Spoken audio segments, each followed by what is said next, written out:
and you're good to go. Thank you so much. Welcome everybody to our meeting tonight. I'm first going to turn this over to Mariana, who's going to introduce this in Spanish to get folks over to the interpretation channel. Thank you, Mariana. Buenas noches a todos y como lo está diciendo la presidenta Jenny Fernández, les damos la opción a los que quieran escuchar esta reunión en español de hacer clic en la burbujita que se presentará abajo que dice Spanish. Gracias. Gracias, Mariana. As I said, welcome everyone to a special meeting of the West Sonoma County Union High School District for, what is today? November 23rd, I'm sorry, they just all seem to run together now. Yeah. Anyway, our roll call, Karen will be taking that as she sees all our faces here, and we will start with the Pledge of Allegiance. As usual, please turn to your right and put your hand over your heart, and I pledge allegiance to the flag of the United States of America and to the republic for which it stands, one nation, under God, indivisible, with liberty and justice for all. I have to tell you guys that my husband finally took one of the flags off of one of his Air Force uniforms and pinned it up on my bulletin board to the right of me. So now I have a flag that I look at. Okay, can I get approval of the agenda, please? Go ahead. So moved. Thank you, Ted. Second. Thank you, Kelly. Okay, is there any discussion with regards to our agenda?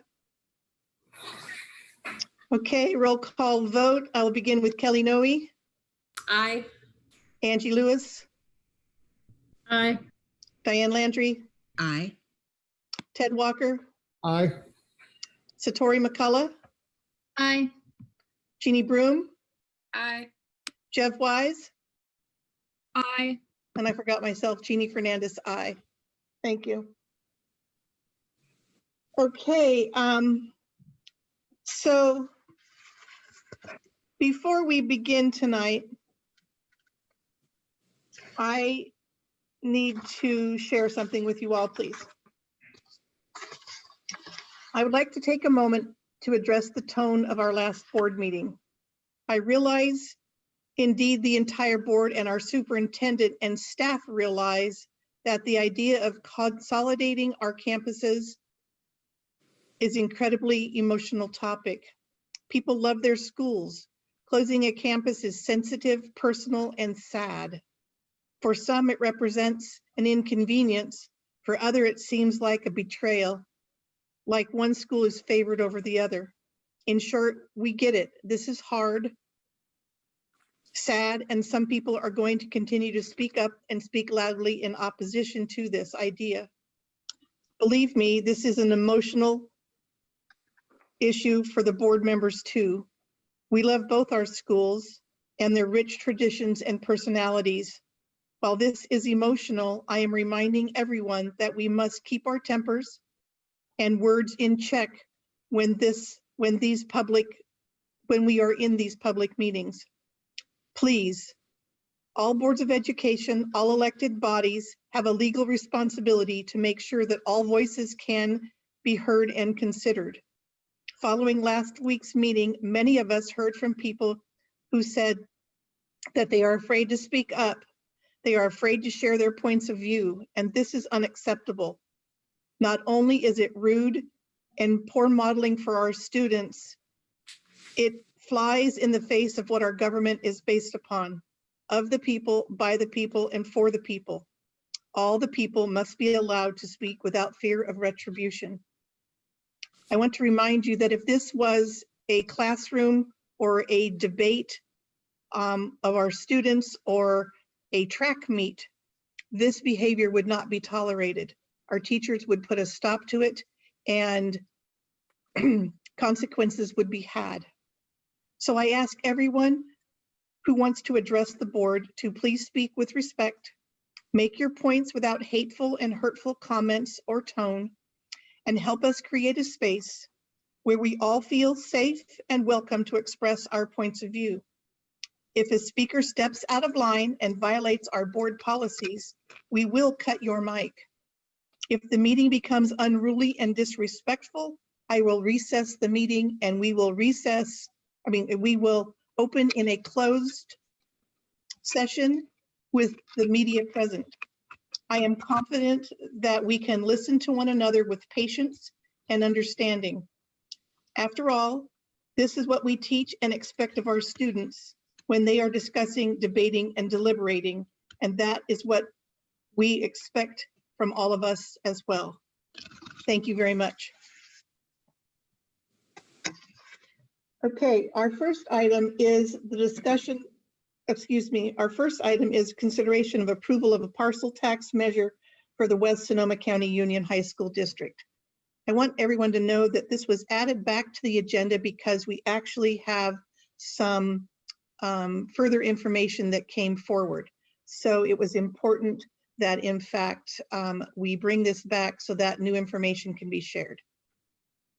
Thank you very much. And with that, I'll turn it over to Tony and she can proceed with introducing Greg. Good evening, everyone.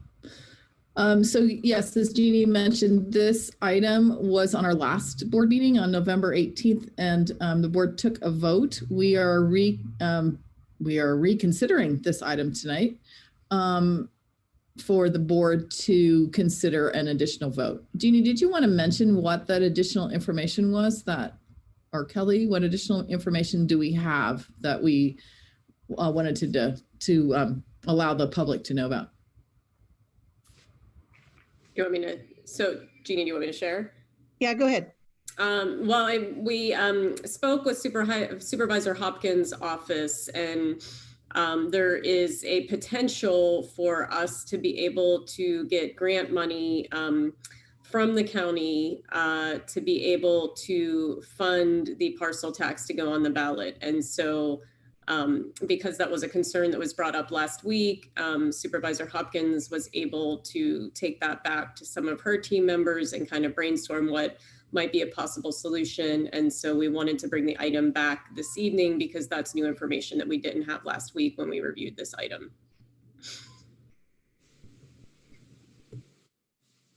Okay. Thank you, Kelly, very much. Supervisor Hopkins, not to put you on the spot, but do you have anything else that you'd like to add? Oops, we're not hearing her. There we go. Can you hear me now? Yeah. Yes, okay, wonderful. Thank you so much for the opportunity to speak. And I just wanted to encourage the board to consider applying for a community investment fund grant, and also acknowledge the fact that I did receive some information from Diva Proto, our registrar of voters today, that it looks like we would have a potential $30,000 of cost savings on the county side of things to put both of these on the ballot at the same time. And so that could then be rolled back into our community investment and tourism impact fund program. And the district could then, apply and receive some funds to help offset the cost of getting that on the ballot. And actually, even if you wound up passing the parcel tax and then being eligible for reimbursement, you could actually write the grant in such a way that perhaps you wanted to utilize that for community engagement funds or other uses if you are able to buy the parcel tax. So just a thought for you to consider. Thank you very much. Can you give us a timeline on that grant?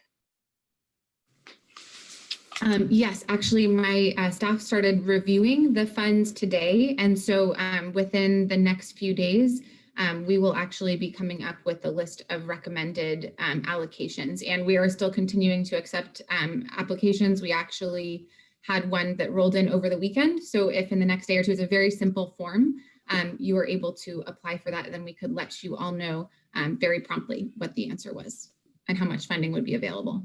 Okay, so based on our discussion and possible vote tonight, then we could be in touch with your office and work on that. Okay. Absolutely. All right. Thank you. Thanks for the additional information. Okay, so I guess with that, we're gonna Tony, what's, you're going to introduce Greg and we're going to go from there? Yes, I think you all know Greg Isom. He's worked with us on all of our parcel taxes and our bonds, and he was at our last board meeting to talk about the parcel tax. So I think what we want to do tonight is talk briefly about the parcel tax, have a discussion about whether or not the board would want to consider having this placed on the ballot, and then Greg is prepared to talk about, you know, how much and the additional details that would happen after the board did that vote.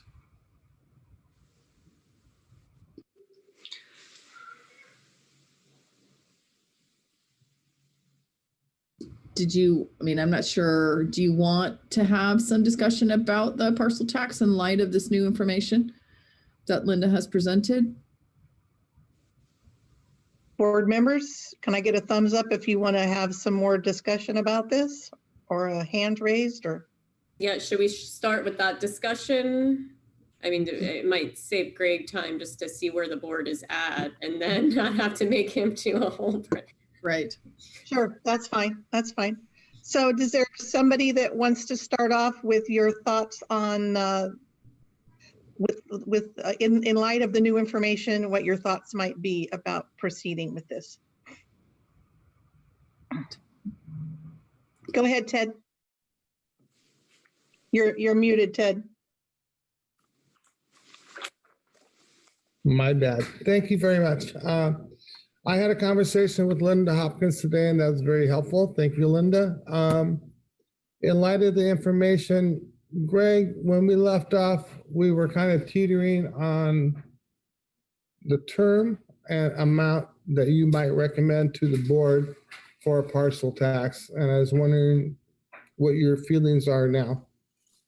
But as I said before, I mean, a lot of it depends on what the goal of the district is. You know, if you say, well, what are your thoughts on a parcel tax? You know, I'll give you my thoughts on a parcel tax. But if you're saying, no, well, term, you know, the shorter term you have, the better you're going to be. The lower the parcel tax amount, the better you're going to be. You know, when I look at the survey results again, you know, you started at 68, you dropped down to 63.5, but that was based off of super conservative numbers of higher amount, longer term. So you'd have to assume, I mean, you don't have to assume, it's just, it would be this way, that if you had a shorter term with a lower parcel tax amount, that 63.5 number would have been a lot closer to the 68% number.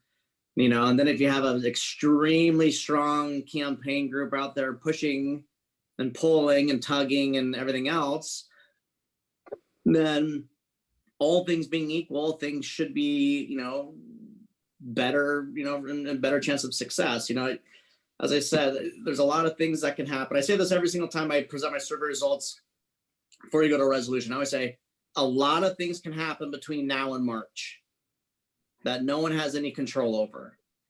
And I would say that, you know, with right now, if the parcel tax election were today, you know, and you had, you know, a lower amount with a lower term, I give you a 95% chance of success right now. Not, you know, who knows 3 months from now, but I'm saying, so when you say, you know, what's the appropriate term? You know, I mean, I've heard lots of different ideas, from never ending to let's stretch it out to bridge funding. You know, if you're only thinking a 3 year, you know, a 2 to 3 year term, that's fine.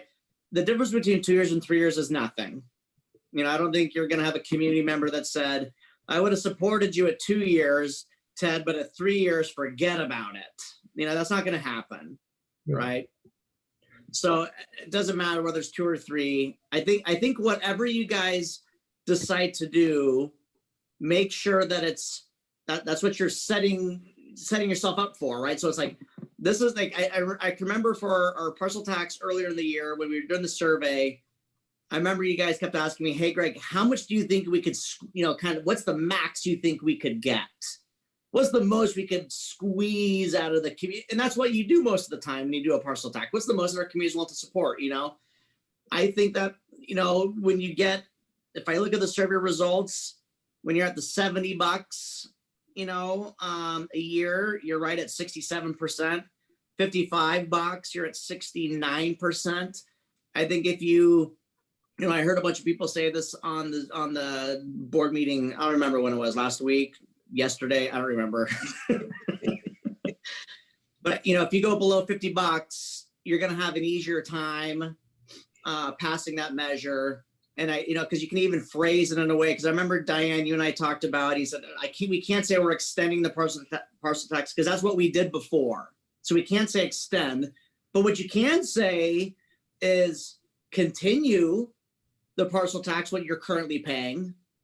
You can, you know, totally legally and politically say that because it's technically been on their bill right now.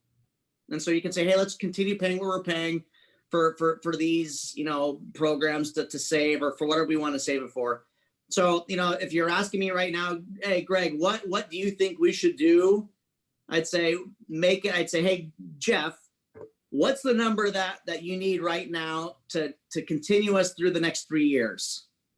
And I'd say, that's your parcel tax number.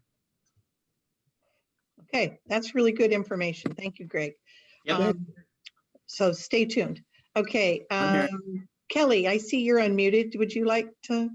Well, I just, I wanted to add that, you know, for me, I think the new information is what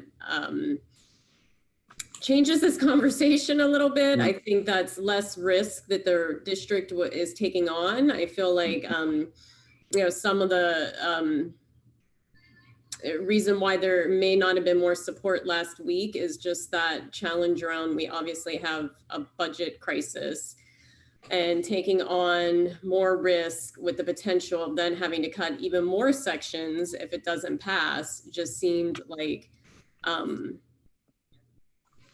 it was a lot to take on. And so I feel like if we can get grant funding and be able to, you know, mitigate some of the risks that we're taking on, I feel like why would we not do that? I mean, it's kind of you know, let's put it out to the voters and see. I know that there is a lot of concern just that we've asked the voters for too much, and we don't know until we ask them. And so that's the space that I'm in, that I feel like this is a great opportunity, and I appreciate, you know, all that Supervisor Hopkins is doing and trying to, you know, support our district to be able to move forward in a way that, you know, hopefully mitigates the amount of stress that we have to take on in this current situation. So for me, I think this is something that I would hope that, you know, the other board members that didn't vote in support of this last week would consider the new information, and hopefully that would shift what you're thinking as far as where you were at last week.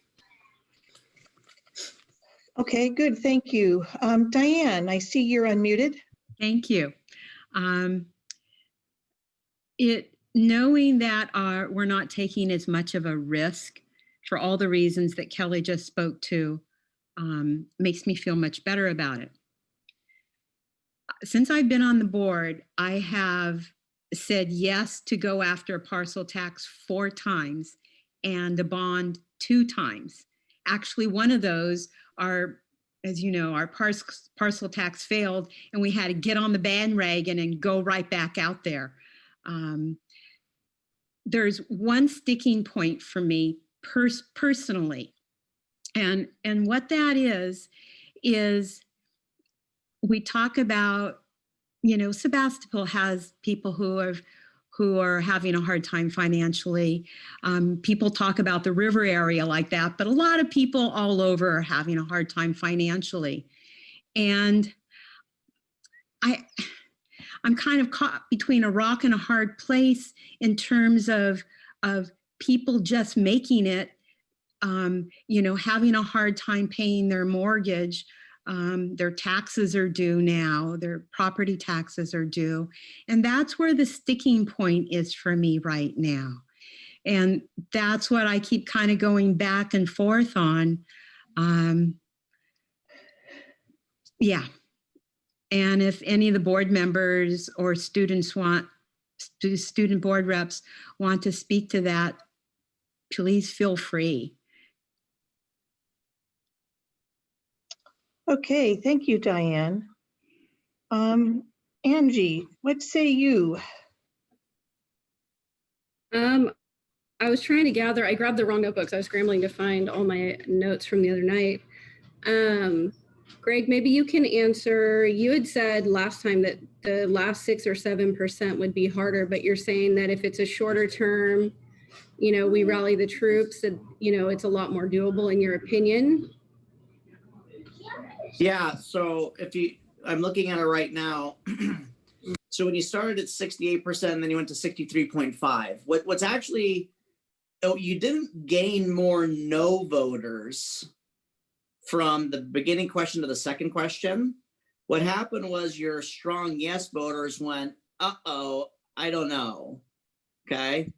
And so, and the reason when we see that happen and all the surveys we do, it's because we ask it, we specifically ask that question right after the tax rate question. It's intentional because that's going to give you your most conservative, because if someone's trying to trash your parcel tax, they're going to, it's all about tax. At the end of the day, it's all about money, right? And so your yes voters, you had, you know, as I said, 4.5% of them got a little nervous when they heard the potential amount from, you know, 105 to 55, they got a little bit nervous, you know?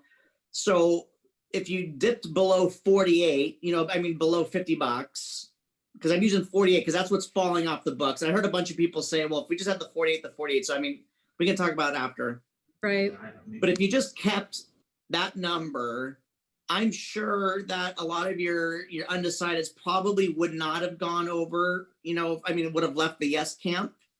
And as I said, I don't like to do this in my surveys, and the board knows this, that I don't like to ask fluffy questions either before, because to me that skews the data. And the reason it skews the data is because if you give a bunch of super positive comments, well, what if you knew it was going to do this and save this and save this? Well, then you're going to see a lot more support, you know? So as I said, the survey here shows you your, in my opinion, most likely your worst case scenario, if everything went wrong, this is what it would look like, okay? So I don't think you're going to have to kill yourself to get that 6.5% or 4.5% to come back over. You're still going to have to educate your voters. And I stand by when I said the last meeting, there will be a little bit of voter confusion between the TOT and the parcel tax, even though it has nothing to do about taxing. There's just going to be confusion because there's going to be two measures on the ballot at exactly the same time saying that they're giving money, both are giving money to the schools. Right. So you're going to have to educate the voters with two measures on the ballot at the same time on what this one is specifically for and why this one is, you know, what this one's specifically for and why they're both needed. Okay. Thank you. To me, that's where the most of the voter education is going to have to come about. Right. And then Linda Hopkins, maybe Kelly, you can elaborate a little bit. She talked about a $30,000 cost savings. Is that to get it on the ballot? Yeah, she can speak more to this, but it would be basically that number that we heard last week that was, we were feeling a little bit stressed about having to take that on. It would basically be if money we could take and then use for that cost. So if the measure passes, then we can use some of those funds to pay for it. But if it doesn't pass, then we're out of that money. And so that's where that funding could come in. And I'm pretty sure that's at a conservative amount. She could, if we want to give her a second, she could probably speak to that a little bit more around. And then is that what the grant funding was, to try and cover the cost of the risk as well? Yes. But we don't know that amount. Well, I don't think we know that amount yet. No. Her staff is looking into it, she said. And it's based on if we split it with the TOT, right? Yes. Right, exactly. And anything else that might come forward. Although I don't know that we know that there's anything else coming down the pike from anybody else. So, okay. Linda, are you there and you can speak to this? Yeah. So a couple of things. Having obviously two measures on the same ballot offers a cost savings not only to the district but also to the county. And so because of that cost savings to the county, that would enable me to take, say, if it's $30,000, which was kind of the ballpark of the estimate that I received from the registrar, and to put that back into our community investment funds or tourism impact funds program, which would then enable us to make that money available to community organizations and other forms of government such as yourselves. And I want to mention that it's also a multi-year opportunity. So we actually re-up these funds with the next fiscal year. So there would also be another opportunity for a second grant. And in the past, these grants have ranged everywhere from $1,000 to up to $60,000 is kind of the world of funding. And we have provided quite a few of those grants to local fire districts and sometimes over multi-year paths. So we would say, okay, you have a $60,000 project. We're going to give you half in this fiscal year and half in the next fiscal year in order to make our budget work and also to give them that guaranteed funding. That can kind of give you an example of the type of funds we would have available if you were to submit an application, which is a very simple application. Okay, good. I think that helps. Does that help, Angie? Good. Okay. For me, hearing from Supervisor Hopkins that in fact there was some funds available possibly to help cover some of the costs to get this on the ballot, that helped change my mind. Mainly because that was one of my biggest concerns, you all will realize from our meeting last week, is that I just did not want the district to incur the risk if it failed. And so I believe that that certainly helps me with that. Diane, I do hear what you're saying about the costs that are out there already that's happening to our community, and the fact that a lot of folks are really struggling right now, and I do understand that. I would just hope that we could couch it to folks almost like how much it is per month, and maybe not the whole kit and caboodle of $48 more. And my husband had a really great analogy. He said, it's like talking to folks about the days when we used to go to movies and how much a movie cost and popcorn and a soda and all that. And that's like $48 a year is like one or two of those movies a year. Or going out to dinner. We all do that, even when times are tough, just because sometimes we need to do that. And that's, probably less than going out to dinner for 2 or 3 or 4 people. So I kind of appreciated that because it kind of put it into a little bit more perspective for me. And it doesn't come across so glaringly. So I personally can get behind supporting this. So I'm glad, and thank you, Linda, very much for your support and help and for explaining things. Jeannie Broom or Satori or Jeb, do you have anything you would like to add? I was going to say that, yeah, I think that posing it to people in the context of the monthly cost is definitely going to help people really grasp their mind around what adjustment they would have to make to put this onto their tax bill at the end of the year. Because really it comes down to like, maybe you have one less coffee a month or something. Don't you say coffee, Drew. That is, sorry. Don't step in between my coffee. I'm sorry. That wouldn't work for my family because my dad goes to Roasters at least twice a day. So here's the phrase, guys. It's for less than a gallon of milk. There you go. Sorry. Not a problem. Thank you, Jeannie. Satori or Jev, anything you'd like to add?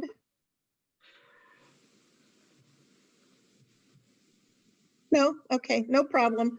Okay, we of course do want to take some public comment on that, and we don't have a motion on the floor. And so I do need to do that, and I apologize. I should have done that up front. Can I get a motion on the floor so that we know what we're talking about here?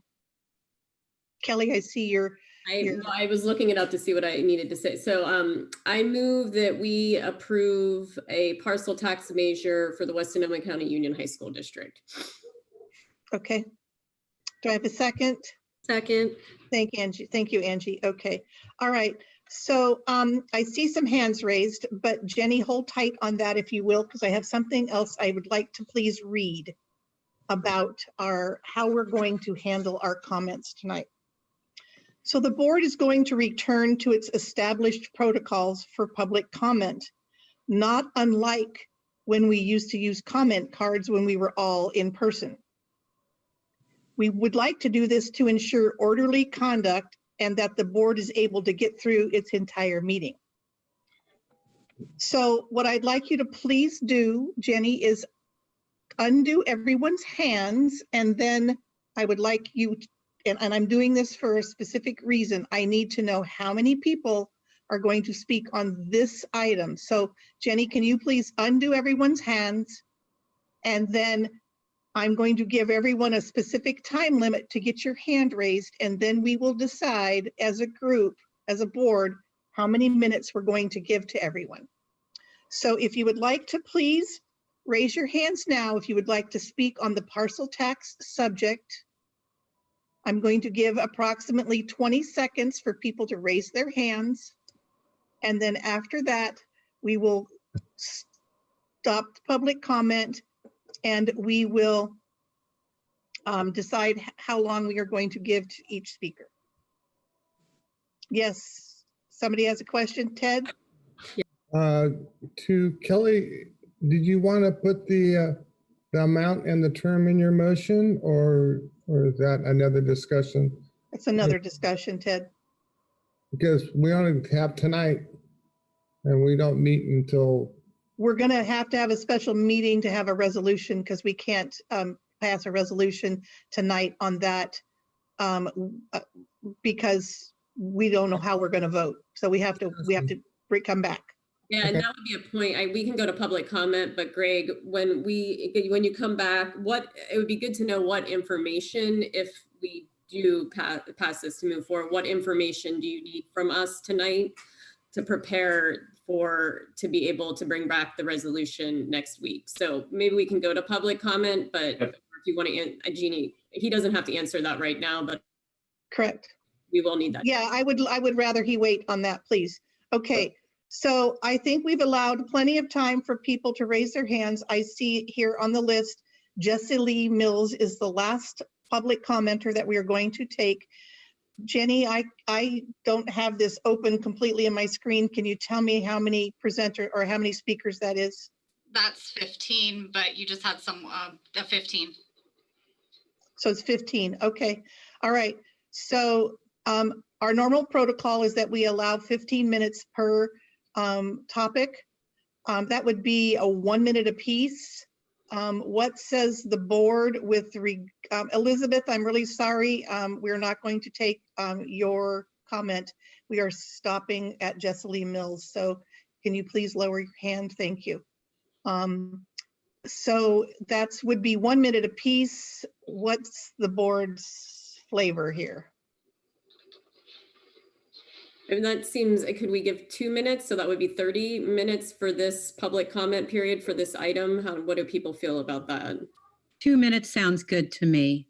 What about a minute 30? I don't have a clock for a minute 30. Okay, all right. That was hard last week, yeah. 2 minutes, we'll do 2 minutes. Okay, is everybody okay with 2 minutes? Mm-hmm. All right.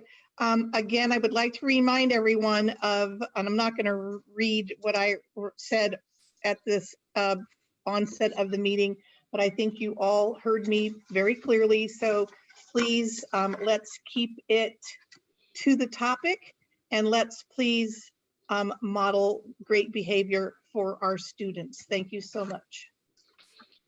And with that, Jenny, I'm going to go ahead and let you, Just 1 second, I'm getting everything ready. no problem. So I know it says 1:48 there, but when I press play, it's 2 minutes, I promise you. And I'm gonna let the first 3 people, I'm going to, in this order, allow you to talk. If you could just keep yourself muted until you're called on.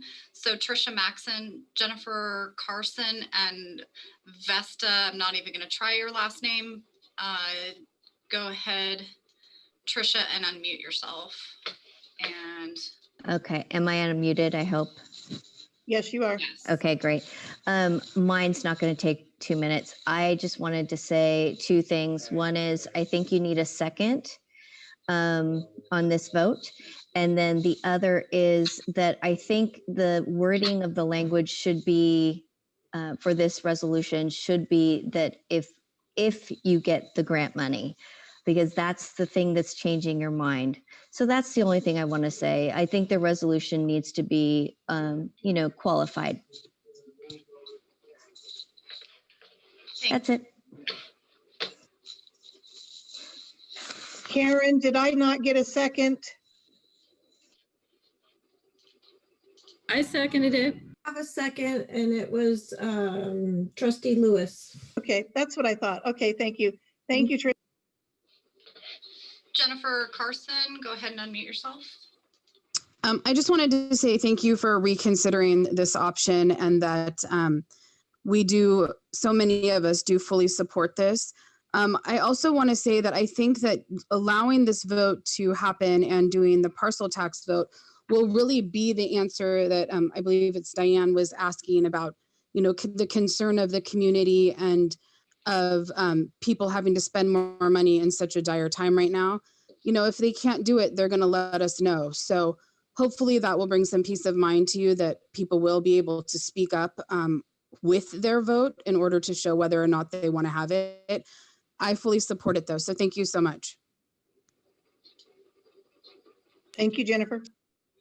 And Vesta, go. I forgot to ask everyone, when you're done speaking, if you could mute yourself for me. Can you hear me now? Yes, and go ahead. I'm sorry, I'm going to restart your clock. And if you could just remember to state your name for the record. Okay, my name is Vesta Copestakes. It's just 2 syllables. Thank you. Just like it looks. I appreciate the fact that you revisited this, because I think it's extremely important. There needs to be studies that will take some time that are essential to the community's survival as well as to the schools. I do believe that the schools can actually function and attract students from other places if it's conducted in a different way. That thinking, like the people keep saying, think outside the box, don't do things the way that you've always done them. Start looking at new possibilities. Our community is changing, our parents are changing, everything is changing all at once in a big way. And I appreciate the fact that we can get this parcel tax on our ballot, vote for it, and move forward with a better education for our children, better schools. I really think we can pull this off. Thank you. Thank you for doing this. Thank you, Vesta. The next 3 speakers will be Heidi Mickelson, Gillian Hayes, and Hassana. Go ahead, Heidi, and unmute yourself. Heidi, you there? Yeah, can you hear me now? Yes. Okay, great, thank you. Heidi Mickelson, a teacher at Inley High School. I kind of want to second what Trisha was saying as far as putting in, changing your motion or amending the motion to say if you receive the grant to go forward with this proposal or putting this on the ballot. I think that obviously that is what brought the second conversation up. And if it's about the money and not wanting to take more out of our general budget, then we need to make sure that that's not what's going to happen in the end. Thank you. Thank you, Heidi. And Gillian, go ahead and unmute yourself. Good evening. Can you hear me? Yes, you're good to go. I'm glad it's working tonight. All right. I always agree it's important to model great behavior for our children. That's why I'm speaking tonight, to advocate for my children and others in the Deep West County to save our beloved El Molino High School. Thank you tonight so much, board, for reconsidering putting the parcel tax on the ballot measure for 2021 in March. We 100% support your support of the parcel tax. We would suggest a collaborative committee to help work on this campaigning and the tax language moving forward. We'd love you to support a 5-year tax that would save electives, teachers, and keep El Molino High School open. We polled on 8 years, so let's take a look at 5. Let's reduce it a little bit, as Greg talked about, and make it a little more palatable. A lower tax amount between $48 and $65 for 5 years, paired with the TOT tax to save our electives and our schools, seems very palatable and like a great campaign. Vote Measure A and B to save our schools. Who wouldn't say yes to that? And again, the language to distill what each one is for, the TOT versus the parcel tax, is super helpful. Additionally, the help to reduce the cost of putting the ballot measure on is a great way to reduce that impact to the district budget. We will hit the ground running. We will work with you together in partnership. I want to thank you again for your consideration. As he stated before, a 95% success rate is a great risk. Let's take it. Let the voters speak. Even if you don't agree with it, let the voters speak as to what they want and how important our schools are to us. Let's do this together. Thank you, board, so much. We appreciate you. Thank you, Gillian. Thank you, Gillian. And Hassana, go ahead and unmute yourself. Hi, my name is Hassana, and I guess I just have more sort of clarifying questions about the terms. And I know that you'll meet separately, but are the terms to, if you're saying 3 years, that doesn't seem adequate to get by till all the studies are in. And when that current very small 6th grade class comes in, it seems like consolidation at that point would be imminent. And I'm just wondering, at what point is the school going to be too small to hold full classes for all the students, where more electives would need to be cut then? I would be worried about that, because I'm definitely not for any cuts to electives or sports or activities. And I guess I'm not sure about the grant. Is the grant paying for everything or just a portion? Because again, I echo what Jeannie said earlier, is the hesitation is if we're going to be out money when we're already struggling, that would be my concern. And I personally would not support a tax because there's no improvement to the students. They're not getting additional supplies or classes or electives or anything. So I think the money personally would be better served if we did consolidate and it was used on one campus. If you're looking at $1 million each per year, depending the length. So if it's 3 years, $3 million plus or $5 million, that could be used a lot better, I think, at one campus. Thank you. Thank you, Hassana. And the next 3 speakers are Leah Woody, Ian Burnett, and Dan Northern. Leah, go ahead and unmute yourself.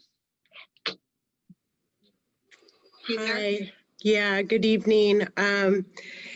Yeah, I was just kind of reminiscing. I know that actually I've spoken and sat with every one of you on the board. Thank you for reconsidering this. I know that every seating that we've had is always about the unique attributes of each campus. So I really want that to be on the forefront, because I feel very strongly that if our community doesn't look at that and the uniqueness of each campus and really value that, we're moving backwards in our educational system against yeah. So thank you. And I'm fully in support of this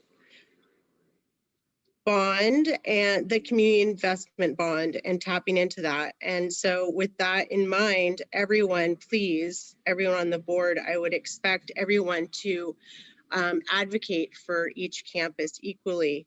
And then we'll go into the consolidation conversation later. Do everything that we can to keep our schools alive. And then Greg, with all due respect, I don't know exactly who, I believe it was Greg Board. I don't, maybe you could answer that. I know that the poll and the wording of the poll was very upsetting to many people, including myself, and I had 2 of them. I'm a parent as well. And I would like to be part of that. I know wording is everything. And it's very important. So thank you all very much. And I look forward to, yeah, working this out together. Thank you. Thank you, Leah. And Ian Burnett, go ahead.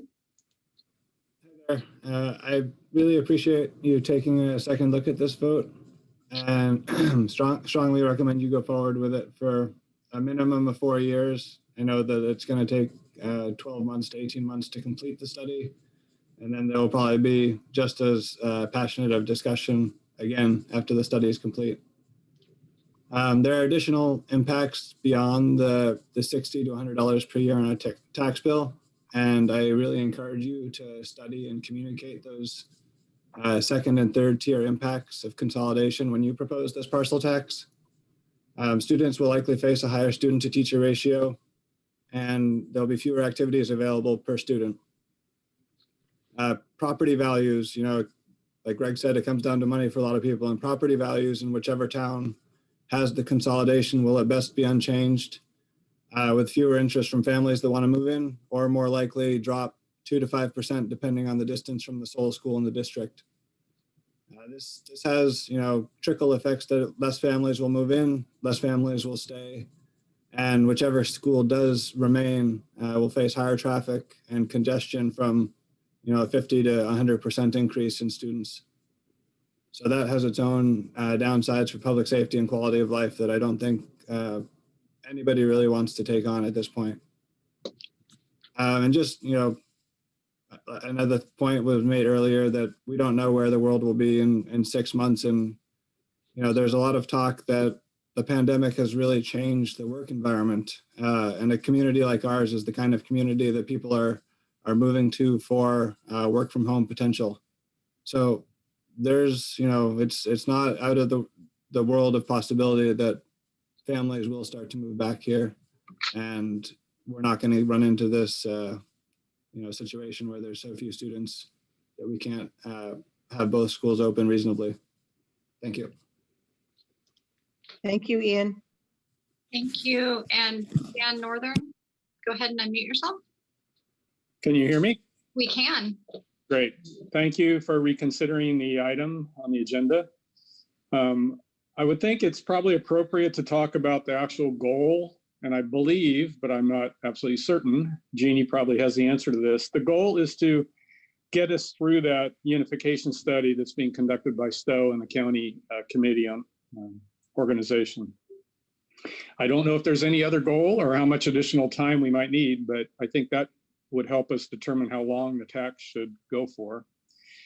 I think the other thing to consider is how much confidence we have in the TOT, because if we can look at that period of time, then the amount of revenue we need annually to meet the budget needs, then we could combine on a conservative side, the revenue from the TOT tax and the parcel tax to meet our budget, to balance the budget. So I think those things would be important. I know it's a bit of a gamble, but I'm pretty confident that at $48, and if we educate the public correctly, whether you want to call it a continuance or an extension or however you want to label it, I'm pretty confident that you can pass that parcel tax pretty easily for 3 or 4 more years. So I would set that goal, determine what the goal is, how long, and then determine whether you have confidence in the TOT tax and whether you can combine the two to balance the budget, and then set the parcel tax accordingly. So I think that's my suggestion at this point, but thank you again for reconsidering it. The goal is to keep El Molino open. That's the long-term goal for us, and I hope you understand that. Thank you, Dan.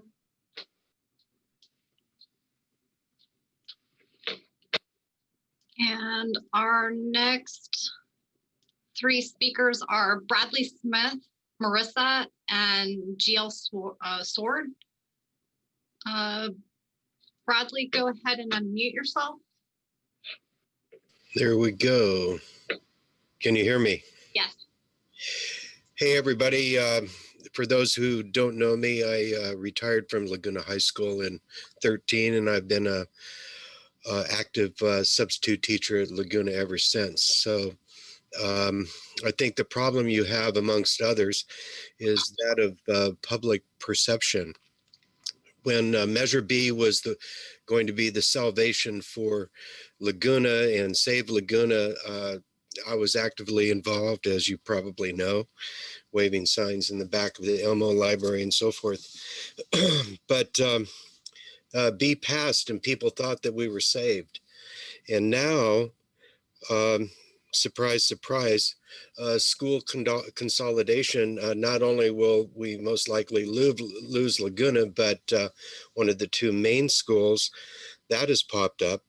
So I think the issue of public perception right now is at an all-time low for you guys.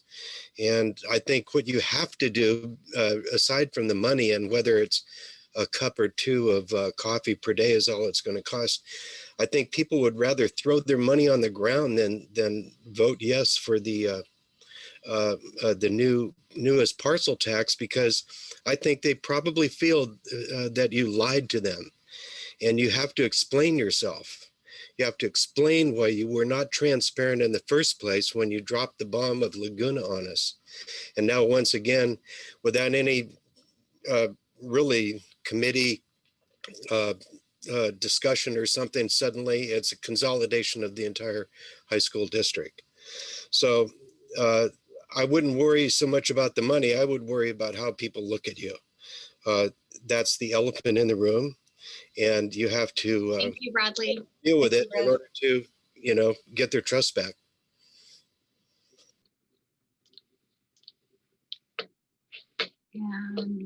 Give me 1 second.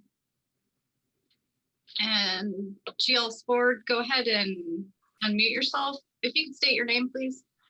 Yes, this is Galen Sword, and I too just want to thank the board very much for reconsidering this, bringing it back to the table and listening to the public on this matter. And I also really want to take a minute to give a great round of applause for Linda Hopkins and all that she's done to be thinking out of the box and thinking of more creative ways that we can buy the time that we need in order to do this right and to fix the problems that we have.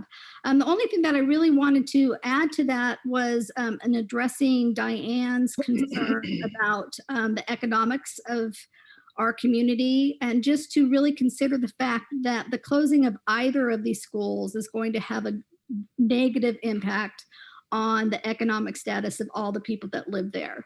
If you're thinking about property values, small businesses, all of those things are going to greatly affect the pocketbook of the voters in our area, much more than another 4 to 5 years of a tax would. So I think, as someone else said, that trickle-down effect is going to be widespread. And so I'd like you to consider that as you're thinking about this tonight. Thank you. Thank you, Galen.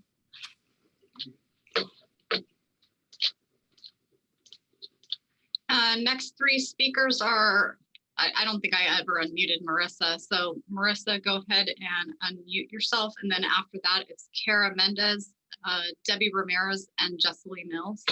So Marissa, you can go ahead and start. Thank you, board, so much for adding this back onto the agenda, for hearing our voices and coming back with an open mind. Your community greatly appreciates this reconsideration and revote. I also want to speak to Diane's personal concerns about the cost of the community that the community would have to be asked to pay.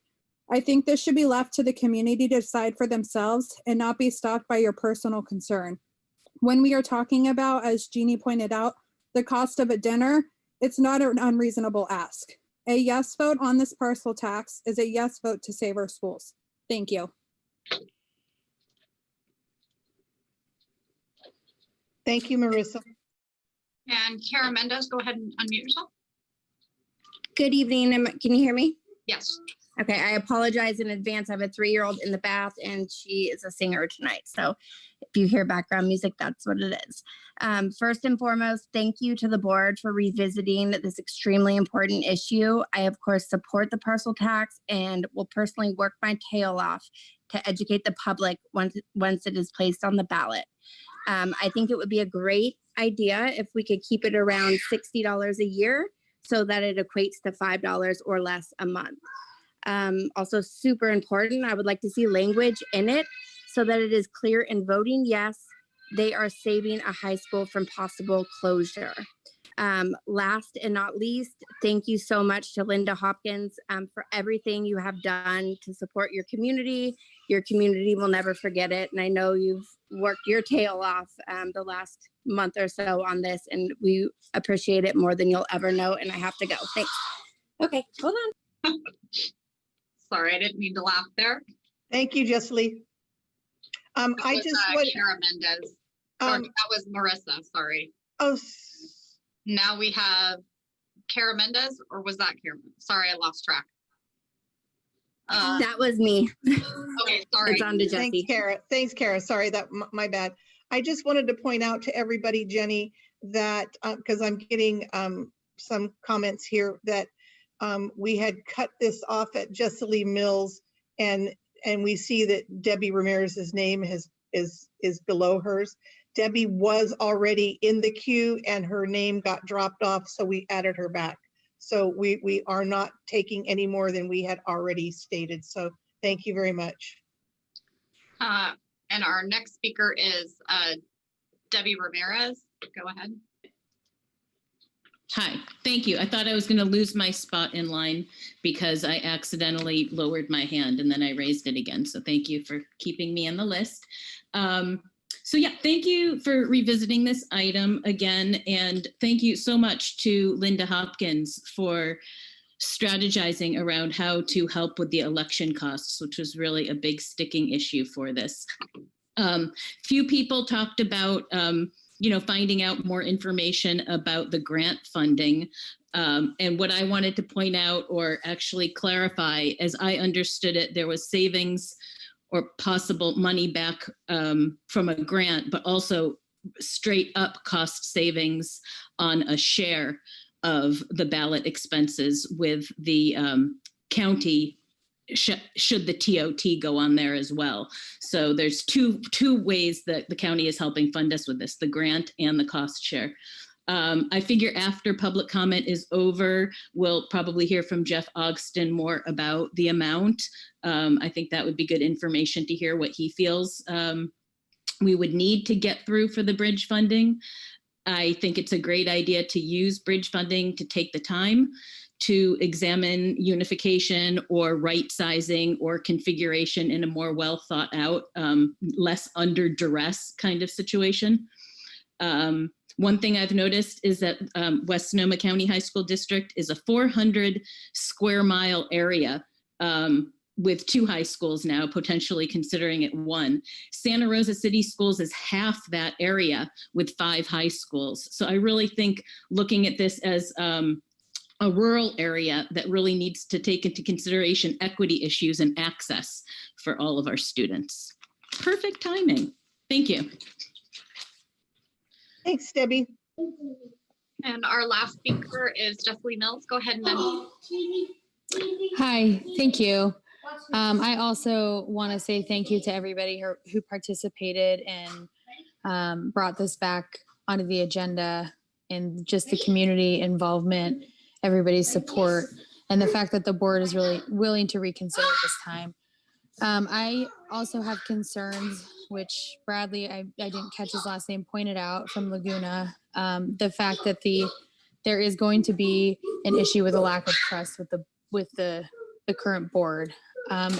So that's why I think it's really important that this board put together an ad hoc committee and get input from some of the citizens and the public to determine the specific language that would need to be on this parcel tax in order for us to confidently go out and tell everybody to support it, because you guys have you have people who are willing to rally behind this cause right now and have basically free advertisement. I mean, we are going to make sure that this passes if it's on the ballot, but I think the language is going to be very, very important. So please consider that. I also obviously am requesting that you guys move forward with this vote. I just think the teachers, some of the teachers from Annalee are saying they're concerned about cutting programming, but I think the bigger concern is cutting an entire high school. I mean, we hear programming, but at the end of the day, the high school is so much more important than a program or a couple of programs, and the impact it's going to have on students are going to be so much more severe.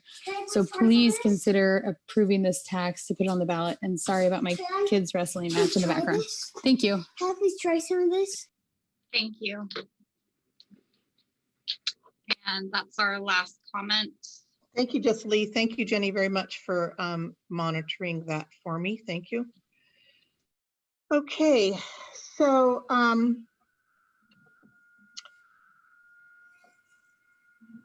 sorry, I've got my computer squealing. I don't know what that's about. That's weird. I don't know if you guys can hear it or not. Okay, so with that, we do have a motion on the table. Do we want to have any I don't know that we really can have a lot of discussion tonight about terms or time, or I think that's going to have to come at a special meeting where we have a resolution. Am I right? What do you need from us tonight? Yeah, Greg, what do you need from us tonight? Or well, I've heard a lot, and so I mean, I believe I can craft the language. It would be helpful if you guys kind of know what term and amount you want it to be, because me listening to these board meetings and being here and seeing the survey results, you know, I've heard 2 to 3 years, I've heard 3 to 4 years, I've heard 4 to 5 years. And so I think it'd be helpful for you just to say, hey, this is what we're thinking right now. Because at the end of the day, even at the special board meeting where you guys approve the resolution, you guys can always change that year and say, well, hey, I know that it says 3 years here, but let's make it 4, or let's make, whatever. You can still make those changes up until, you finally approve the resolution. But as I said, so the term you can tweak. My recommendation would be to keep it at 3. And as I said, you guys should know, I don't care what you guys do. I mean, obviously I want you guys to be successful and stuff, but it's not like I have a preference whether you do something or not. I don't care. I'm Switzerland on this matter. I'm trying to make you guys successful, whatever you choose. And I'm telling you that the safest route would be 3 years, because and when I'm adding it up or walking backwards, if the unification study is 3 years from now, because by the time you guys pass this measure, let's say you pass it in March, you don't get the money for it until when tax collections come in anyways. And so if you kind of work it that way, so that means then in 21, 22, you get money from it, and 22, 23, and then 23, 24.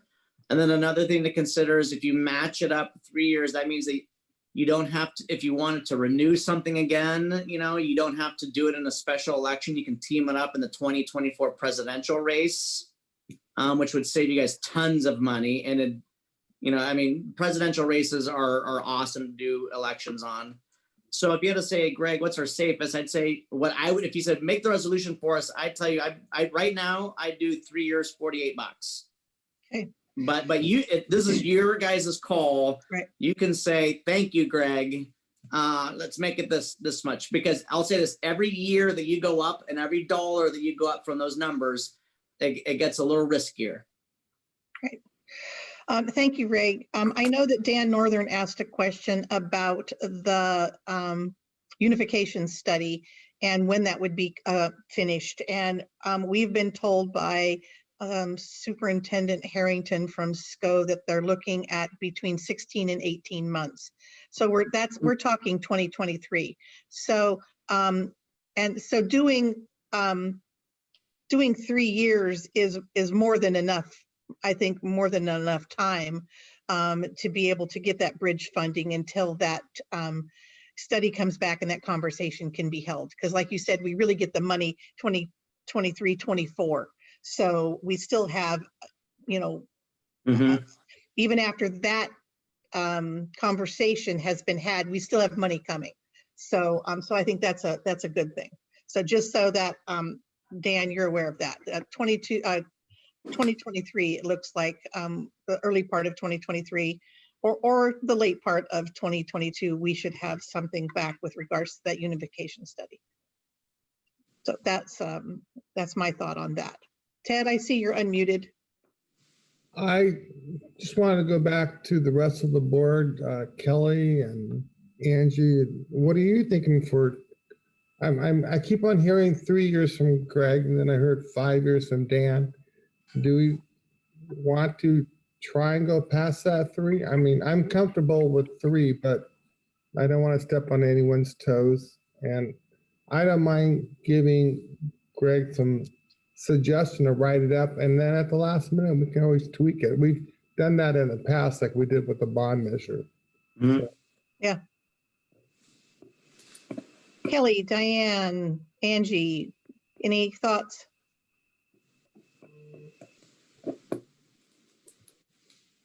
No? Okay.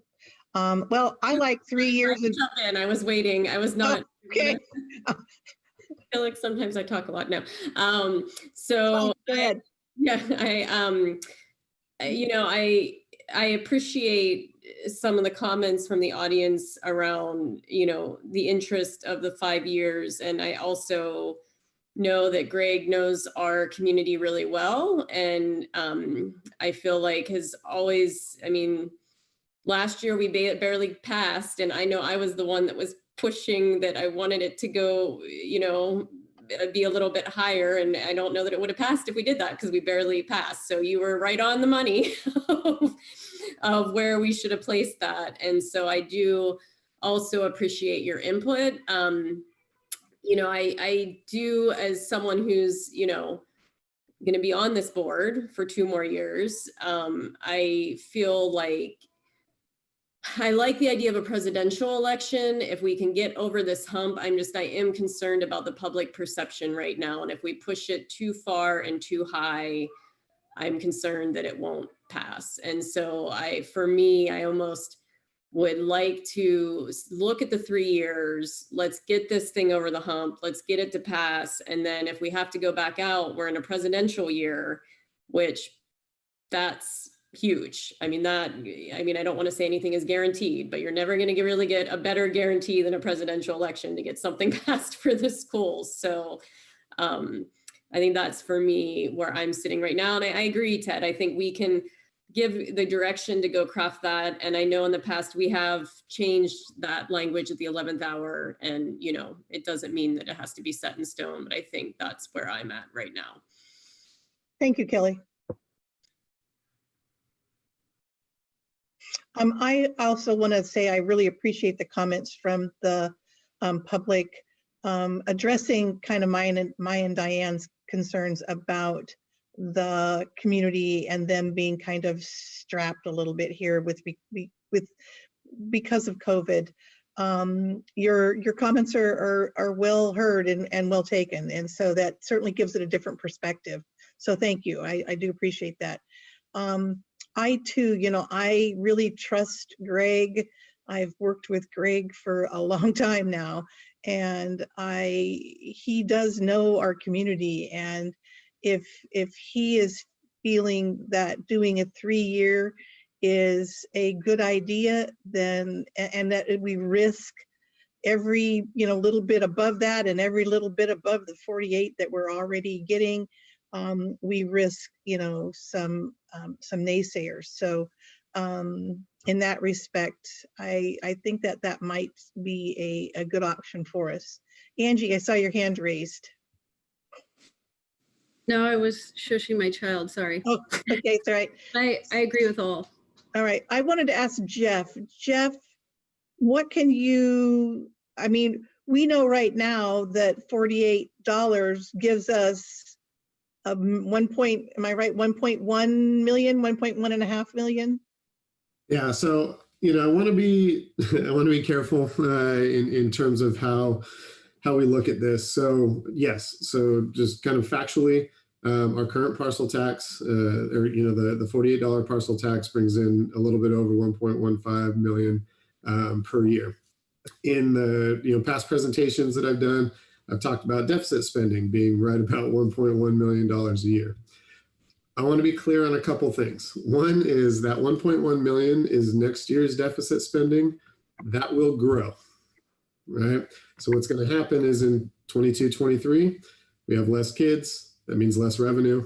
We have higher expenses, so that $1 million is then going to become closer to $2 million.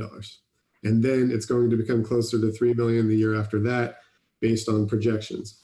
So when we talk about what's the right amount, what's the right length, what's this, I really think that this is going to be the part of what's the ultimate goal. So what I can tell you is if we have $1 million change, whether it's $1 million expense reduction or $1 million revenue generation, that essentially puts us through one more year before we're deficit spending again. If we have $2 million, right, a change either way, if the two things that are on today, the TOT and the parcel tax, even if both of those pass, again, it depends on the length of time, but I'm looking over at some work I did that gets us probably through 22-23, and then so 21-22, 22-23, and then in 23-24, with no other changes, right? With no other changes, we'd be back to looking at deficit spending again of close to 750,000. So, I think it's really important for me, in my job and in giving you guys the information that, I've told you from the beginning that whether it's a consolidation or it's a parcel tax or it's a this, there is no one magic bullet. It is going to be this and stuff, right? And so, and future conversation and some other considerations. So, I don't want to say that, okay, if this goes through, then it's the fix all, because we still have these things that are, 2 years down the road, 3 years down the road, 4 years down the road. If the goal is to get through to the unification study, will it get through to that? Yes.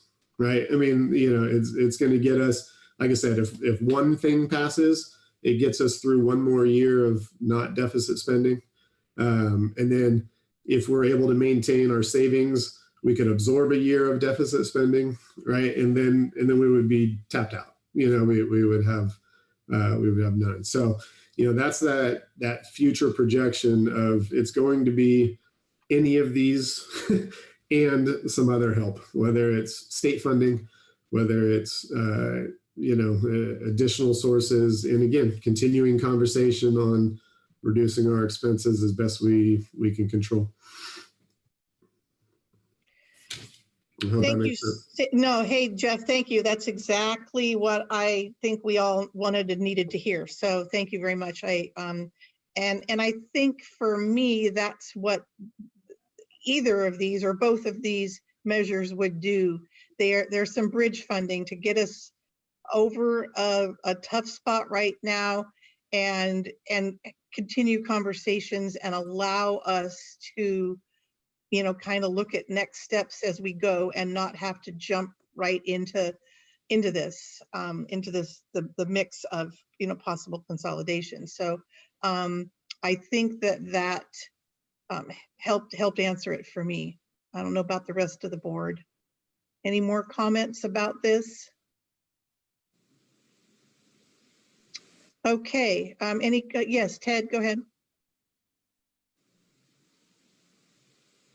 You're muted, Ted. My bad again. If we're all in agreement, then I would like to suggest on the motion in the second to consider giving Greg some direction for $48 for 3 years to bring it back for your special election. Just since I do want to move this down the road and get it going, because it's so much energy to get this started. We need a committee, we need donations, we need to start like next week.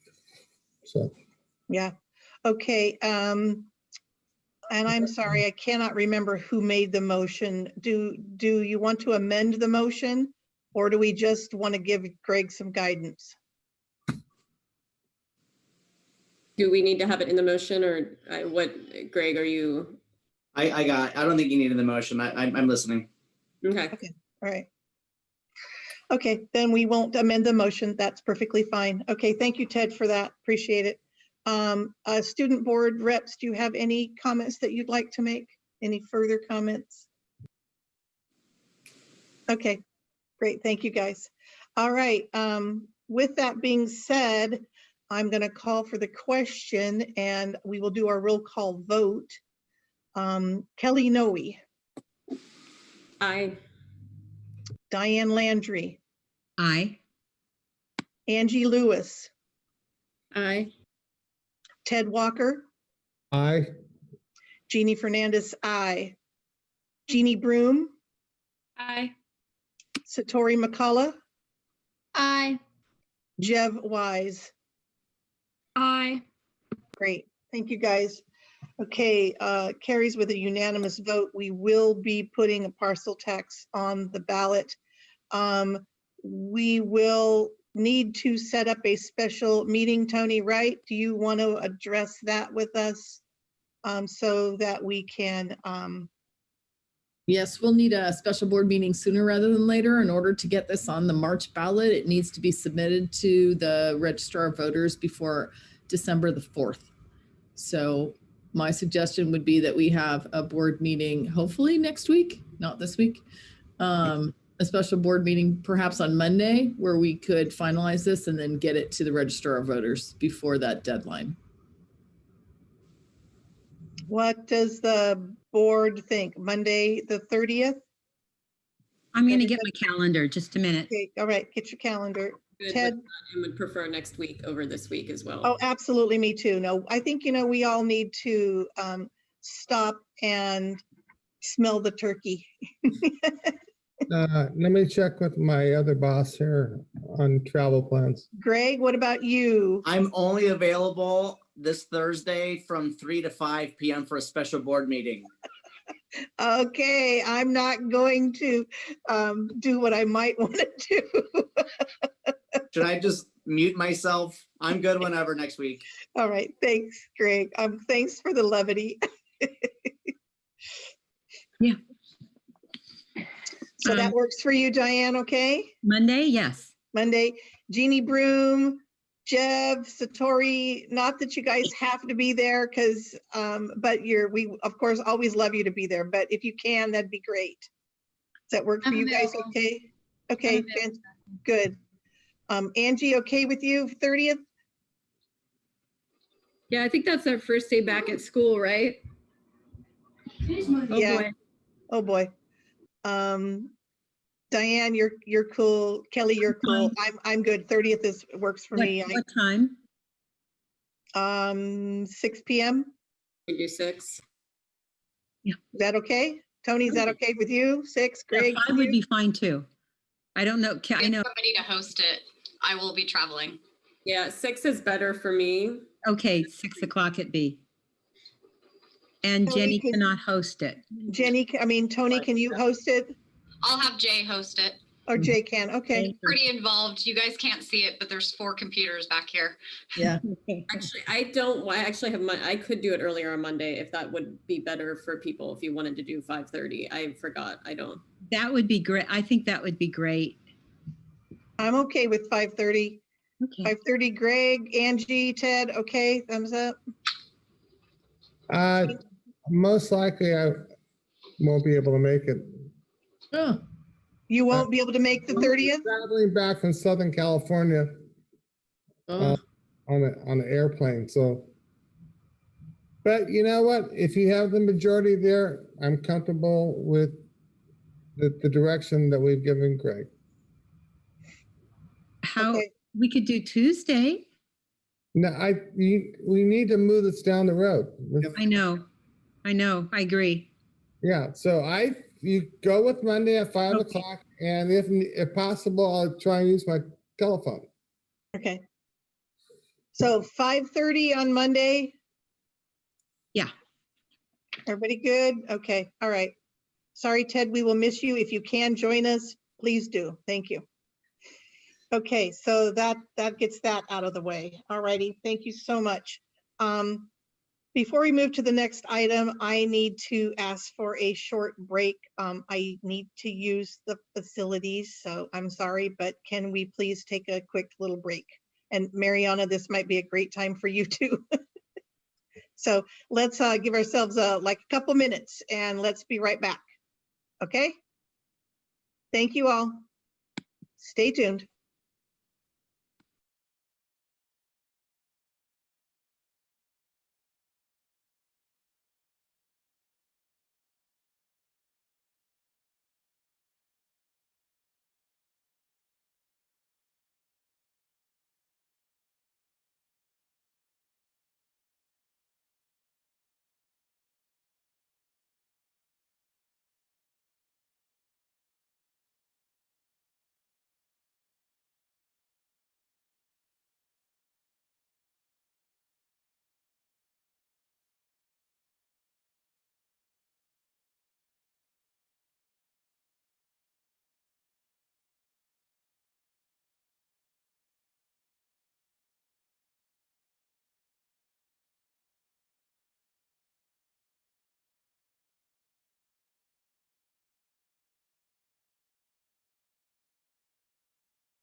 It looks like everybody took the time to take a break.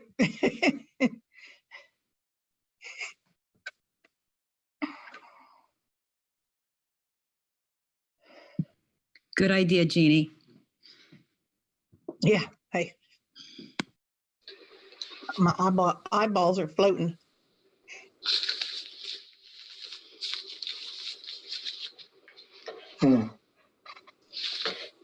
My nose won't stop running. Ooh.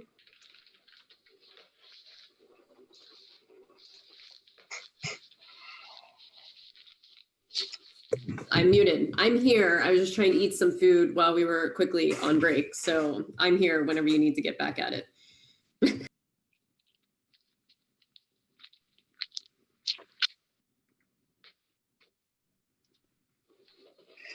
Thank you so much. No problem, Kelly.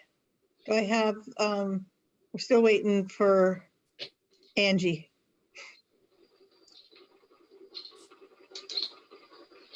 Look like Angie, oh, there's Angie. You're back. You're right underneath me. How could I miss you? I love this yellow glow around you. Okay.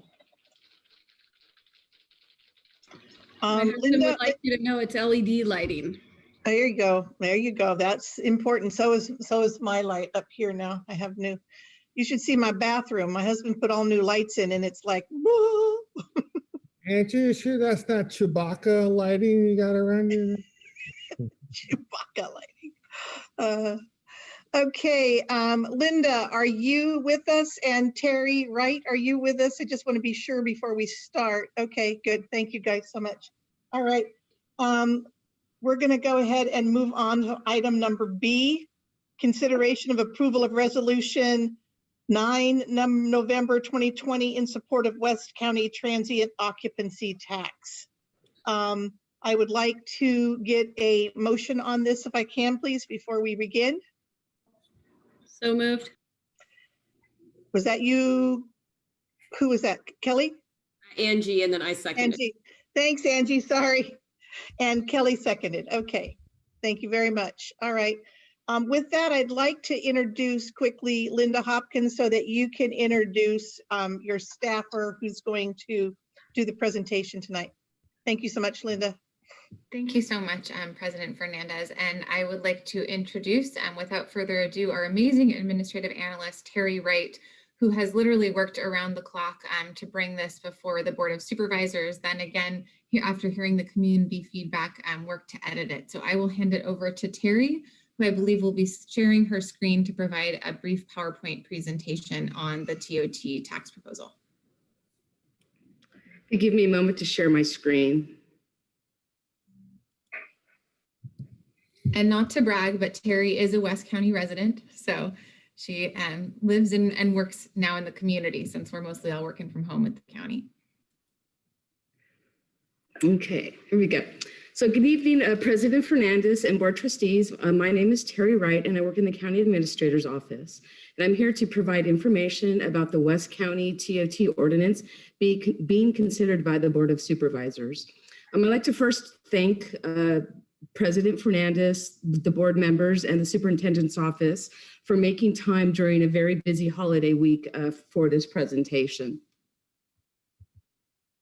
A little background, at the November 10th Board of Supervisors meeting, the board, we had fire providers who basically emergency medical stakeholders that they requested that a planned TOT tax analysis be accelerated.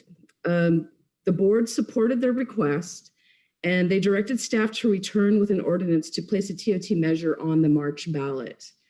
At the request of Supervisor Hopkins, an expanded tax area and scope was presented to the Board of Supervisors at this November 17th meeting. The proposed tax measure creates the West County TOT tax area, and it's intended to mitigate tourist impacts upon West County. Increased TOT taxes paid by hotels, motels, it would increase tourist taxes for hotels, motels, and vacation rentals. Operators will collect from guests in this area 16% versus 12%, which is the case in the rest of the county if the tax were approved. The tax is estimated to generate $2.7 million annually, and it's effective beginning July 1st, 2021. And the tax it would be in effect until repealed or amended by voters. Half the tax proceeds will benefit the West County Emergency Medical Rescue Services. We call it EMS. And the other half of the tax, as you know, will benefit education and school unification efforts. The tax benefiting the EMS must be spent on EMS services and West County Fire Agency consolidation efforts. Requires an annual spending plan for the EMS portion of the tax. The education school portion requires an educational advisory committee to provide recommendations to the Board of Supervisors regarding expenditure of the tax. We have some revisions to the ordinance that will be heard by the Board of Supervisors tomorrow. Those revisions include, this is based off of stakeholder feedback, of course, added striving to subsection 11.2D of the ordinance language, as well as the composition of the Educational Advisory Committee in subsection 11.2E was revised to include the inclusion of 2 stakeholders, which are parents and students, 2 educators or classified staff, 2 administrative level representatives at the superintendent's, administrator, or trustees level, 1 Lower Russian River MAC member, 1 Coastal Municipal Sonoma Committee member, 1 TOT Area Business Community representative, and of course, the 5th District Supervisor. Here is a map of the proposed tax area. As you can see, the item in green is something you all would recognize, which is the West Sonoma County Union High School District boundaries. And the yellow is the Bodega Bay Fire Protection District boundaries. When we add the two of them together, that was what represents the new proposed tax area. So the process to place it on the ballot, the Board of Supervisors must approve the ordinance before December 4th, a date that you all recognize because you have that same deadline to place this tax on the March ballot. The Board of Supervisors approved the first reading of the ordinance on November 17th. We are doing a revised first reading of the ordinance, as I said, tomorrow. Went over those details with you. A public hearing for what we call the second reading to adopt the ordinance is scheduled for November 30th. And the notice publicizing a summary of the ordinance and public hearing must be published by November 25th. Adoption of the ordinance requires a 4/5 votes of the Board of Supervisors. So here's the ballot question. And at first I wasn't going to read it, but I realized we might have folks who just sort of listen in to this meeting. So I'm going to go ahead and read it for you.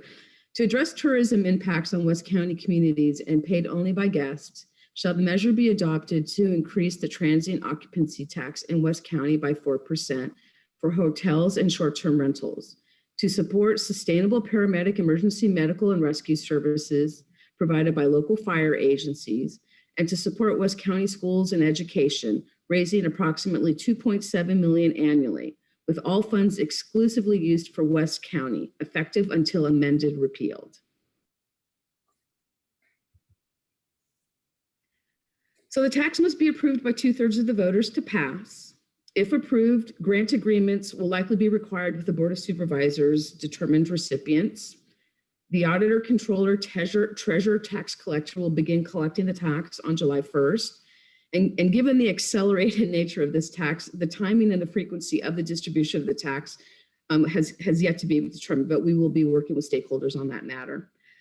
So I think that's the end of yes, that is the end of my presentation. I'm happy to turn it over to Supervisor Hopkins, see if she has anything to add or available for questions that you might have. Thank you. Thank you very much, Terry. Absolutely, I'd like to turn it over to Supervisor Hopkins and let her kind of elaborate on some of this. Thank you, Linda, appreciate it. Thank you so much, President Fernandez. And actually, in the interest and in the spirit of what you shared with us, last week, I just want to start off by saying that I am not perfect and this process has not been perfect. And in an ideal world, quite frankly, it wouldn't have been in a pandemic. I would have had an opportunity to sit down one-on-one with every single trustee to talk over the language. We would have hosted multiple town halls where we had, big giant boards with the language written up and people could edit it in real time.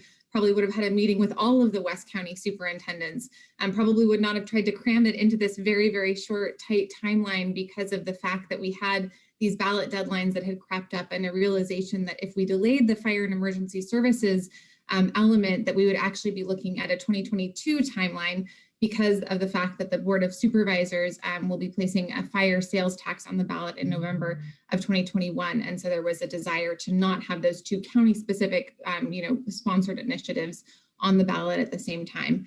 So I just want to say, that I'm sorry that this process has been so rushed and that I didn't have an opportunity to really speak with you all, and apologize if it came out as a surprise out of the blue.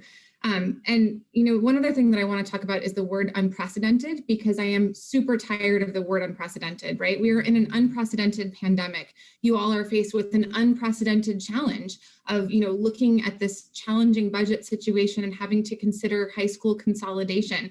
We have been faced with unprecedented fire seasons and actually floods, which are precedented, but which are still, a huge challenge for our West County community. And yet I hope that we can kind of turn that word unprecedented around and actually have an opportunity to try something new and to see what it's like to try to raise a new source of local revenue to benefit our education system and to support the efforts that your board has spearheaded in terms of looking at West County education holistically considering things like unification. I can't imagine how challenging it must be to have all of these different feeder districts and, students arriving with these sort of different, levels of backgrounds when they get into your high school, and then trying to create common communities and culture, out of that. And I just have so much respect also for the fact that you really live in fight or flight mode here in the school system, where you are constantly in survival mode, constantly in trying to make cuts. And quite frankly, the state hasn't been very helpful. So I'm hoping that, you might consider this unprecedented move of looking at transient occupancy tax as a way of offsetting the loss of affordable housing that has contributed to student enrollment decline in our rural unincorporated Sonoma County, and might consider a resolution in support. And it's not a perfect solution, nothing is, but it's something. And I think it's an opportunity for us to break down some of those silos, some of those jurisdictional boundaries, and try to work together to support our students. So with all respect to your jurisdictional authority, that's one of the reasons that we actually made a modification that is requiring a special meeting before the Board of Supervisors tomorrow morning to acknowledge, I'm sorry, I talk way too fast. So I'm going to take a pause for Mariana. She just sent a message. My family is from New Jersey, so that I blame the East Coast talking. Everyone talks faster on the East Coast. I'm an East Coaster, so I get that sometimes too. Thank you very much. I know we want to get some public comment on that, but I do want to ask the board if they have any clarifying questions or anything that they would like to further ask Supervisor Hopkins while we have her with us here. Angie? Are we going through like the language that's in it, or are we just, how deep are we diving into this tonight? Do you have some concerns with some of the language? Well, I was just curious, there's the language about any district that is in that area that applies. So what is the time frame? Can other schools apply for it if they explore unification? And what is the turnaround time? What does the split look like? What does that do, for us? So ultimately, the Education Advisory Committee does have the opportunity, to solicit that feedback. And I want to acknowledge that I know that your timeline is extremely tight. And so likely we would have to have everything poised and ready to go for the Education Advisory Committee to meet essentially as soon as the election is over. I would note that, the closure of El Molino is specifically called out in the ballot language, as a challenge that is being faced by West County education system. And so that would certainly rise to the list of a top priority. And you are also the only district that has actively started working towards unification in terms of, reaching out to the SCO committee. And I don't know if Terry, if you have anything else to add from kind of the legal or technical standpoint. No, Supervisor Hopkins, I believe you covered that. Thank you. Thank you. Thank you, Linda. I do also want to say, again, thank you very much to Supervisor Hopkins for meeting with me last week. As we've already addressed once, her and I met for over an hour. We talked about this measure in quite detail, and we talked about some of the language. And I do appreciate very much that you listened, Linda, and you actually were willing to make a little bit of the language change in that using the word striving is going to be huge in the fact that, because we don't know what might come down the pike. And so if it says that we must not close programs, well, what happens when the state decides to, drop our money in half or whatever they might decide to do? Then we're kind of, really stuck in a hard place. So thank you for listening. I know that you reached out to a number of different organizations, and there was some agreement that using that word was actually going to be very helpful. And then I liked very much the makeup of the advisory committee. I think that's really great. We're looking at all the different stakeholders, different people that are, supposedly or, in kind of in the pipeline to receive some of that money. So I hear your comments too, Angie. Definitely, at some point, some other school district is going to, want to raise their hand and say, well, we want to talk about unification too. So I do understand that. And hopefully that's a good thing, for us as a district as well, that there's other schools that are quite possibly, willing to look at that, that initiative. So thank you again, Supervisor Hopkins. Calling her a doctor, wow. This is like my 10th meeting in the last 4 days, so I'm sorry. Okay, is there any other comments from any of the board? Any questions? Ted, go ahead. I mentioned earlier, thank you, Linda, for getting hold of me today and talking and stuff like that. That word strive goes a long way with me, and for your staff member. My only technical comment is West Sonoma County Union High School is not a unified thing. So Terry, where are you? Do you know that now? Yes, sir. I'll have to point it out to the GIS folks who put it together. Yeah. Blame GIS. I worked at the county.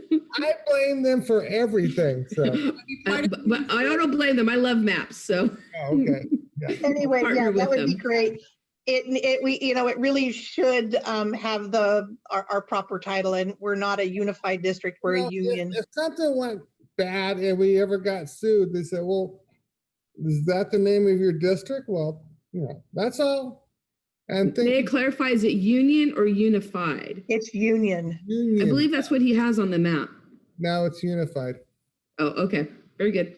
Yeah. Well, and that does make, yes, Kelly, go ahead. I was just going to say it makes a difference because that's part of unification. If we did unify, then we would become a unified district. So yeah, that clarification is good. It's definitely a technical clarification. We don't want to get ahead of ourselves. Right. Diane, Kelly, you have another comment? I have a comment, but Diane, if you want to go first, go ahead, Diane. No, go ahead, Kelly. Well, I was going to say, I just too want to echo the thanks. I think Supervisor Hopkins, your office has gone above and beyond in this last week to really work collaboratively with our district to try to figure out some innovative solutions to how we might make it to bridge to some of, as Jeannie said in the last item, what those next steps might look like and give us some breathing room to be able to have some more thoughtful conversations about, what is going to be in our future for our district. And so I just really appreciate your time and energy and efforts to be able to make that happen. I think, the striving language helps me as well, because I think that was one of the concerns that I had heard or questions that was coming up for me just around as you said, things can happen. And what if in the middle of the grant cycle for the first year, so, the state does come in and could thrash our funding. And so I like that the word striving is in there. I would like, again, for you to talk just a little bit about the timeline for the funds. I think that's another stressor on our end, is that we have the March 15th timeline for when we have to do our, potential layoffs on our end. If we don't have the funds, kind of guaranteed that they're coming in, we would have to make that step. And so I think that would be, just to hear a little bit about, I know you said you would get the committee together as quickly as possible, but just wondering how quickly that would be. And then even if, and this might be a question for you, Terry, like, even if it's not completely confirmed or the vote ratified, could we get something in writing just to avoid that potential layoff notice? That is, of course, if it passes. If it doesn't pass, then that's a little bit clearer, but if it does pass, I think that's where we get a little stressed, is just that because we have to make, we have our timelines. And once we start doing those layoff notice, we risk that, our teachers might start looking elsewhere for potential employment. Thank you, Kelly. Good questions. Supervisor Hopkins? Sure, and I don't know if Terry, do you want to just walk through the calendar really quickly, and then we could fill in some details? So clarification, are you saying this March you're trying to avoid layoff notices?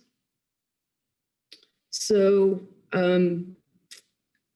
mean, I think the important thing is it's the advisory of the committee. I mean, if the advisory committee were convened and prepared to immediately make recommendations, obviously the interests of not only the 5th District Supervisor, but of the Board of Supervisors is to support the effort.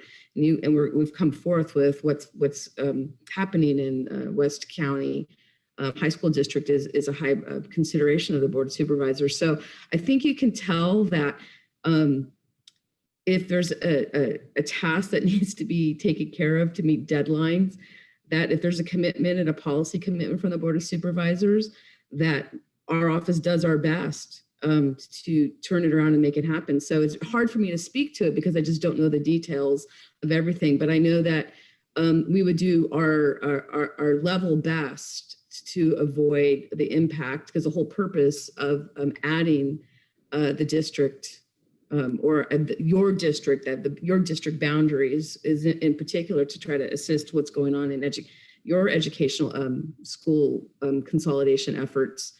It's the whole point. So we would really work on it, but it's really hard for me to give you a lot of details at this juncture without knowing how soon it would, with any certainty. I just know that we would do our best to try to solve the problem. And just to add to that, I think that at least this time around, we would have the advantage of knowing that we had a tight deadline. This all happened very, very quickly. Whereas, in January, we do set out our annual calendar for the Board of Supervisors. And so we could say, the first March meeting is when the Education Advisory Committee would be formally appointed, right? And we could hold the meeting, and here's who would staff the meeting, and it's going to come from the 5th District Office, or, we could figure things out and line up those ducks in a row ahead of time. And I think it would be really helpful to just sit down, with your staff and to learn what your deadlines are, and then actually literally look at the calendar, right? And say, okay, this is the Tuesday board meeting where that appointment could be made. Here's when it could come back for formal ratification, and just literally plot that out. And I think that Terry did mention during the presentation that the tax would not be start collected until July 1st. Of the year, which the good thing about that is that you do get the peak season, right? When a lot of the TOT revenue comes in is that summer quarter. So the money won't come in for a few months. Can I ask one follow-up question to that, Jeannie? Yes. So can you tell me, is there anything that the county can do because one of our challenges is we literally have cash flow issues that we need to keep our lights on and be able to pay our payroll. And so is there any type of assistance that if that funding is there and it's going to be given to our district, is there any type of assistance that can be given to our district in the interim, just so that we make sure we meet our, our cash flow needs? Terry, do you want to tackle that, or shall I? I mean, I would just say that we have worked with the Treasury in order to do loan advances. It would likely be a conservative estimate because this is a new district and a new TOT revenue, but that would also be possible if the parcel tax passed.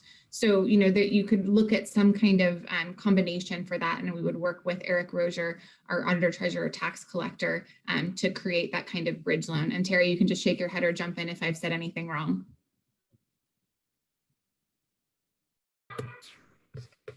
Good questions, Kelly. Excellent.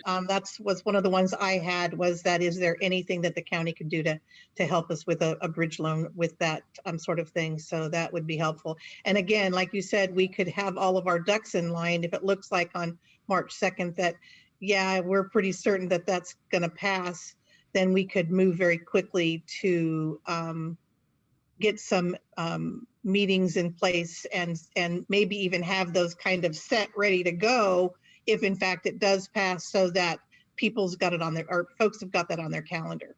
Am I right? Yeah, okay, good.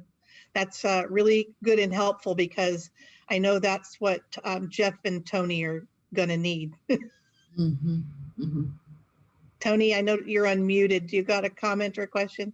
I guess I was just wondering about the language. The language that's in I think the language that came to us in this packet doesn't have the updated language in it. Is that correct? It doesn't have striving to, and that is that going to the supervisors tomorrow? Is that when the language is proposed to be changed? It should. I apologize. I thought I sent you the link to tomorrow's meeting, which does have the updated language. And if not, if you look on the Board of Supervisors website under the meeting on the 24th, it has the striving to language. And there's actually a track change. So you can look at the one that has the new language compared to the old language as well. So I apologize if I sent you the wrong link. Thank you. That's good. Thank you very much. Thanks, Linda, for doing that.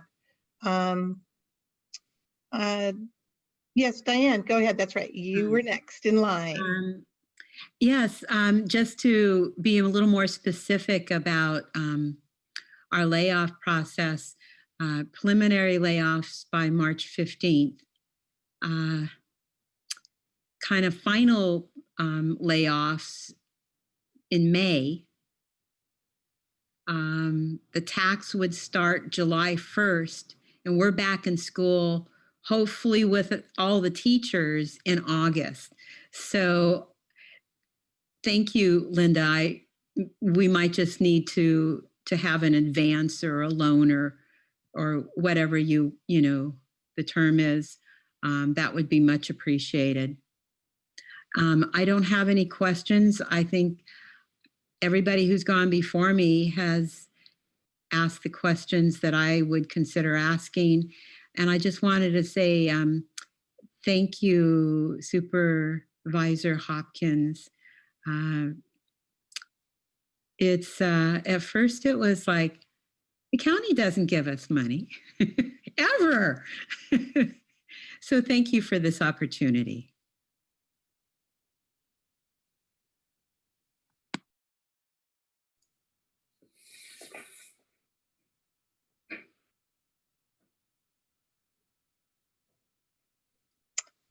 I'm unmuted. I think we all have a whole new idea and perspective on this TOT tax measure. And so I really thank you, Supervisor Hopkins, for working with us on that and getting the clarifications that we all need to feel comfortable with this. Is there any other comments at all from any of our student board reps or any further comments from trustees? Yes, Angie, go ahead. Oh my God. I have a dog chewing a squeaky toy right now. It's okay. Go ahead. I'm so sorry. Maybe Tony, or this is a Tony or Jeff question. I know we don't operate on maybes, so are all of these cuts that we were afraid of, they would have to be laid out, correct? Can you just reiterate briefly what those look like? Go ahead, Jeff. Okay. Yeah, I mean, obviously, there's a certain amount with anything that gets voted on, right? Depends on how much it passed by. So, if it's one of those things that's on a borderline percentage and we have to wait for certification, then that I think changes a little bit about what we can plan on. So yeah, but provided we're in where we can't count on it, as of yet. I think Diane kind of laid out the projections or the timeline. March 15th, is really when the second interim is due. At that second interim, it kind of falls in line with those first the preliminary layoff notices. We'd have to do the fiscal recovery plan submitted with that, and that would, that fiscal recovery plan, if we can't, if we're not including future revenue, looks different than if we do consider future revenue, because when we do the second interim and we do the projections, it really is dependent on, can we use the projections, or can we use the revenue projections, or can we not? If it's something that's too close, I don't believe that we'll be able to use them in those second interim projections. If it's something that's a landslide, is that a possibility of having a conversation with SCO about whether they would accept that or not as a future revenue source. But if we can't use the revenue source, then we're looking at all the other options that I'm sure you guys will discuss here in a little bit, that will be laid out with the next presentation.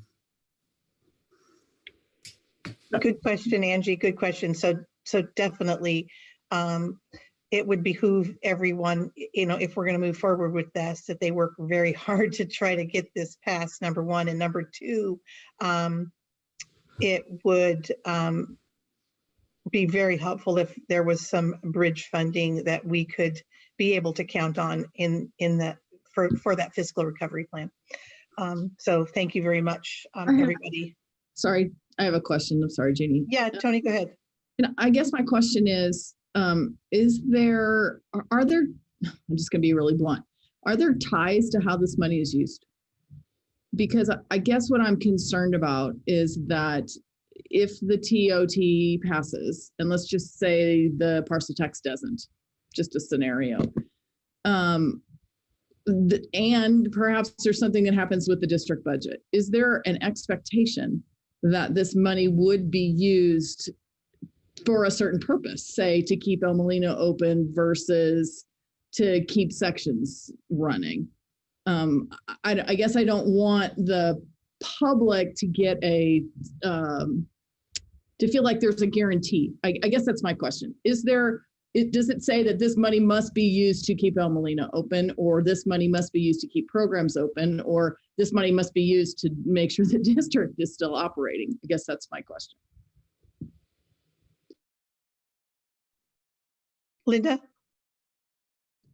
Or Terry? Yeah, I think that there's a very clear intention, which is to try to provide the district or, any district with funding in order to maintain facilities and programming. But, there's also an acknowledgement that this is not going to save everything forever and keep everything frozen in time, which is, to the point I think that's really important is that if the state said, the pandemic goes sideways and the state literally cuts the district's budget by 20%, there is no way that you could comply with keeping everything status quo with this relatively small amount of money facing that relatively large amount of deficit. So, I think that it's important to acknowledge the intentionality of this and, what it is destined to support, but also an acknowledgement that that support only goes so far. It doesn't keep making the money grow on trees, right? And if you were faced with a $5 million shortfall because the state, which they were threatening, right? They were threatening like a 20% cut to school districts earlier this year. So, I think expect the unexpected, expect the unprecedented, but, absolutely the goal is to support you and help you maintain facilities and programs. And if I'm correct, I think I can, because I've read the language. If I'm correct, it doesn't specifically say that the money would have to be used to keep El Molino open. It really talks about not closing a school and keeping programs going. Actually, it now is going to say striving to do those things, which also gives us a little bit of leeway. And I don't believe, and maybe Terry or Linda, you can say, I don't believe that it says that what it actually has to be used for.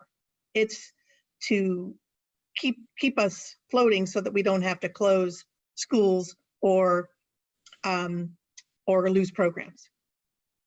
Jeff, yes? Just one quick clarifying question on the estimate as far as the revenue side of the thing, just because I'm going to have to run them. Was that estimate based on like a pre-COVID world or post-COVID? Like, I guess, are those estimates based on what we think the future year is going or what a normal year would look like? So the ballot language requires that we provide an estimate. And so what we did is, and that's a really good question, Jeff, we did a combination of 2019, 20, and 2018-19. And in our 18-19 fiscal year, TOT numbers were higher than they were in 19-20 for obvious reasons. Mm-hmm. So the estimate that we provided was a mix. Okay. So if we post-COVID go back to a normal world, the money would be higher. Okay, and I know they're all estimates and projections, and I was just wondering what it was based on. Thank you. Good question, Jeff. Good question. Okay, Angie, did that help answer your question? Good, okay. All right, so now I would like to have Jenny open up the public comment. I would like anyone that wants to speak to please raise your hand. I'm going to wait approximately 20 to 30 seconds. Ted, you're gonna have to wait. And I will, we'll see how many people want to speak. And then we will decide how much time we're going to give to each speaker based on the number of hands raised. So please go ahead and raise your hands.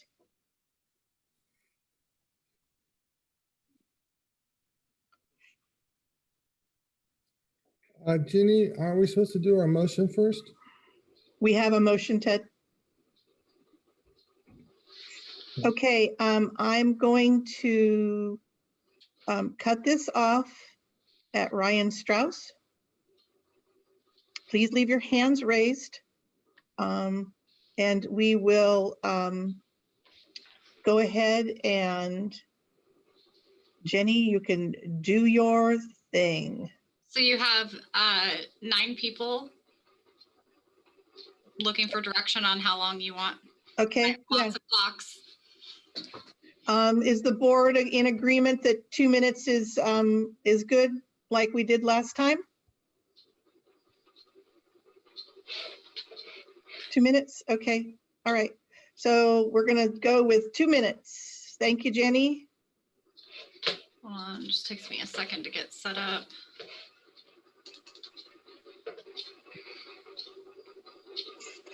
No problem. Just kidding.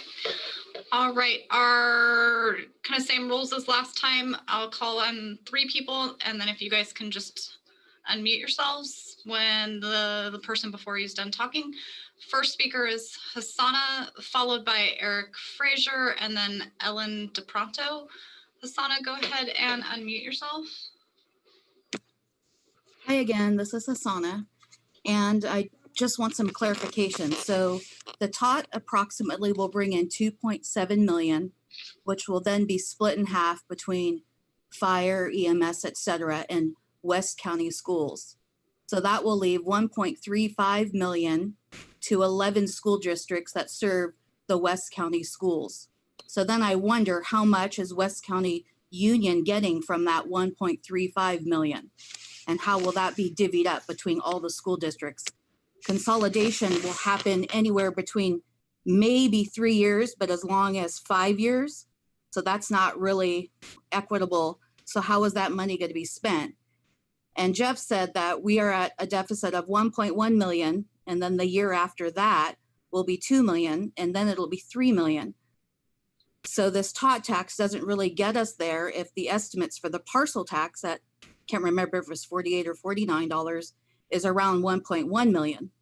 So we're still not there yet for the next year after that and the year after that. So it seems that we still have to have this conversation again. So are we going to come back in 1 year, 2 years and say, hey, we're still short money? So I'm just curious about that. So this doesn't really solve any problem. We're still not getting to the, $2 million the year after that to the $3 million after that. We're still not at those levels. So then I'm reading that as cuts to electives, cuts to sports, cuts to after school programs, which is not something that I'm on board with. So thank you all.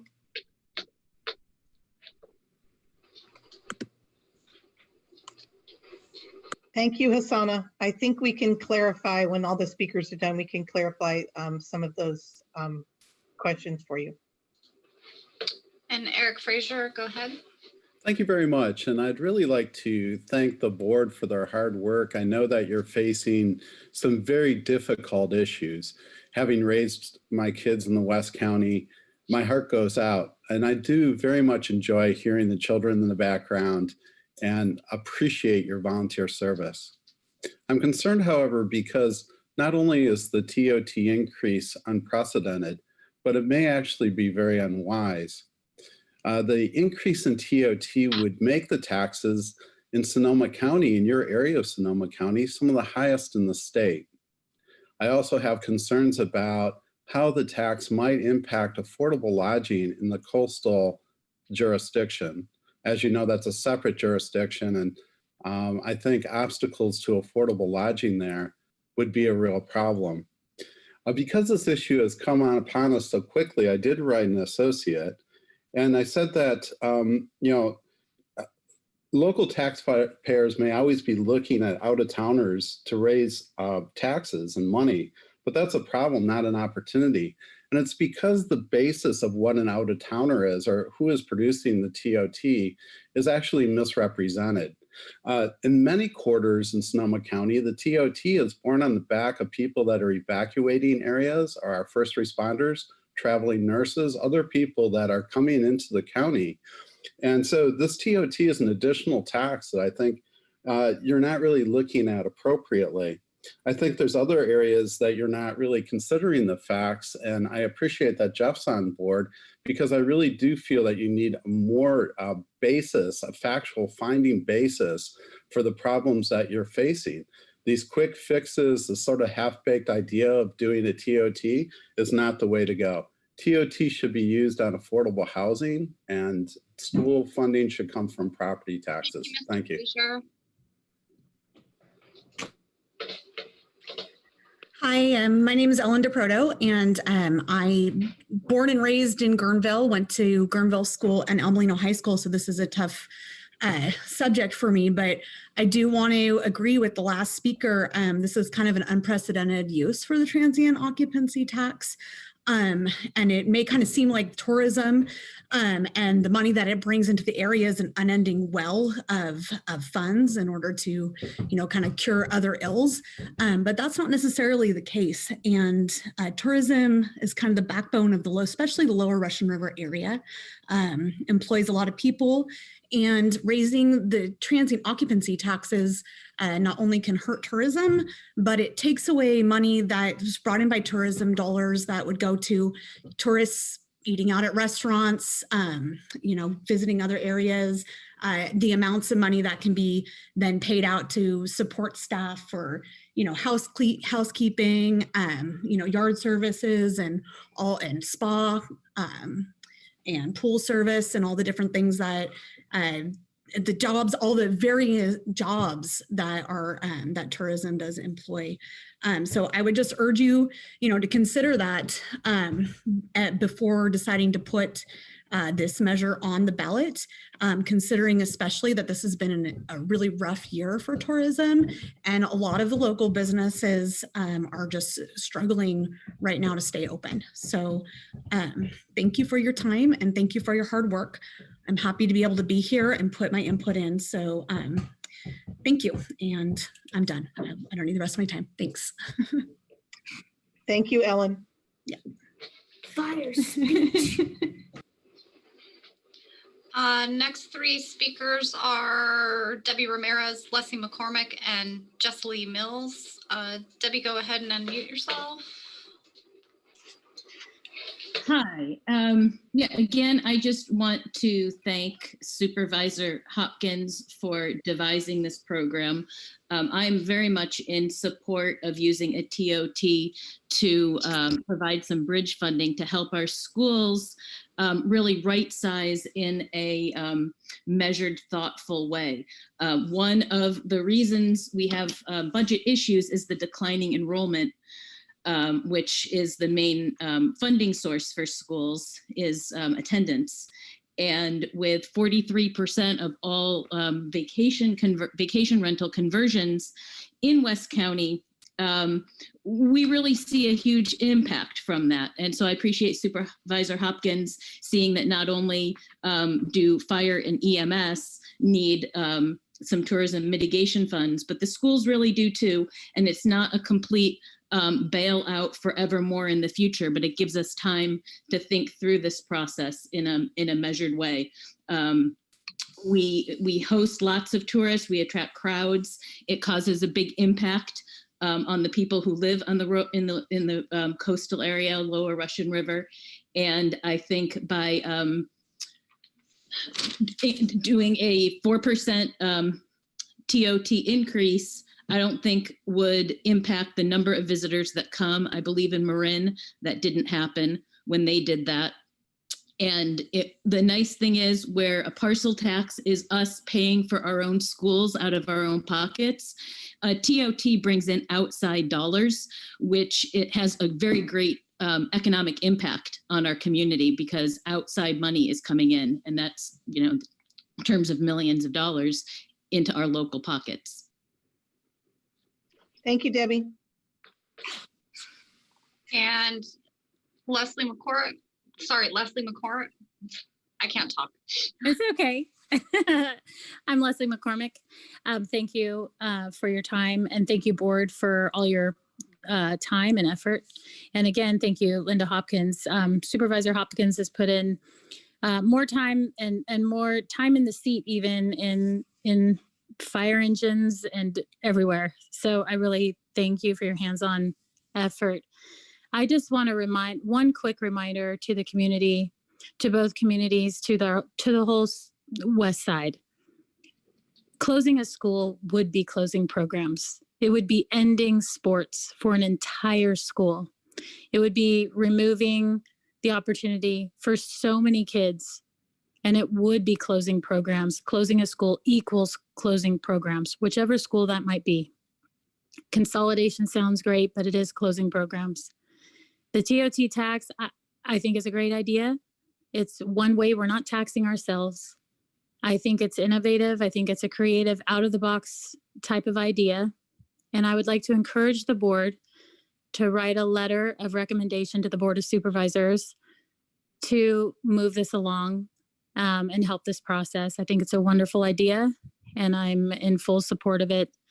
I think in these times, we really need to think creatively. And I thank Supervisor Hopkins for stepping in and really standing up for our students in the West County. Thank you. Thank you very much, Leslie. And Jessie Mills, go ahead. Hello again, Jessie Mills here. I just want to say I agree with everything Leslie just said. And another thing I would like to point out is we're hearing a lot of people talk about the unprecedented funding and use of this tax money to fund a school. And as Supervisor Hopkins pointed out earlier in this meeting, there's a lot of things that are unprecedented right now. And I think that's why we need to get creative, and we need to find solutions that are not traditional, because traditional solutions don't seem to be working at this point. And it is 2020, so stranger things have happened. I think that it would be a huge benefit to this district, as well as all of the other West County school districts, if this board were to pass a resolution supporting the TOT. The issue I see here is I guess my problem I have is what the opposition is. There's literally no detriment to the district to supporting this tax. It doesn't cost the district a dime. It doesn't take any resources away from them. And the only thing it does is provide potential funding in the future. So I think it would be extremely foolish to not support this TOT. Supervisor Hopkins has stuck her neck out on the line to get this language included to help save El Molino, but also this is what's to come in the future for other schools in our district. And so this is a great opportunity for us to take advantage. So please vote to support it. Thank you. Thank you so much, Jessie. And our next three speakers are Julie Hunter, Steve Griffith, and Ryan Strauss. Julie, go ahead and unmute yourself. Hi, can you hear me? Yes. Hi, I'm Julie Hunter. I'm a parent of a student at El Molino. And I first also want to thank Supervisor Hopkins for so much work and so much dedication to the area, and I just really appreciate it. Several speakers before me have talked about that we would be the highest TOT in the area. And actually, I'm surprised we're not already the highest TOT in the area because everybody wants to come here. This is the vacation destination. And I've been operating a completely legal, I was going to say illegal, but it sounds like illegal, a completely legal vacation rental. And the people who come to stay with us would hardly even notice a 4% change. I mean, that's just so negligible. I can't even believe we're having this conversation. It's so easy to do. And when they come here, they are in a vacation mode and they're excited about spending their dollars all over this county. So I think it's a no-brainer in terms of supporting the TOT, which I definitely do. Also, somebody referenced about traveling nurses as if that would be a sympathetic issue, but traveling nurses get paid way more than they ever spend on their housing. If you have ever known a traveling nurse, they make money on the housing stipend as well. And I guess basically I just want to say that the TOT is absolutely the way to go. And I would really appreciate the board supporting it because it makes no difference to the travelers coming to our area and it's a great revenue source. And it will do great wonders for the kids. Thanks. Thank you, Julie. All right, Steve Griffith, I already see that you're unmuted, so go ahead and. Hello, board. Good evening. I wanted to repeat what everyone else has said, appreciating the work and time that you put in. And I'm including Linda Hopkins now in tonight's meeting. And my thanks to her for these efforts in unprecedented times. I personally look at the TOT as an issue of equity and balance. It is important to not unduly squeeze our tourists or add burdens to the people that run the hospitality sites that they visit.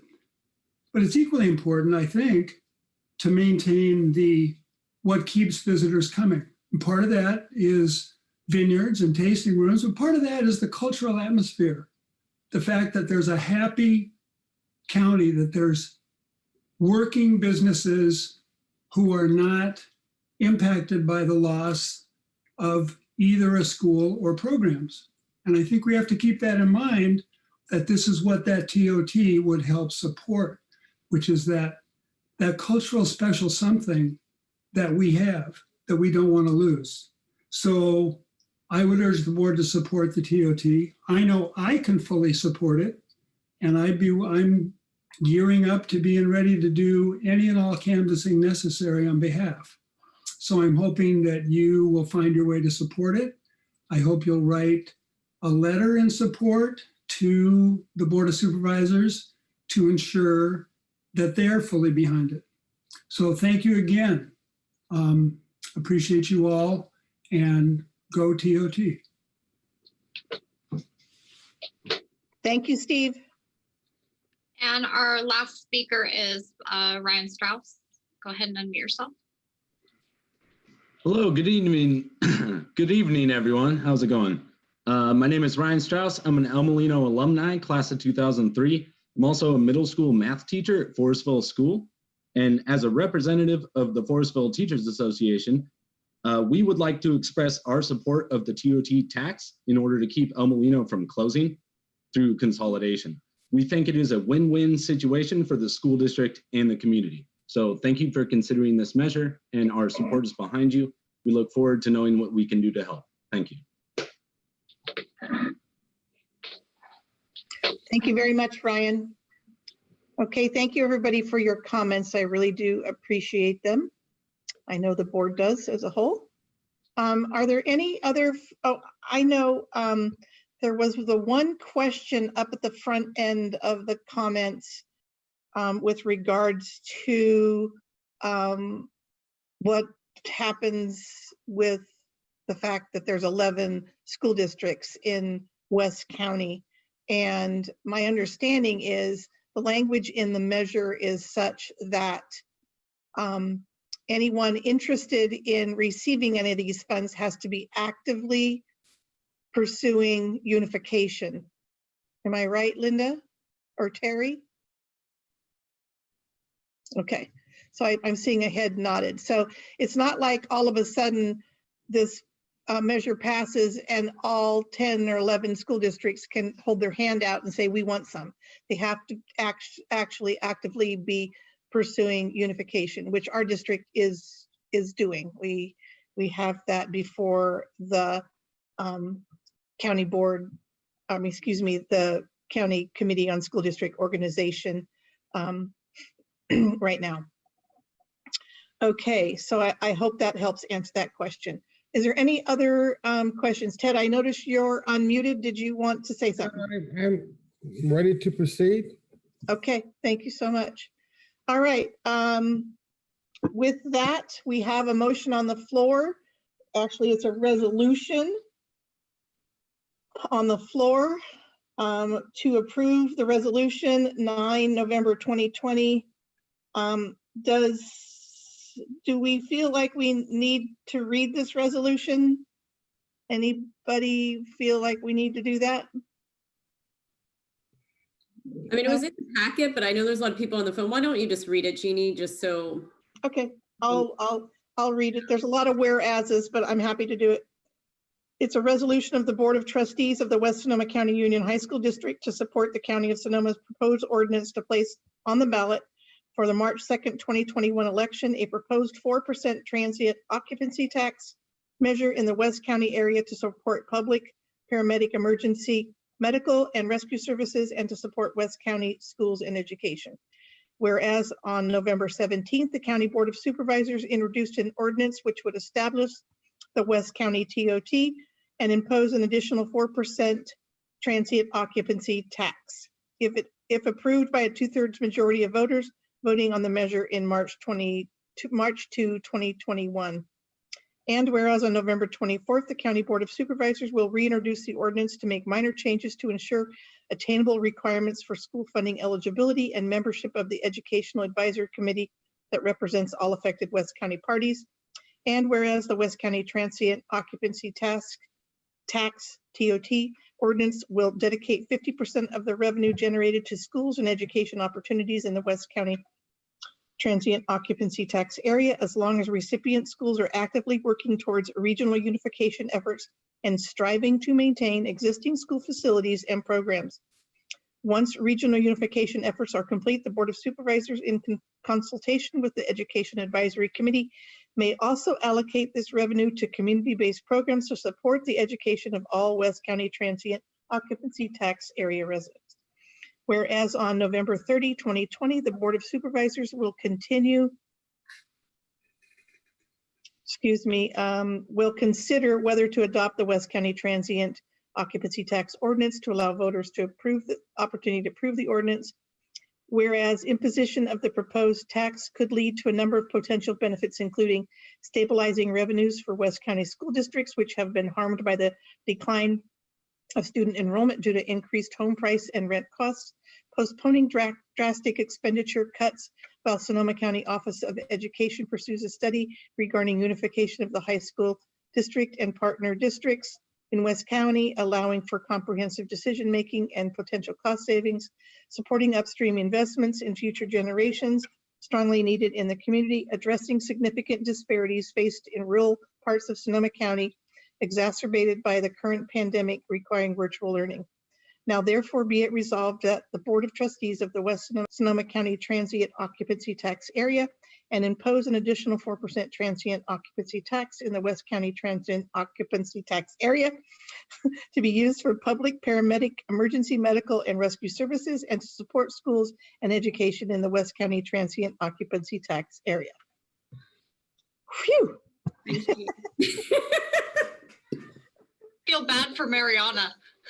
Sorry, Mariana. I know I was going very fast, but I needed to get through it. So sorry. Okay, so we've all heard the resolution now. We have a motion on the floor, and so I'm going to call for the question. All in favor? Well, sorry, can't do that. Angie Lewis, we're going to do roll call vote. Angie Lewis? Aye. Kelly Noe? Aye. Diane Landry? Aye. Ted Walker? Aye. Jeannie Fernandez, aye. Jeff Wise? Aye. Jeannie Broom, Aye. Satori McCullough. Aye. Okay, we pass with 5-0 on this item. I want to say a huge thank you to Linda Hopkins for your efforts in this and for working so diligently and closely with us.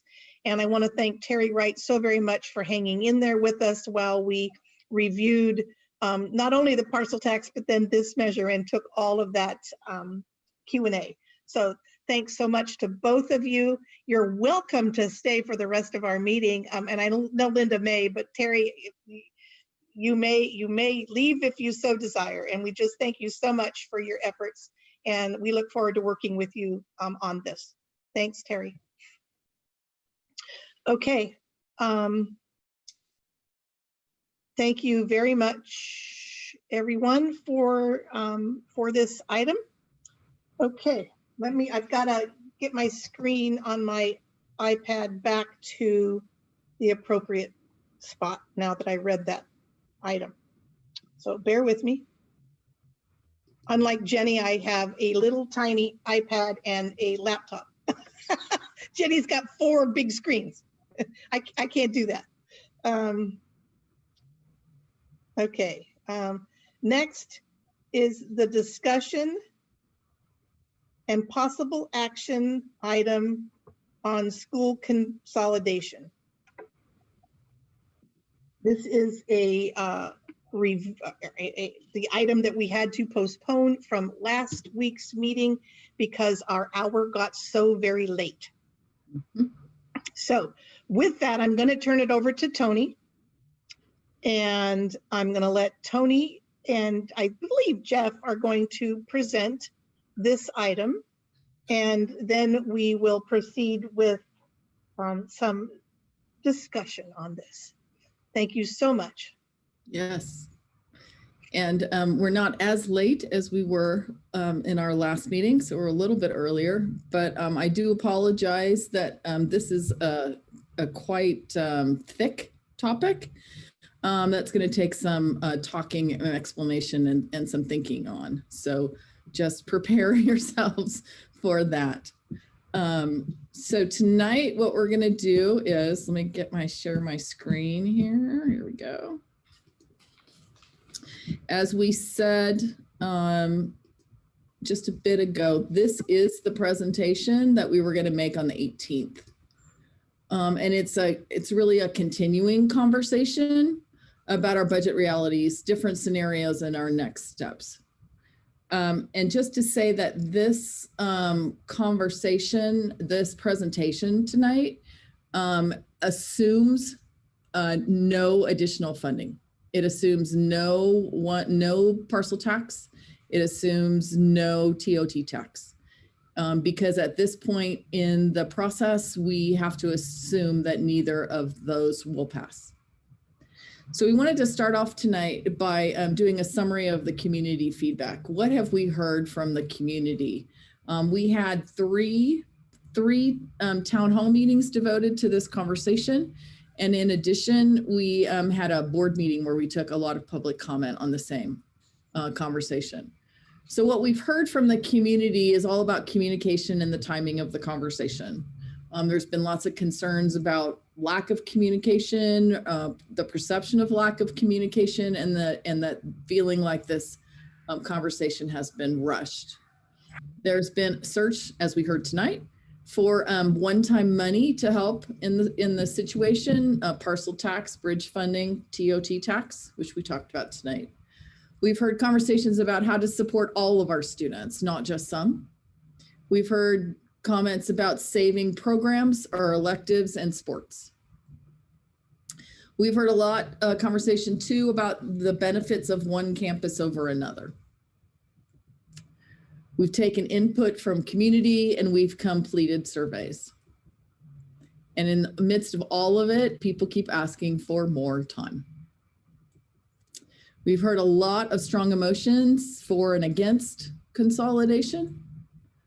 And we've shared with you, and I can show you these, we have answered a number of frequently asked questions. Some from our October 28th meeting. These are all on our website. There's quite a few. There's actually 20 pages of these frequently asked questions from October. And there's also frequently asked questions from the 4th and the 16th. And I think this has close to the same number of pages. So these are on our website. All of these frequently asked questions are there. So there's been a lot of community feedback on the topic since we started this conversation. One of the things that we keep talking about is the budget, but I think it's also important to talk about programs. And this is the conversation that I think drives it for us. This is behind all of the decisions that we're talking about making. And the issue comes because our program offerings are based on the number of students that request a course. So that is what determines what courses we offer, is the number of students that select it. So if you have lower enrollment numbers, it means that there will be lower student requests for a course. It just stands to reason. If you have lower numbers, there will be lower student requests. The result is that less classes are offered because there are less student requests for those courses. And those courses are usually elective and AP and honors courses. So the result is that we are truly unable to offer the same classes or the same programs for all of our students throughout the district. And it is based on the number of students at the site. So the issue that comes up is that because we have smaller schools, the cost rises due to lack of scale. So a larger campus, cost is less per student. Smaller campus, the cost is more per student. And that's really just a mathematical formula about the scale. So what we have noted here is how much it costs per student for our students at Elmo, and the cost for students that attend annually. There was a comment at one point about the fact that our Elmo campus, actually our Elmo and our Laguna campus, receive Title I funds. The Title I funds that are allocated to El Molino are the equivalent of about $155 per student. So that's just more additional information about that. What happens too is there are differences in course offerings, and this shows in actually the courses that we can offer. At El Molino, because there are less requests for certain courses, we are able to offer some courses that annually does not have. And in addition, because there are more students in annually and more requests for courses, we are able to offer additional courses at annually that are not offered at El Molino. And this is just simply because there are less students. If we were to combine campuses, we would be able to offer more courses, a wider variety of courses for all of the students. So this is just an example of what we're talking about when we're talking about equity. When we talk about equity, we're talking about the opportunity for all students to have all of the classes that we offer. So I'm going to let Jeff talk about the budget summary because he does much better at this than I do. Yeah, and obviously this is a similar slide or the same slide from last one. As I mentioned earlier, we currently have that structural deficit of roughly 1.1 million. As I mentioned earlier, also the fact that expenses are expected to rise and the fact that enrollment and attendance are expected to decline, what happens is we get reduced revenue combined with additional expenses combined with already being short 1.1, on an ongoing basis. And so the reason why that deficit climbs in year 2 and year 3 is due to that. So again, those are all based off current assumptions. So that means that expenses are projected to increase at the rates that we have. We keep current staffing. We make no other changes. And then it obviously has the projection on the state not changing or not being different, going in. Right now, the estimate from the state is a 0% COLA, which means there's no additional funding. And so then really it goes on our enrollment and our attendance, and that's expected to go down. As we've talked about the $2 million deficit in 22-23 if no changes are made. Obviously, that would get bigger if no other changes were made. But due to the fact that we have to submit that fiscal recovery plan and identify reductions, many of these topics are coming up. I did want to address and acknowledge, future potential funding. Obviously, the two items that are on the budget for today, or the agenda for today, the TOT tax, the parcel tax. I also want to acknowledge the fact that state funding, from the standpoint, looks a lot better than it did 4 months ago. What I think that will mean in reading the legislative analyst report and their suggestions is likely that it's going to impact deferrals first and foremost. So if you don't know, a simple way of thinking of a deferral is an IOU, is that the state owes us the money in February, March, April, May, and in a way to balance their budget, they say, we know we owe you this money, but we're not going to give it to you until September, or we're not going to give it to you until next year. And so on paper, we can plan for getting it, but this is where the cash flow problem starts. So I do think the windfall, right, as they have put out for the state, is definitely going to help, or hopefully help on the deferral standpoint. I do think there's a potential for one-time funds if the tax revenues are even higher. Again, much like the two taxes that we're talking about tonight, until we get any new information, we can't really count on that. But regardless, whether it's parcel tax, whether it's TOT tax, whether it's one-time funds from the state, any of these are all helpful, right? I don't want to say that any funding is not helpful. I just want to be very clear that it provides help for a certain period of time. And I think ultimately, we are really striving for that long-term option. The delay in timing of any of these future funds has immediate impacts. So earlier we were talking about the layoff timeline. Really that's our biggest impact, is when we have no other reductions that we can make, even if money might be coming, until it's confirmed, to us and through enough channels, we can't put it in our plan. And by not putting it in our plan, we have to identify more reductions. So that's where that timeline part is key. So even, earlier we talked about the taxes. They'll go on the ballot in early March. We might know, in the first week, if we have some landslide decisions, that, we'll be able to count on those next year. But if they're close, it takes, I believe, 30 days to certify the results, in which case that would put us into April, which means we would have already made preliminary layoff notices.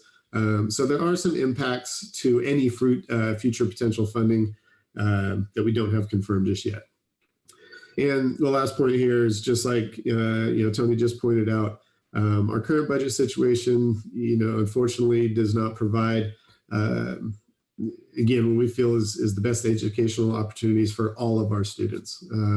It's really hard to know that there's classes at either site that somebody might not have access to. And ultimately, we'd love to be able to, provide all those opportunities for all students.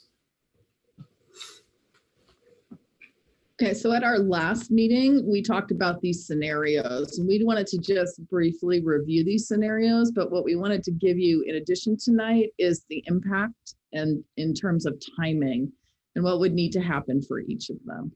So as you remember, the 4 scenarios that we presented was no consolidation, no budget reductions, no consolidation with budget reductions, consolidation in the 22-23 school year, with and without consolidation, and then consolidation in the 21-22 school year, next school year. There is one new consolidation option that we are presenting tonight, and it was the request of the board at our last special board meeting, the one before the regular board meeting, where the board asked us to review an additional option that we will present tonight. And that is a move of the district office and Laguna program to the El Molino campus, with El Molino moving to the Annalee and the Laguna campuses. So we'll present that in more detail tonight. So the first scenario, no consolidation with no budget reductions. Jeff and I met with SCO and talked to them about this option. And I just want to be clear, the Sonoma County Office of Education is not doing, basically what they're doing is they're following Assembly Bill 1200. They are not making arbitrary decisions about our budget. They are following the law. And they happen to be the agency that implements the law. So under AB 1200, it requires a district and a school board to maintain fiscal solvency. It's not an option for a school board to not make budget reductions when their budget is qualified. They must do it according to law. So SCO doesn't have a choice to tell us, oh, don't worry about it. Don't worry about it for now. They have to follow the law, and we must also follow the law. So making no reductions, basically this option is not really an option for us. We cannot not make budget reductions. We must make reductions in order for the district to stay fiscally solvent. What that means is that, as Jeff just mentioned, on December 15th, we must submit the first interim budget. Jeff will be presenting the first interim budget to the board for their consideration on December 9th. Is that correct? Yes, on December 9th. All indications at this point, although Jeff hasn't completely finished first interim, they are that we will have a qualified certification. What that means is that we may not be able to meet our financial obligations in the current year or in the subsequent 2 years. And that's all defined by that AB 1200 law. When that happens, we must, by law, develop a fiscal recovery plan. And so based on our current, and it has to be based on our current information. It can't be, and the parcel tax might pass, or the TOT tax might pass. That's not what first interim is based on. It's based on what our current situation is, not any, like Jeff referred to, not any of the what ifs. And then that fiscal recovery plan is required to be included in our second interim budget, which is due in March. We must, at what the way the first interim looks right now, we must address in that fiscal recovery plan, we must address the $2 million shortfall that is projected to happen in the 22-23 school year. So scenario one is pretty much out. We can't do that. Scenario two is no consolidation with budget reductions. And I know we've seen this slide, so I'm not going to spend a whole lot of time going through the what we've talked about before, the drastic reductions that would need to be made if we were to not consolidate and make budget reductions. These are the ones we reviewed before. It's a lot of elective sections. And it is a lot, I mean, it includes sports. It's a pretty dramatic, what's the word I want? It would not be a good thing for our school district. It would be pretty dramatic reductions that would happen that would significantly change our programs. We would almost certainly lose students. And in turn, we would then have declining enrollment, which would make our budget situation even worse. The question that we're going to answer here, in addition to that one, is what happens? What does that mean? What does that mean in terms of staffing and facilities if we were to make no consolidation with budget reductions? What that means for us, and you have to understand too, that because our scheduling process begins in December for next school year. And all of our classes, the classes that we offer, what classes we offer, and how many of them are based on what our students choose. So any reductions that we might make are going to significantly impact our registration process for next year that starts in December. It actually starts in a couple weeks. It starts before we go on winter break. So what will happen in the scheduling process is if this scenario were to happen, if it were to happen that we were going to make massive cuts to our programs and classes at both of our campuses is students would need to choose 6 periods instead of 7. Our teachers would go from having 2 prep periods, which they have now, to having 1. We wouldn't have to notice the elimination of sports programs. We would have to notice employee layoffs because those employee layoffs need to happen by March 15th. March 31st, all classified staff need to have their notices given to them. And by May 15th, final layoffs to certificated staff and administration would need to happen. Now you have to understand, even if the parcel tax and the TOT were on the ballot in March, we would need to move forward with this until we would be assured that either of those two, one, the other, or both, were going to pass. We would have to proceed forward not knowing and not betting on that happening. And then of course, we don't have any idea if we were to make those cuts, what kind of enrollment impact would happen due to our loss of programs. So that's scenario 2. Now, if we move to scenario 3, scenario 3 is if we were to consolidate in the 22-23 school year. You have seen this slide before. What needs to happen in this case is that because we would know, well, how do I say this?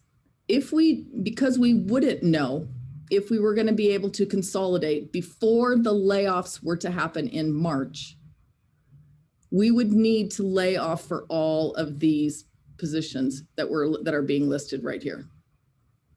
So this is less than the previous slide. The previous slide was 30 sections. This slide is 15 sections. Because we would have the savings of consolidation in 22-23, we would not have to cut as many sections. So you can see that having the savings from a known consolidation helps us in terms of saving programs. So here's the same question on this one. What does that mean? So if we were to consolidate in the 22-23 school year, there are some impacts for facilities. If we were looking at the possibility for consolidation in 22-23, the board would need to direct staff to begin the CEQA full environmental impact report. We would need to start that sooner rather than later. It takes at least 6 months for that process to be done. So we would need to start that sooner rather than later. The board would need to direct the staff to do that full report. A full CEQA study will cost the district about $250,000. It would be bond funded, so it wouldn't be coming out of the general fund, but it is $250,000 we would be spending on the study versus spending it on improvement for facilities. I already said this already. The anticipated completion of that study would be June of 2021. That would be the soonest that study could be done if we started it right away. What does that mean in terms of staff? Because we would not know if the district was going to consolidate. So we have to understand this. The district cannot make a decision to consolidate until the CEQA study is done. In this case, we would be doing a full CEQA study that wouldn't be done until June. So for district staff in terms of layoffs, we would need to plan as if consolidation was not happening, because the board cannot make a decision until June, and staff need to be laid off in March if there's any layoffs possible. So in this scenario, we must plan for no consolidation, which means that the scheduling process would be more involved. In December, next month, we would have to start asking students to rank elective sections, because we wouldn't know at that point whether or not we were going to have 6 classes or 7 for students. We would have to plan for both scenarios. We would also have to plan for both scenarios for teachers. We'd have to plan for 1 prep and 2 preps. So this, you can see that this is a much more complicated process for us, because not knowing if we are going to consolidate, because the board cannot make that decision until the study is done, we would have to prepare as if no consolidation was going to happen, which means we would be preparing for the full layoff of the 30 sections. We would have to create separate schedules. We would have to create 2 schedules. We'd have to create one that has 7 choices per student and one that has 6 choices per student, because we wouldn't know what the scenario would be. In terms of staffing, we would have to notice all employees. We'd have to notice any potential layoffs by March, and that would be the reductions for the full layoff up to the 30 sections. Classes, of course, would be determined based on student requests, and we would have to do the March 31st and the May 15th final notices to staff. And of course, again, we wouldn't know the impact that that's going to have on enrollment, because in March, when you start laying off all of those teachers, it's very common and understandable that parents and students will think that those teachers are not coming back. And so the result will be that we will lose students. Students will go to other schools based on the fact that we don't know.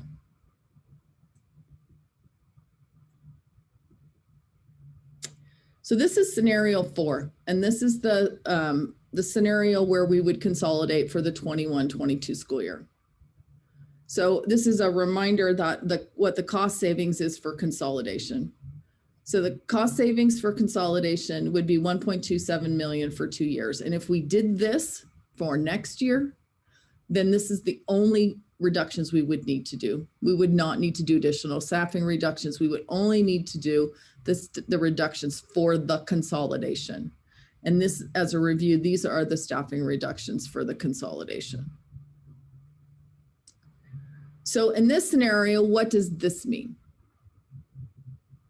In terms of facilities, if we were planning to consolidate in 21-22, the board would still need to direct staff to complete the full environmental impact process. And as we said before, that process will cost $250,000 out of bond funds. The completion would not be until June of 2021. And in terms of staffing, we still have to plan for no consolidation. And it's important to understand that the reason why is because the board cannot act on consolidation until the full CEQA study is done. That CEQA study will not be done until June. So we have to plan for no consolidation, which means we would still need to students would still need to rank. We would have to prepare new separate schedules for each scenario, and we would have to lay off all the staff as if no consolidation were happening. Because the board the board will not be able to make a decision until June. And we would have to prepare for the scenario just in case the board were to say, we are not going to consolidate. I hope that makes sense. So the board asked us for one additional option. And this option, I think, might seem kind of drastic to some people, because basically what it does is it's moving our students around the district. It's the district office in Laguna moving to the El Molino campus and the El Molino students moving to the Annalee campus.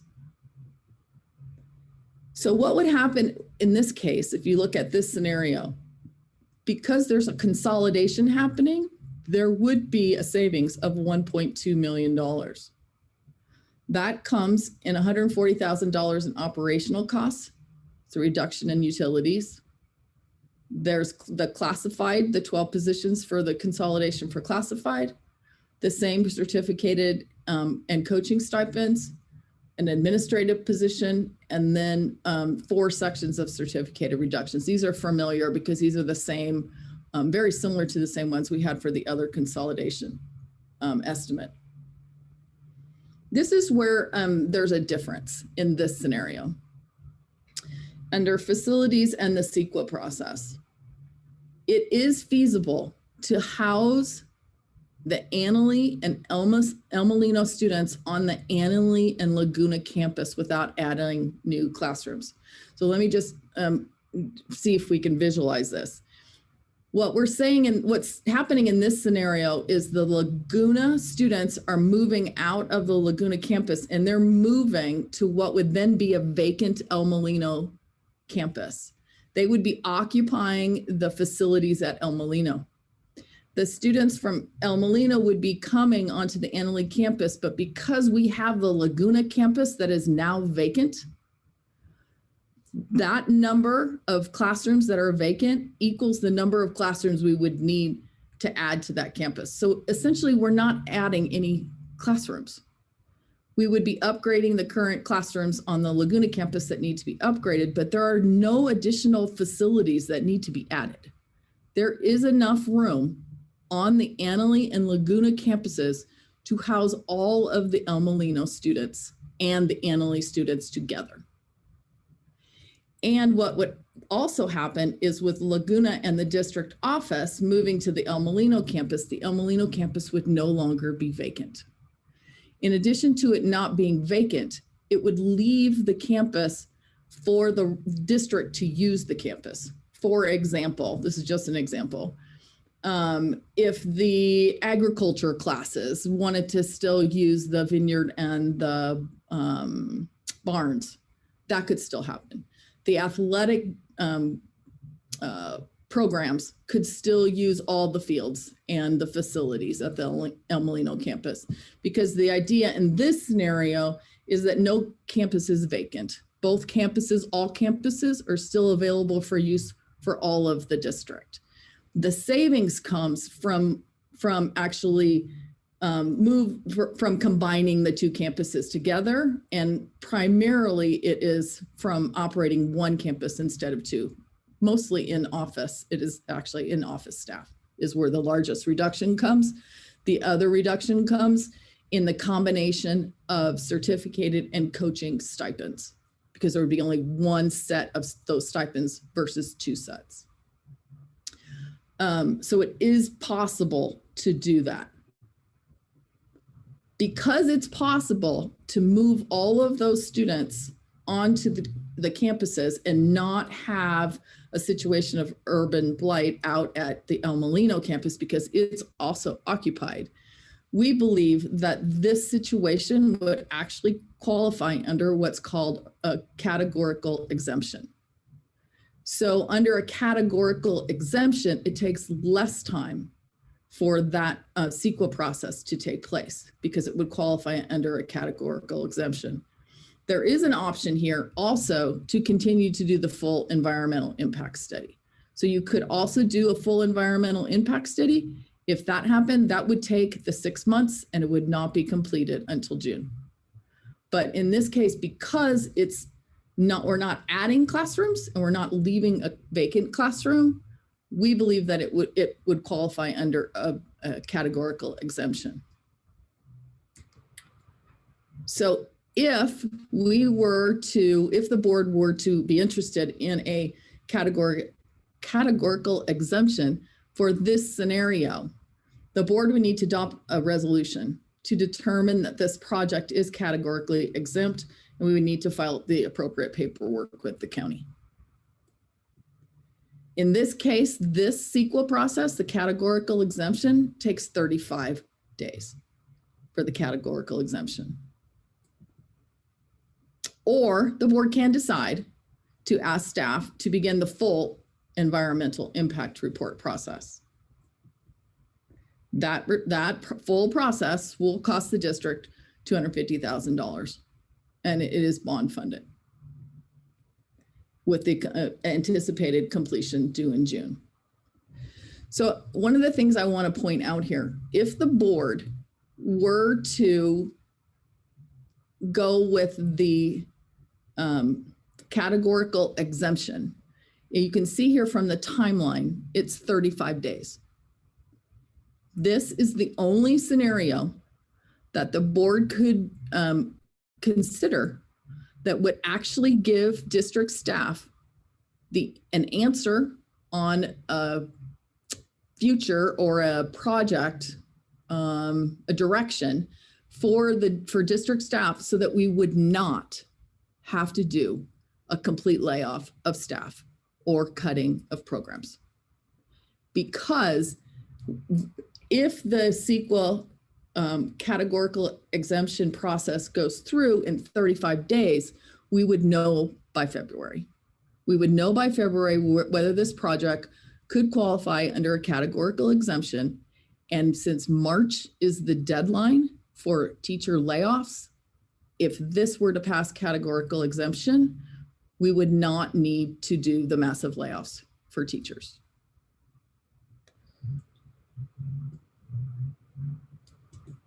So what does this mean? I kind of just said this. In terms of student scheduling, we would follow the regular student scheduling process. Students would be scheduled for 7 classes. In terms of potential layoffs, the layoffs in this scenario would be limited to the consolidation scenario. We would do March 15th layoff notices for those positions, March 31st notices for those classified staff, and the final notices on May 15th for those staff as well. In terms of the environmental impact, if the board were to say, we're interested in this study, let's add it to the other study and let's do the full environmental impact report. If that were the direction that the board would want staff to move in, we have to understand that because this notice would not come until June, staff would need to do all of the layoffs that we talked about before. Because in this scenario with the full report, we wouldn't know until June, which means we have to do everything in March to prepare for whatever decision will come in June. So this is a summary, hopefully. Scenarios 1 and 2, no consolidation. We would need to start the fiscal recovery process soon, like next month, because we would need to have the fiscal recovery plan developed for by March for the submission of second interim. We would need to reconvene the superintendent's budget committee to start talking about what options we have. And as a reminder, I think you guys know about this sheet, but this is the sheet that we have looked at before. This is the one we referred to last year when we made them over $1 million in budget reductions. This is the sheet we used. And all of the things on this list have pretty much been reduced already. So we're back to the things that we've been talking about this year, which are these things here at the bottom. So that's scenarios 1 and 2. For scenarios 3 and 4, which involve consolidation, either in 21-22 or 22-23. As a reminder, the board cannot take action on consolidation for either of these 2 options without going through the full CEQA process. So if you were to decide to move forward with either scenarios 3 or 4 with consolidation in one of those 2 years, you would need to direct the staff to complete the full study. Wouldn't be completed until June of 2021. And we would need to begin the fiscal recovery process. Again, this last scenario that the board asked us to investigate is the one of moving Laguna District Office to Elmo and Elmo to Annalee. You can do either. You can file a categorical exemption or do the full impact report. And this is just says it again. Basically, we have to the board has to direct staff to pass the resolution for the categorical exemption or direct us to file the full EIR process. We must then start the fiscal recovery process. So, let me go back.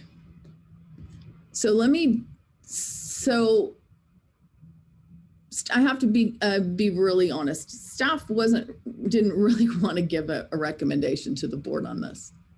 But when we sat and talked about the reality of budget cuts and what that would do to our district, we, in all honesty, we were really sad.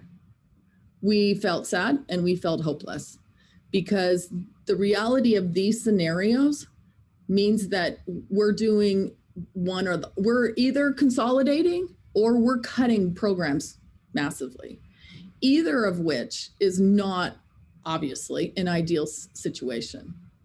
So we kept saying, what other options do we have?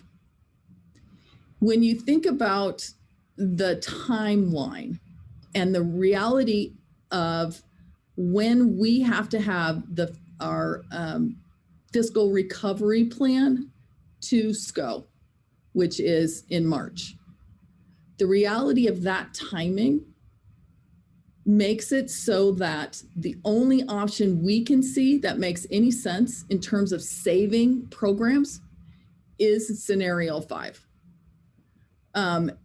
Because if we were to look at scenario 5, and if the board were to direct staff to do the categorical exemption, like I said earlier, we would have that answer before the layoffs were to come. Now, I want to remind the board that in past years, we've had to develop fiscal recovery plans. And we developed those plans knowing that situations might change. But we had to do that plan and submit it for approval from SCO. And those plans, even though we have submitted them to SCO, they can change based on our new circumstances. In this scenario, we feel like, especially given what we've talked about tonight, that this plan would allow us to put consolidation in as an option for the board. What that would do in our fiscal recovery plan, it would mean that we would have to make less layoffs as part of our fiscal recovery plan. We would only need to find budget savings of about $400,000 versus the other two options that we've looked at tonight, which are massive layoffs. So if we can go with this scenario where we would have an answer by February, we could avoid having to do the massive layoffs, include this as a consolidation plan placeholder, do less layoffs in terms of for a fiscal recovery plan. And then we would know in March if the TOT passes or the parcel tax passes, in which case we can make modifications to our fiscal recovery plan based on new information. But without that information before March, when we have to submit our fiscal recovery plan, basically we're backed into a situation where we have to do the massive layoffs. So hence this recommendation. That our recommendation to the board is that you seriously consider scenario 5, and that you seriously consider directing staff to move forward with the categorical exemption or pursue the categorical exemption process for scenario number 5. If you were to do that, we would need to schedule a special board meeting to pass a resolution to file that categorical exemption. We would then begin the fiscal recovery process for implementation, and we would be able to use consolidation as one of those options in that fiscal recovery plan. It allows us to have options moving forward if and when one or both of the TOT and the parcel tax would pass. Now, if the parcel tax didn't pass, or if the TOT didn't pass, we would need to talk about what those scenarios would look like. So that's the recommendation, and I'm happy to answer any questions, and I'm sure other staff will help as well. Tony? Hi, Tony, thank you so very, very much for that great presentation and for your great explanation. I really appreciate that. Kelly, yeah, I see your hand up. And did Jenny have a quick, you said Tony at the end of that. So before I go, do you want to jump in? I did. I just wanted to mention, I know that there was some questions in the last couple of meetings that we had about doing the reverse scenario of Annalee to El Molino and Laguna to Annalee. And I want to be really clear with regards to why that wouldn't necessarily work for the categorical exemption, because there would be addition of classrooms. So we would have to add upwards of 23 classrooms to the El Molino campus, therefore triggering a full-blown CEQA. So I just wanted to be clear, we didn't offer that as an option 6 because basically that's option 1 or 2, depending on which one it is. So I didn't want the community to think that we were ignoring that. It just doesn't work with the categorical exemption. It would be basically one of the other scenarios. Okay, thank you for that. Thank you, Jenny. Yeah, go ahead, Kelly. Well, I do have a question, and first off, I just want to again acknowledge how extremely difficult this is for everyone involved. I know we've had a series of conversations about this, and you know, the board, we haven't really honestly had a lot of chance to have a conversation as a group. So this is one of the first opportunities we have, and I would have said this way earlier if I had had the opportunity, just how it's heartbreaking where our district is and the discussions that we're having, because they're not easy ones and there's no easy path forward. And I just, I appreciate how hard this is for everyone in our community. And I also want to appreciate all the hours that staff have been putting in trying to figure out how do we move forward in a pathway that can, you know, keep our, not fully decimate full program offerings and yet not, you know, make a community feel slighted. And it's just, there's no easy answers. What I do appreciate about the number 5 proposal, and then I'll get to my question, is that it sounds like from where I'm sitting is that, you know, we do the procedural piece of we have to move forward with the categorical exemption. Hopefully that gets approved so then we can include that in our fiscal recovery plan. And then we mitigate cutting programs, which was one of our main goals when we started this whole conversation, was how do we get to a pathway forward where we don't cut programs, which is our goal. That's what we're trying to do. Our goal is not to close the campus. Our goal is to figure out how do we keep programs. Right. And so for me, I think that allows us to check that procedural box, and it also gives us more wiggle room, because then we're not, when, you know, Supervisor Hopkins was making her presentation, that 2-week timeline of when we would have to find confirmation of getting back to know if the tax passed or not, that makes me feel a little anxious, because that's 2 weeks. And then if we don't have that guarantee, we're you know, thrashing programs if we haven't completed the CEQA. Right. So my question though is, because I also can feel probably that we have El Molino families that are feeling a little anxious right now, because we might be moving forward with something that for them could, you know, might not feel so good. So I'm wondering if it would be possible, could we do some type of resolution?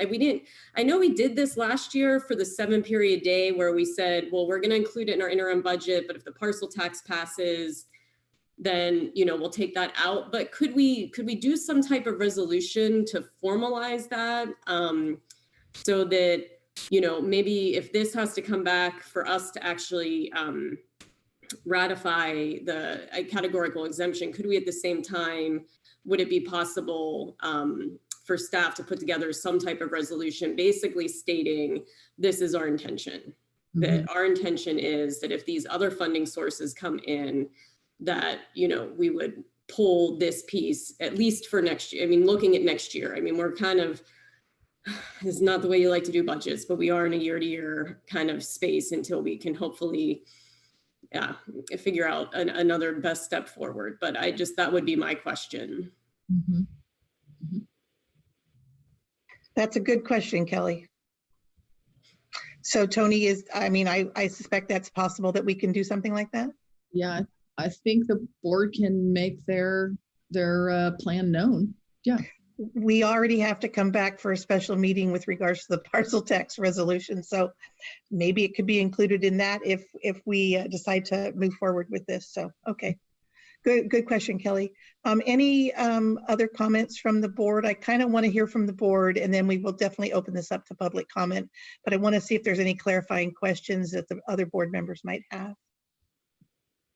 So let me say this back, is that the option 5 we would use as part of the fiscal recovery plan to SCO. Correct. And then Kelly suggested, Kelly, that we have some sort of language in there that says if the 2 taxes pass, that we don't have to use that as part of the fiscal recovery plan. Or we don't have to do it. Or, yeah, I don't think I was saying, yeah, exactly. We don't have to do it, because the way I understand it is we still have to include it in the fiscal recovery plan, so we don't have to do those March 15th deadlines. So what I'm asking is, could the board put together some type of resolution on our side that at least we all could entertain? I mean, I'm one board member, so I can't tell you how to vote. No. You have your own. I want to see what it looks like. What I would like to say is that could we have a resolution that basically stated that if these 2 things pass and, the revenues are at the limit where, we need the revenues to be, that for next year, we would basically be buying ourselves a year and allowing some of the feedback that we got from the community process is just that interest in having more time. Like, we need more time to, have a thoughtful discussion around, what's happening in our district. And we still have the unification study out there. So that's a big unknown around what's going to come back out of that. Thank you. Yeah. Great. Thank you for clarifying, Kelly, and thanks. Good question, Diane. Ted, yes, go ahead. I like the way Kelly and Diane kind of came up with that scenario. It covers more bases. I think it gives more assurity to the people in the district that it's not all dead, but if these 2 measures pass, we have a backup plan that we can change very quickly. So I like, Kelly, what you came up with there. I go along with that. Great, Ted. Thank you. Angie, do you have any clarifying questions or comment or anything about this? We're going to come back and later too, so if you want to wait, that's fine. Yeah, I like the idea of having some pliability, and if we are super intentional about taking care in how we proceed. Obviously, this is a very personal topic. So I think, this is, I guess, the best thing to come to light out of this, out of a hard situation. So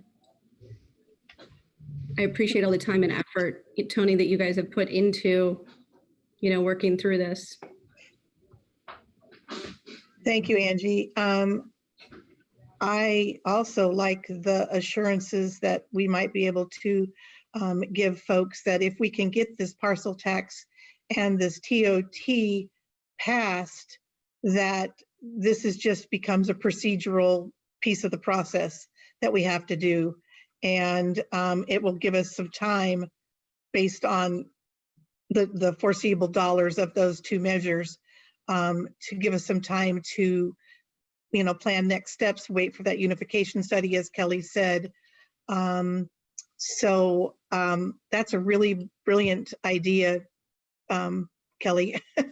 Good thinking, and I like the word procedural, because I think that is hopefully letting people know that our intention isn't to just automatically move to this scenario, but that we have to be very, do some real critical thinking here and critical budgeting, and kind of figure out the way to say it, to couch it so that SCO will go along with our fiscal recovery plan, but that we have options to hopefully be able to pull that back if those parcel tax, or excuse me, if the parcel tax and the TOT were to pass. So good idea. Jeannie Broom, Satori, I know, excuse me, Jeff had to leave. He said so long and good evening, and he had schoolwork to do. So thank you very much. Jeannie or Satori, do you have anything that you would like to add to the mix? Satori, go ahead. I just, my internet's kind of bad, so I hope you get this, and I hope I don't stutter. I just want to say thank you to everyone. I appreciate the collaborative process that we're going through, and I'm learning so much in this process. As a student representative, I want to support and build each high school program for every student. I think including all 3 high schools when making decisions is highly important. And I see the value of each community's history, and I hope that whatever the outcome, we can find a way to build an even stronger community that will thrive. So thank you. Oh, thank you. You just made me get goosebumps. Thank you, Satori. Very nicely said. Jeannie, I'm sure you have something that you'd like to add. Yeah. Also, I apologize if my internet goes wonky. First of all, Satori, that was a really nice statement. I really appreciated that. That was awesome. So I see a few things. One thing that was just kind of glaringly clear to me in the presentation, which I thought was really nicely laid out and really helped me see the bigger picture here, is that, you know, we're operating on the assumption that a loss of programs will result in a loss of students, but we are not operating on the assumption that the loss of a school will result in a loss of students. So a question I have in relation to that is, what is the date that parents have to submit interdistrict transfer requests? We actually continue to accept inter-districts throughout the whole year. So there isn't an application deadline. We're still accepting them now for the current year and for all of next year. And is that for people who also would like to exit our district? Yes. Okay. So yeah, it kind of just, I mean, I totally see the appeal of option 5, and I understand it might be the most feasible.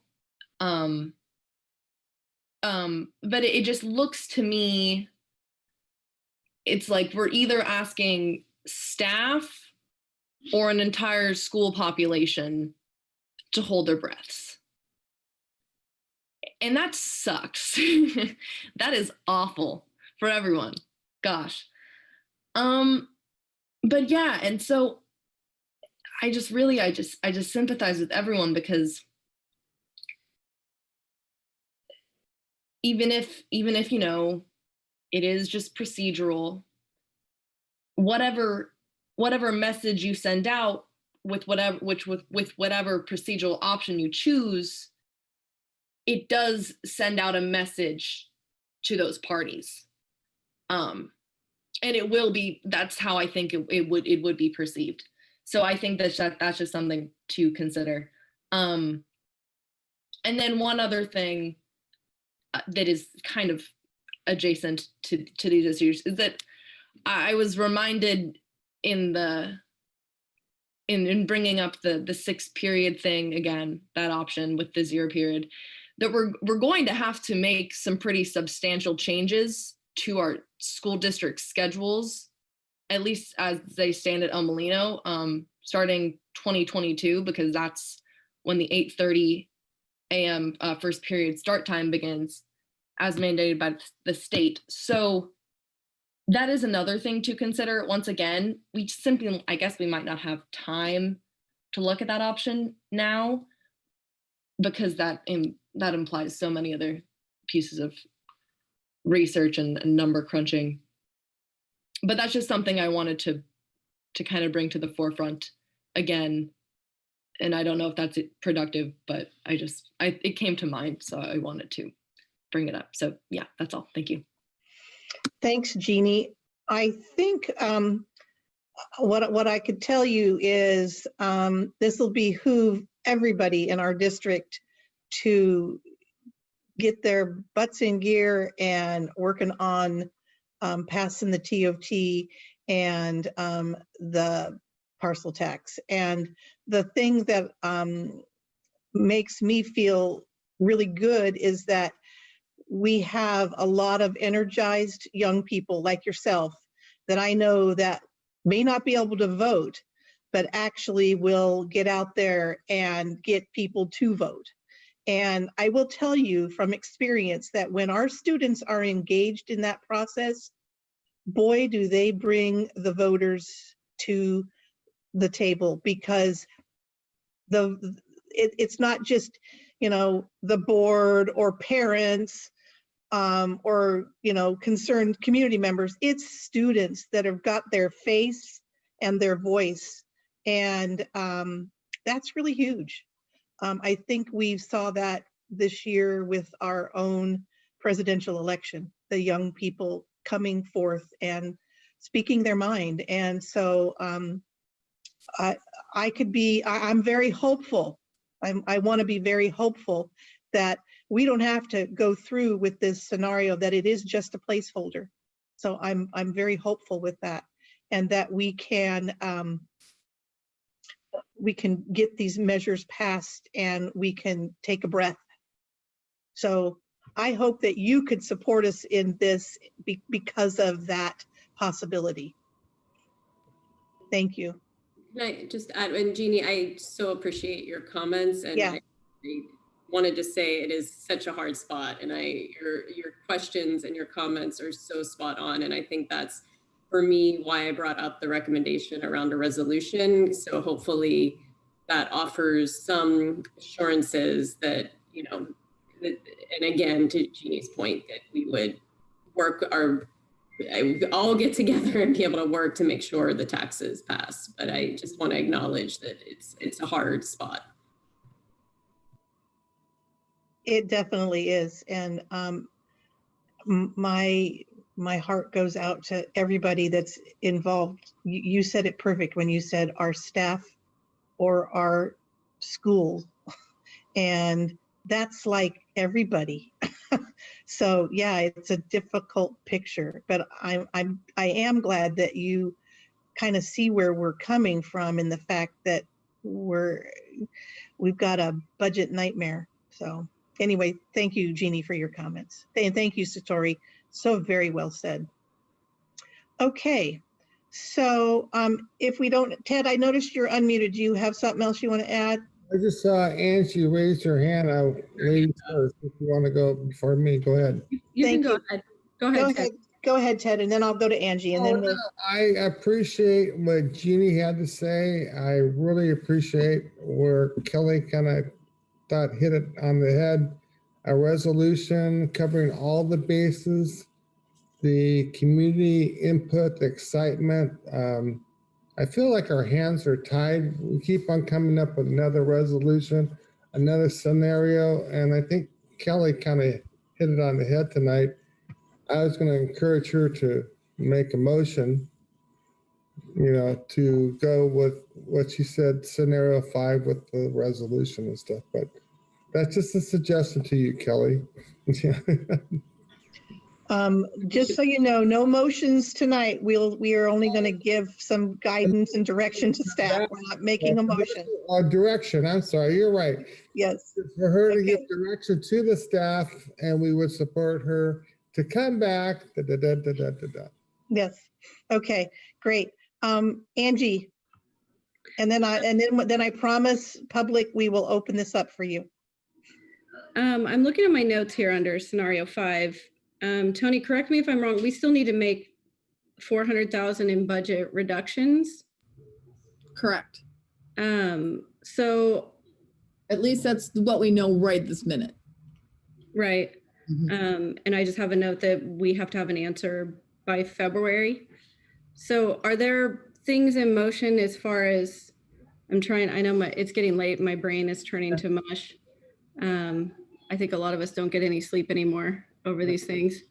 It's kind of a culminating effect. Are there options still on the table of, I know there was the option of moving Laguna to Elmolino to contribute to some of those savings? Are those things that we're not even? Yes, those things are still on the table. I think what we would do is reconvene the superintendent's budget committee and talk about where that $400,000 would come from.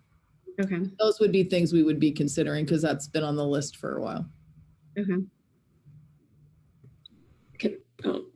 I can say my comment after. It's just about that committee and some thoughts about how that might be leveraged to transition into the other committee that Linda's going to need. So just. I think you said it. I just said it more articulative. I want to get to public comment, but I think there could be an opportunity to think about how we create a working group and maybe position that so that that committee can happen really quickly. Right. Okay. I'm going to ask a huge favor that we take a little break here before we go to public comment. I desperately need to do that. And I suspect many others do too. And that'll give Mariana a chance to stretch her legs and to rest her voice for a second. So if we can do that, let's come back in 3 minutes and then we'll start taking public comment. What I'd like everybody to do, if you have your hand raised, please lower your hands. And when I come back, then we will start that process. I want to give everybody a fair shake to be able to get their hand raised. Thank you. I'm lowering everyone's hands right now.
Oh, that was much needed.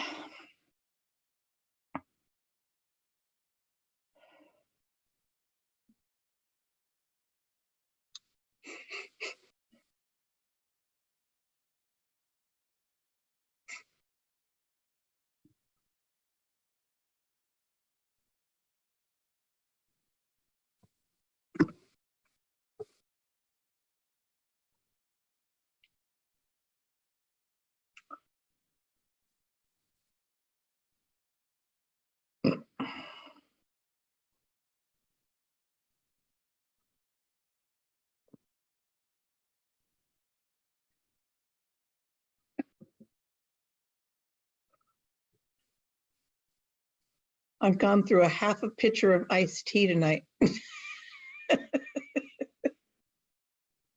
Karen, did you get my email?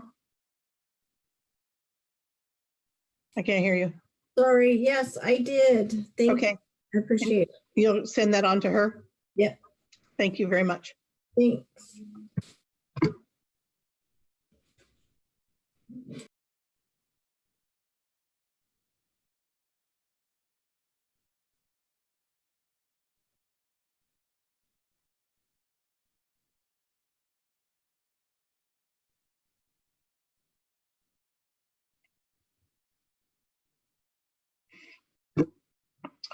Okay, looks like everybody's back. That's great. Thank you so much, everybody. There's Jeannie. Thank you. Am I right? We got all our trustees? Yes. Ted, Kelly, Diane, me. Okay. All right. I have to search the screen for everybody. All righty. Okay. So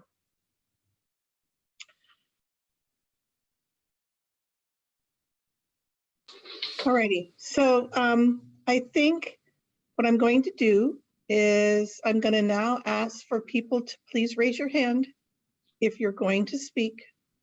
And then I will keep that, we'll keep that open for about 20 seconds, and then we will close that. So in fact, we can figure out how many people we need to accommodate, and then we'll figure out the timeline. Please be aware, it is 20 minutes of 10 currently. Thank you. I'd also like to add, if you raise your hand and you want to speak, yet someone else has basically said what you've said, you could either lower your hand or you could just come on quickly and say, I agree with speaker that said XYZ, and then we don't have to have all of that time spent. Your choice. Okay. I'm going to close this right now. Mary Beth Smith is the last person on my list here. And Jenny, how many people is that? Can you count for me? That's 27. 27. Okay. And I'm just going to make a comment. If you see that I lower your hand, it means that you didn't make it to the cut. So we're not trying to not call on people. We're just trying to get it to the right amount. So there's a couple people who are going to have their hands lowered now. It's just for my benefit, so I can keep track of who's in the queue. Thank you. I really appreciate it. I actually left this open a little longer so that we could make sure we get as many people as we possibly can. This is still kind of out of the ordinary from what we do with speaker cards. Speaker cards are normally used at the very beginning of a meeting. People hand in those speaker cards, and at the very beginning of the meeting, because they know what topic they want to talk about. Hard to do that when we're virtual here. So please bear with us. We are certainly not trying to silence anyone. We're just trying to make certain that the board can get to the business of the board. Okay, so 27 people. If we do 2 minutes apiece, that's an hour, folks, and we don't have an hour. Our meeting needs to end by 10:30 unless we agree to extend it when we get close to that time. Do we want to go for a minute? What's people's thoughts on that? Yes, Ted? Oh, are you saying 1 minute? Yes, okay. Other thoughts?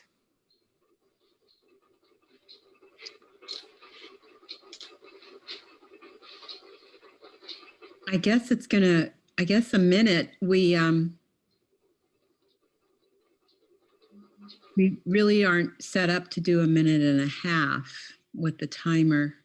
I mean, I could find a timer really quick, or you could allocate like a certain amount of time, and if people, like, we cap it at that time and get through as many speakers as possible. Yeah, I mean, I like a minute and 30. A minute seems like it's hard to talk in a minute. Yeah, it just seems so short. Okay, a minute 30. I'm okay with that. Hold on, I gotta go find a video. Sorry. Gonna try to find a minute 30. I didn't even think to do a minute and a half, so hold on a second. No problem.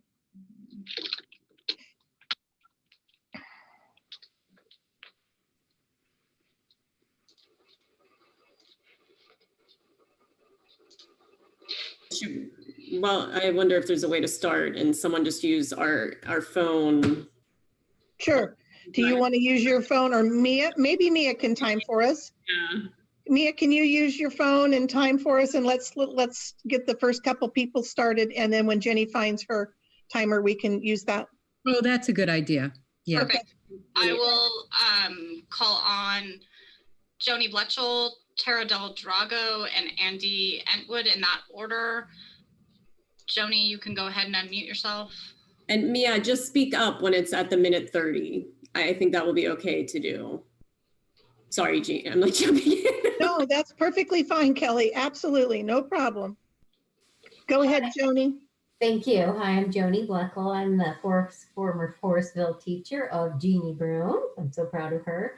I just wanted to say I disagree with the assumption that the best option to move forward with is the exemption rather than the full environmental impact report on school closure. If you notice an October 2015 decision in a district court, a California appellate court, a school district's action to close 2 schools and transfer the students to other schools based on the court's finding that the district did not comply with the CEQA.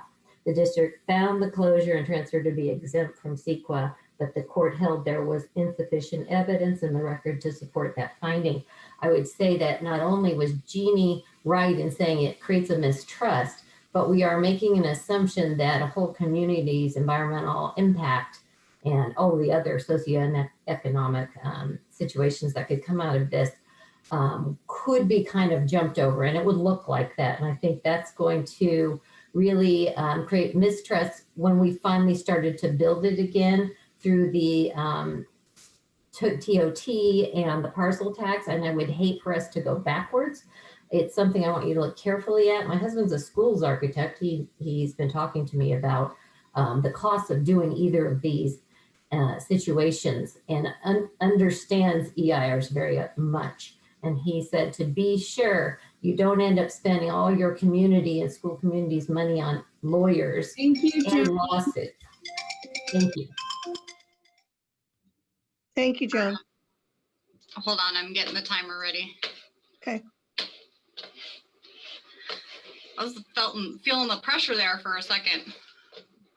And then Tara, you're good to go ahead. Thank you. I'm going to just kind of go fast because I have a lot to say. Thank you, Joni. You echoed a lot of what I said. It is the law. There absolutely has to be a full CEQA study done. That needs to be done. So that is my #1 deal right there. I also wanted to know how many Laguna students are from our river area in our area versus just Sebastopol.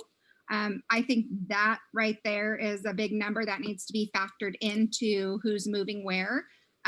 Scenario 6, why wasn't that talked about again? I know, Jenny, you did mention something about the 26 classrooms to El Molino, if it was Laguna to El Molino, but again, there was no scenario 6 put out there with that descriptive information to us. Mistrust in this community and transparency is huge.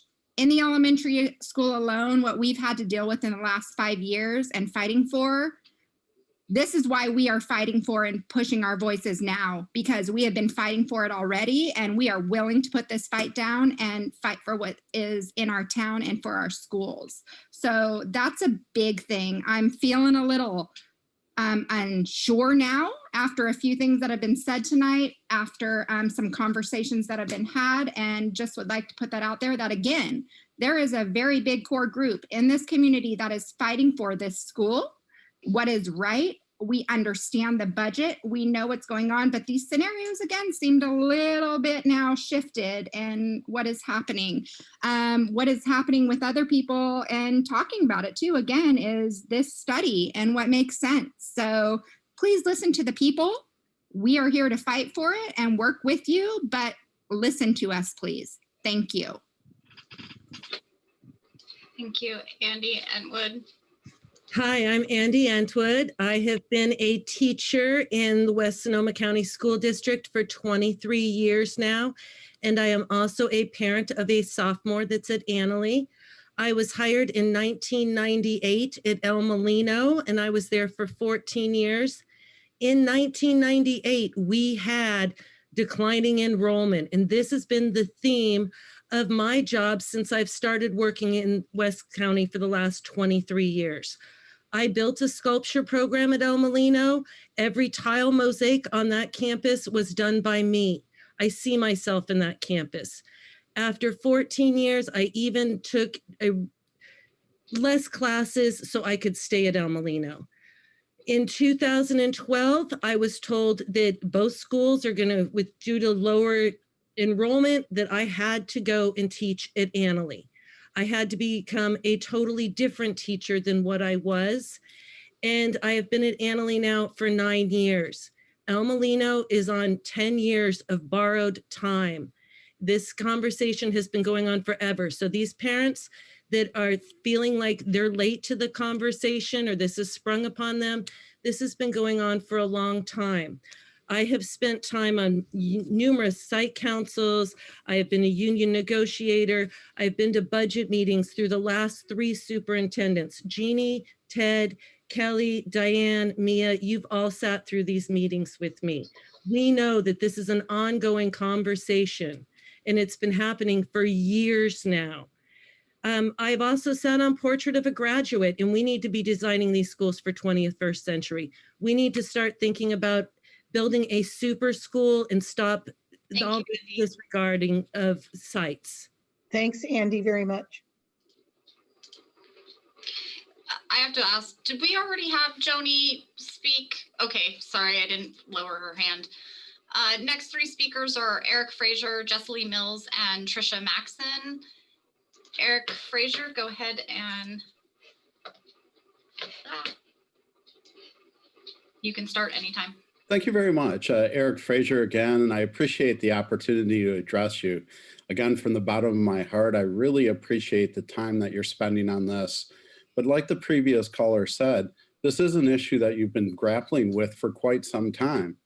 My observation as a business person and as a parent who raised students that attended West County schools, that you can't apply a political process to solve a fundamental financial issue. The facts are known, even though that Tony's presentation was fantastic. The piece that's missing is the demographics and the aging population of property owners. You don't have new housing that's being built. You don't have the promise of new students coming into your district. And you already have inequalities suffered between the 3 high school campuses. You really need to take some tough decisions. And I would again caution you against stepping into political processes, trying to force additional tax measures on people that are going to see through these arguments. You think the TOT argument is cut and dry. I'm telling you, it's not. There's already previous issues that guaranteed funding for emergency services that were ignored, even though they were passed by the Board of Supes and by the voters. You guys are going to run into all sorts of unintended consequences.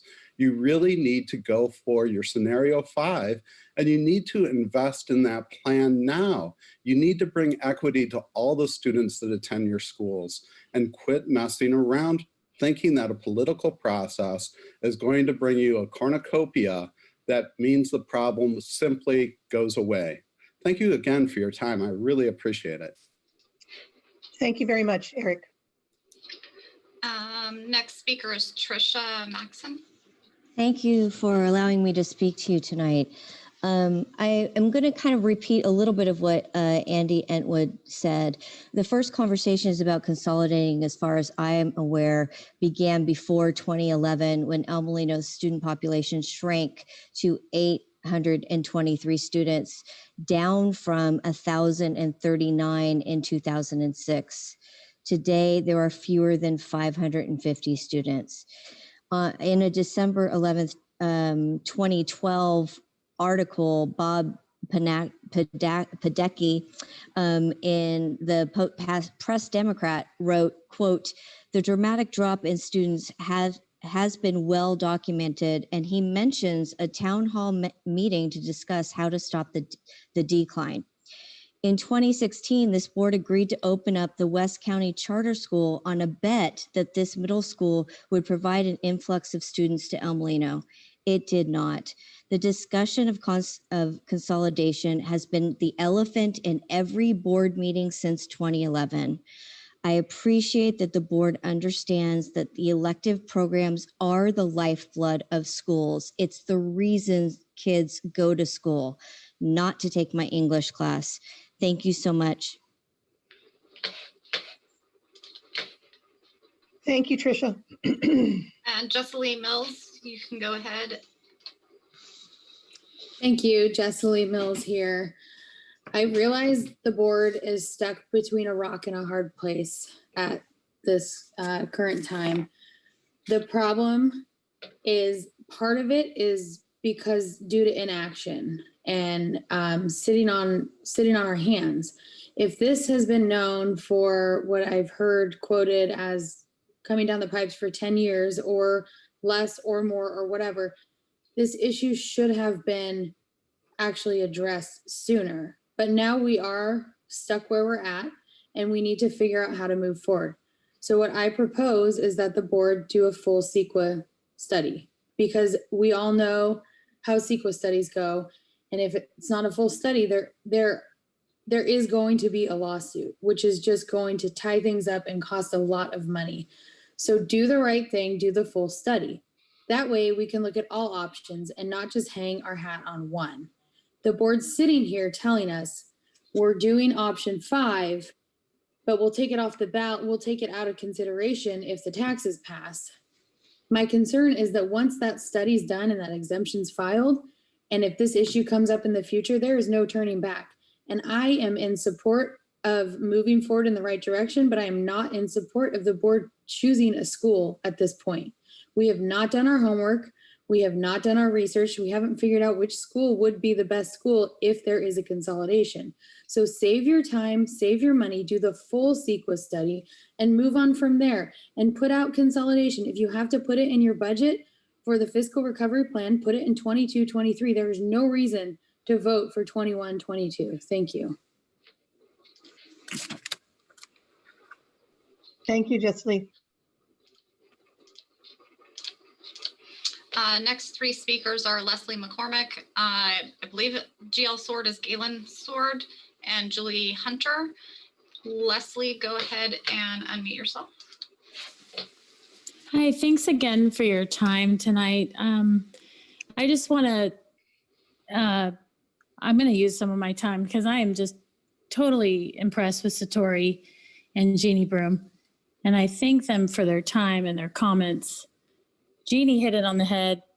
I just talked to our AD, and basically 60% of our students at El Molino participate in sports. That's a very high percentage of students that get a chance to play a sport and try something new and use their brain in a different way. We lose El Molino, or we lose a school, we eliminate a complete school of sports.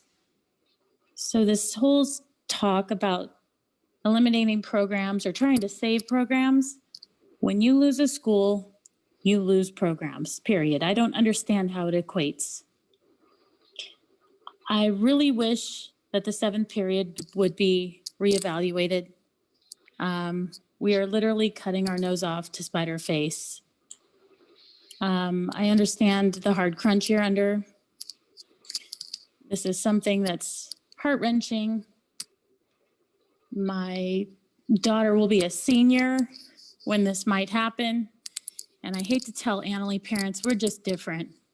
We like our school. There's a reason we don't want to go to Annalee. We have a culture and a community that really can't be replaced. Thank you. Thank you, Leslie. And Galen, go Yeah. ahead. Yes, hi, thank you. This is Galen, and I just want to say that it started off this conversation saying that you consider equity as offering all of the courses to all of the district students. And we here in the El Molino community consider equity to have an accessible school. We don't want a super school. Our school is a special place with special values that are different than the values at Annalee. Our goals are different. I'm not saying that they're better or worse, but they're different. I am very disappointed that there was not some discussion about the possibility of moving Laguna and the district office to El Molino while leaving El Molino there. The option 5 eliminates the whole conversation about equity to those students that live out in Guerneville, Monterey, Fort Ross, these kids that do not have access to these things that are so important to our community. And I'm just going to echo what was just said also. When you talk about losing or saving on coaching stipends, when you're talking about saving on coaching stipends, you're talking about losing teams. You're talking about losing students' accessibility to play sports and having the opportunity to play successfully because they're put on a team where they're not going to have those opportunities. I would really like you to reconsider doing the full CEQA study and putting the option of consolidation onto the 22-23 year at the soonest, and putting language in your resolution to take it off the table if the parcel and TOT passes. Thank you. Thank you, Galen. Next speaker is Julie, and then Casey Jones, Marissa, and Debbie Ramirez right behind. Hi, Julie Hunter again. You know, I'm sitting here scratching my head going, why are we not talking about option 6 as being moving the district office onto El Molino along with the existing campus? In past meetings, we've discussed back and forth the idea of having less staff, the combined staff as if it was already consolidated, but still maintaining the 2 campuses.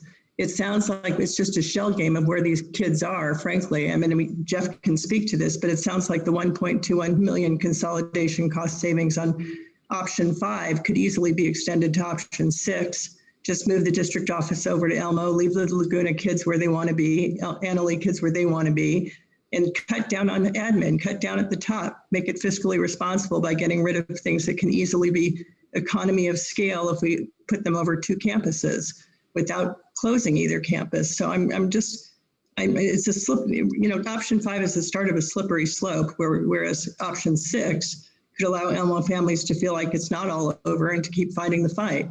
I think truly, Jeff, if you can address that issue, I think with very small exception, most of that 1.21 million cost savings could be attributable to option 6. Just move the district office onto the offices at Elmo. There's plenty of room there. And the reason I know that is because half of the front office is empty, and the kids can stay where they are, and no need for CEQA, no need for new accommodations for schoolrooms, and everybody is happy. What am I missing? Thanks. Thank you, Julie. And Casey Jones. Thank you. So my first year was at Forestville School. Jeannie, I think you were in 5th grade when I was the music teacher there. I don't know how much you remember. I was a first-year teacher, so it was a big flurry for me. But one of the hardest things was leaving that school my first year. You know, especially as a first-year teacher, you get attached. And they weren't paying me. I was doing an after-school. I mean, they were paying me for my time during school. I was building an after-school band in hopes that I could continue to build the electives from the ground up from Forestville. And it's difficult. And I don't think that there are going to be any clear winners in any of this. But the thing that I'm worried about is cutting any sort of access to arts or electives. We all know that students who have access to those things, sports, 4-H, all those things, statistically stay in school, have a higher graduation rate. And I'm worried. I want music, I want arts to be in every school. And I hope that, at least from my perspective as the teachers, the band and orchestra teacher, I will welcome any student in my program. I will welcome any student, and I will drive out to Fort Ross if necessary to know that they're welcome to be a part of the arts. And I just want us to focus on those things that draw, because students will go to other schools for programs offered. There are so many string programs, string students going to Credo High or Tech High, that there are more offerings and there are more choice. And I think we're losing out by considering cutting all these programs. Thank you for being here. For the students that are here, I'm so impressed by your wherewithal for staying on this long. Thank you so much. Thank you, board. Thank you, Casey. And our next speaker is Marissa.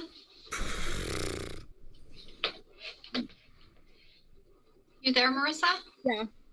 We have over $70 million in bond money left for infrastructure. Why was the 6th scenario not looked into with that bond money available to add those 20 classrooms when El Molino has more space to hold students? I did not see in your scenarios the thought and consideration of the impact of having the vast region of the El Molino community coming from as far as Fort Ross, having to commute to the Annalee campus, and what the traffic impact is going to make. I'm a Sebastopol resident, and it's already a nightmare to drive through town when school is in session. And now you want to bring an entire school population to commute and add to the traffic in Sebastopol? No, thank you. With consolidation on the table, looking at a 6th scenario of moving Annalee to Elmo should be looked at and presented to the community this directly affects. We have all seen the district map of where students come from to each school. Elmo is the most centered location to make this consolidation. On top of that, as of 2023, the Annalee campus is not earthquake retrofitted for the safety of our students, and the El Molino campus is already earthquake safe. Please hold off on option 5 until you have considered option 6. Please put this off to 22-23 after a full CEQA study has been done. Thank you. Next speaker is Debbie Ramirez. Hello again. I think this is my 3rd time speaking tonight. I guess I feel really positive about the 2 tax measures, so I can look at all of this as a contingency planning on paper. But I want to say a couple of things. I have some budget numbers questions that are too much time for my minute and a half. But one thing I want to ask about, because you talked about the timeline for students starting to choose their classes in December and so forth. I didn't see any discussion or conversation about the hybrid 6-7 period day, where students that want to take that extra class because they're in AP or have extra electives that they like, have the availability to do that, whereas students that don't and would have otherwise had a free period. And also, I'm just wondering how you're going to fill all of those sections that used to be students who are assigned to Office 8 or TA. I don't know if that would now require you to add a whole bunch of sections, because I don't know how many of those students, how many of those classes there were. I know my son who graduated had a number of free periods in his last couple of years. And a 6-period day probably would have worked out just fine for him. And then I wonder if the pandemic procedure might allow us to do some sort of distance learning. So if there's a student at one school that wants to take a class at another school, they could sit with a Chromebook in a library and watch another class. That's just an outside the, an outside the box idea. That's all. Thanks, Debbie. Our next speaker is Adam Parks, then Dan Northern, and then Kelly. Go ahead and unmute yourself. Adam, you ready? Yeah. Good evening. I've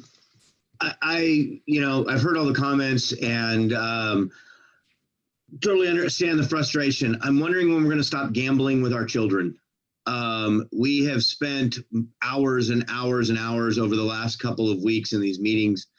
Some of us have been doing this for the better part of, feels like almost 2 years now, talking about these same things. And we are continually looking for ways to kick this down the road. I am all for not consolidating. However, there really is no other option at this point. Jeff has laid it out pretty clearly. We can talk about tax measures that might pass. We can talk about gap funding that might show up. We can talk about the county providing money that might come in, but none of that you can plan on. We can talk about the state putting more money into it. When was the last time that happened? And all of those are one-time funds. There's nothing ongoing here. There's nothing that's going to last more than 3 to 5 years. And then we're right back here. So we need to pull the Band-Aid. We need to move forward. We need to get our kids in a secure place. And it's not affecting the kids that are in high school right now. The kids that are in high school right now are going to be just fine. I mean, because they're on their way either just starting or out. And by the time this is actually realized and whatnot, and in a full effect, it's this 8th graders and 6th graders and whatnot. And let's give them some. We can't help the kids that are there now. They're going to have to deal with this, just like they've had to deal with a lot of other really crappy things in their high school times. I really hope we go with scenario 5, and I really hope the noise of this frivolous lawsuits and all these veiled threats or not so veiled threats starts to look at what's in the best interest of the kids and not the parents. Thanks for your time tonight. Thank you, Adam. Next speaker is Dan Northern. Hello, good evening. Can you hear me? Yes. I just wanted to support Galen, Julie, and Marisha. I think they all nailed it. You're failing to consider the El Molino option. The campus is so much bigger, has so much more to offer. Just because it's quick and cheap doesn't mean that you need to move on that Elmo to Anley option. I really think you should reconsider it. The bond money that we are all paying for out here is going to pay for the CEQA study. So you owe it to us to consider that in your decision. The other thing I would like to ask, and I don't have a timer here, would the Board of Trustees consider a trustee by area election from the current at-large system? I would like a response from one of you on that issue when I'm done. The other is, can I request that the board also look at contacting SCO and the County Committee on Organization to look at a unification model where each high school feeder school is unified, but the 2 high schools are separated.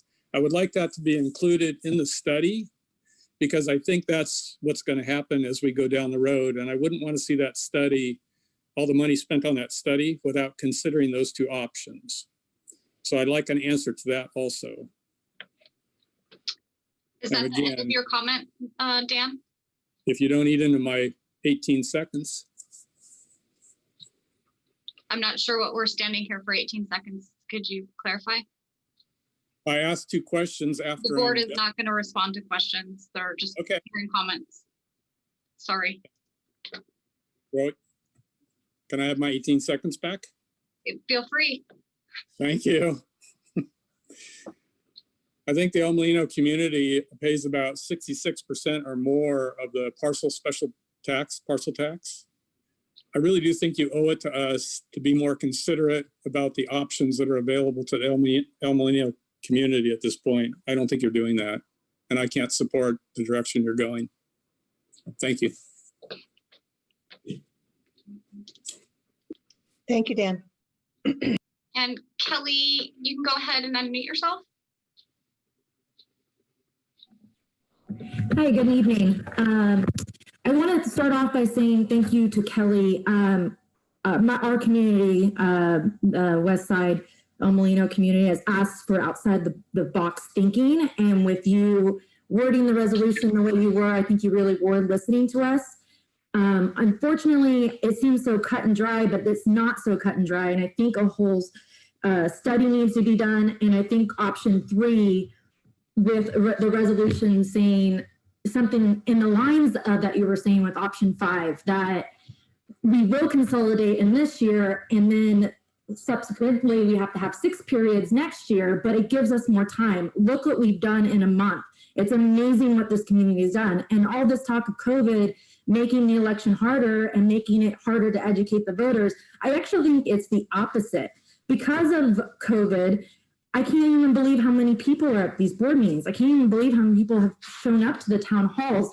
I've been to the board meetings. I was there when it was controversial and everybody was talking about closing down the middle school. And I think the most people there were 50 people tops. And tonight, I think there's 300 plus people here. So I think there is a huge passion and involvement that I don't think has been here ever in this conversation. And a lot of people have felt like they're been out of that conversation. I think that they are now back in the conversation. And if you give us more time and give us more way, we will make it happen. We'll see these taxes pass. We'll be able to come up with solutions. And who knows what else can come because we have more time.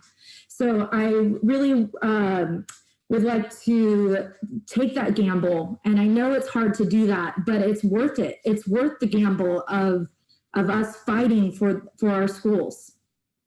Thank you. Thank you, Kelly. And our next 3 speakers are Heidi Mickelson, Joanne Mansell, and Renee. And Heidi, go ahead and unmute yourself. Thank you for allowing me to speak again. Originally in the town hall meeting a few weeks ago, I originally spoke in favor of option 4, simply because the programs and pathways would have the option to sustain and thrive. Given the information today, I'm now in favor of option 5 to be able to get some answers prior to putting the added stress on the teachers and thus the students. If you have been on campus after the March 15th layoff notices go out, the morale of campus falls completely. No matter what teacher gets that pink slipped, no matter what they teach or how often that happens or whatever it is, the morale on campus just changes because that teacher was potentially a family away from home, home away from home for a certain group of kids. Sorry. Elective arts and sports, those obviously but they become homes away from home for many students. As an ag teacher, I spend countless hours with my students and their families, not just at fair and over summer, but throughout the year. I don't only have my own 2 kids, I have 152 kids. Most of those guys have my personal cell phone number and know they can contact me at any time. El Molino and Annalee are 2 of only 3 single-person ag departments in our county. Smaller schools have 2 or more teachers, and imagine the experiences the students could have with more class options and expanded programs and 2 teachers being able to assist with those programs. And that's just not for ag. I'm thinking all of the pathways, all of the electives, all of the arts, all that stuff.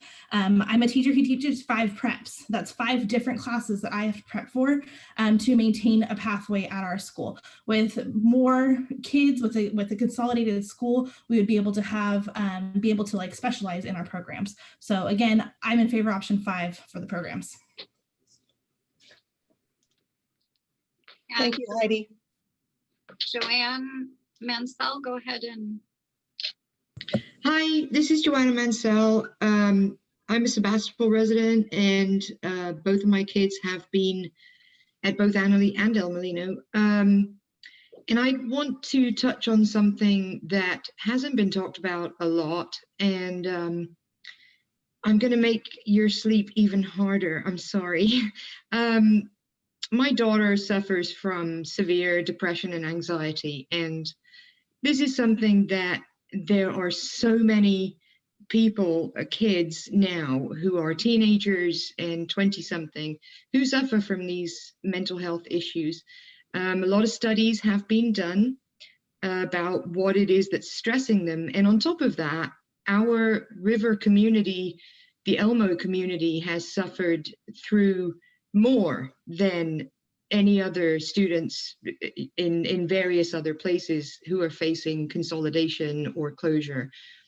And I just want to stick my voice out there for you to consider the future of our student body. They are the future leaders, and they are suffering from so much trauma. And they really need to be considered in terms of what's best for them and their mental health. I think the idea of sudden consolidation would be deadly to several of them. I think that you will find a lot more kids leaving the district either through failure or dropping out or simply transferring to other districts. So really what I'm imploring you for is more time. These kids will need time to adjust. Thank you. And our next person is Renee, and then after that is Ian Burnett, Stephanie Stornetta, and Gillian Hayes. And this is just a reminder to everyone, we're no longer taking hands being raised. So if you keep raising your hands, I'm lowering them because I'm trying to keep track of where I'm at. So I appreciate your patience. And Joanna, Renee, you can go ahead and talk.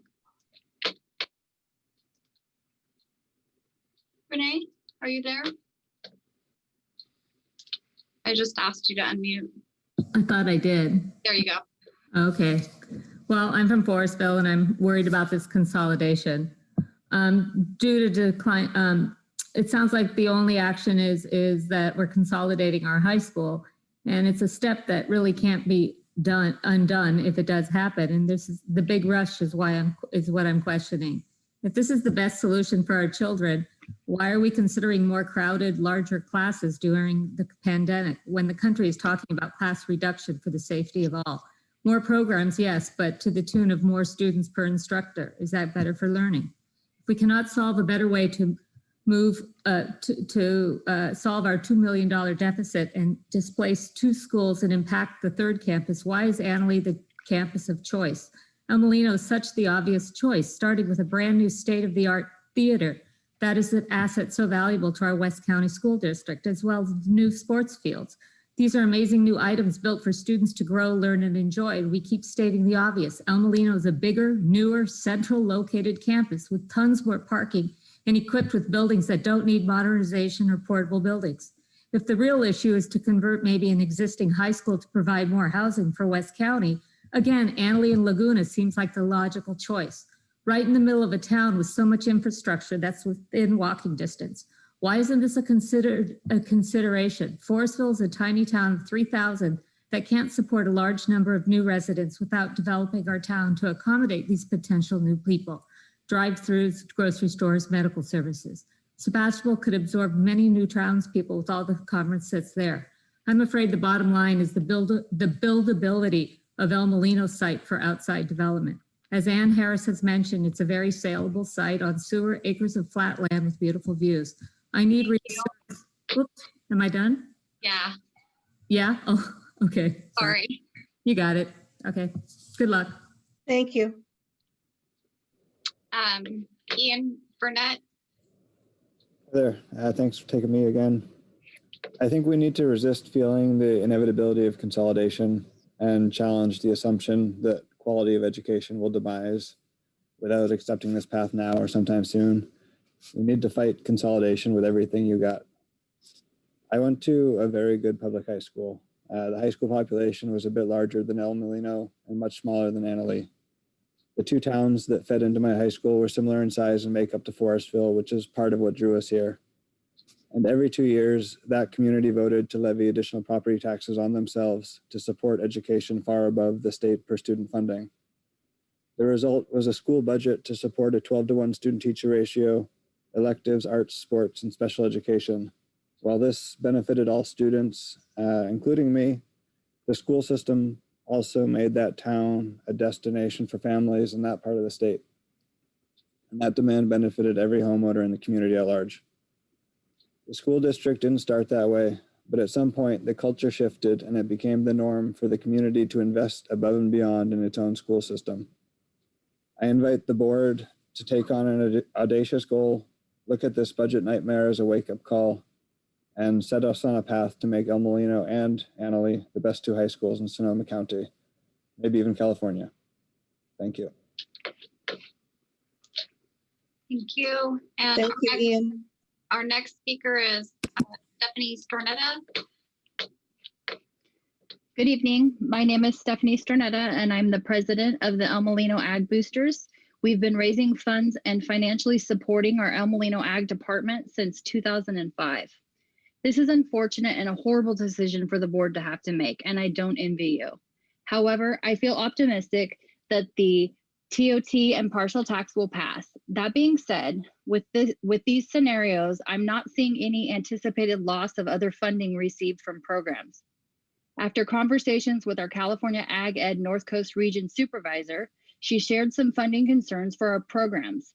If consolidation was to take place in our district, it was pointed out that many programs would lose overall funding if they were to merge together.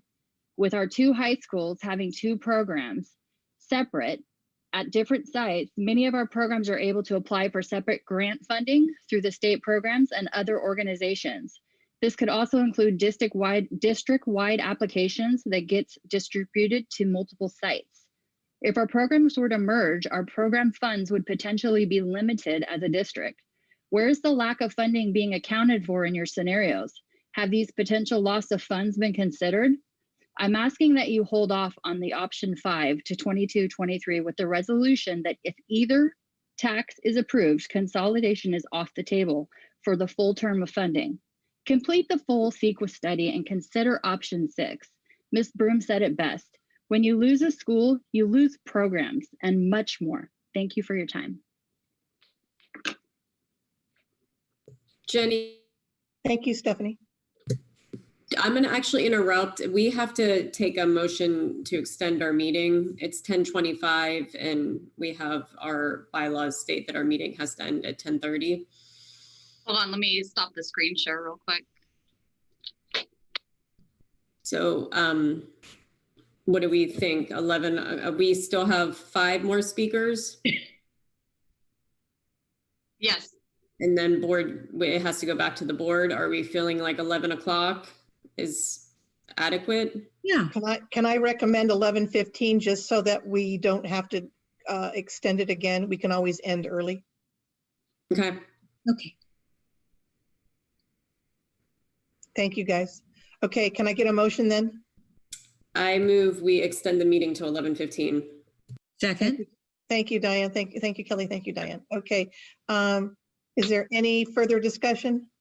So if, you guys don't remember, but I have a plane tomorrow. So if I bug out, can I be excused? Try to hang with us as long as you can, Ted.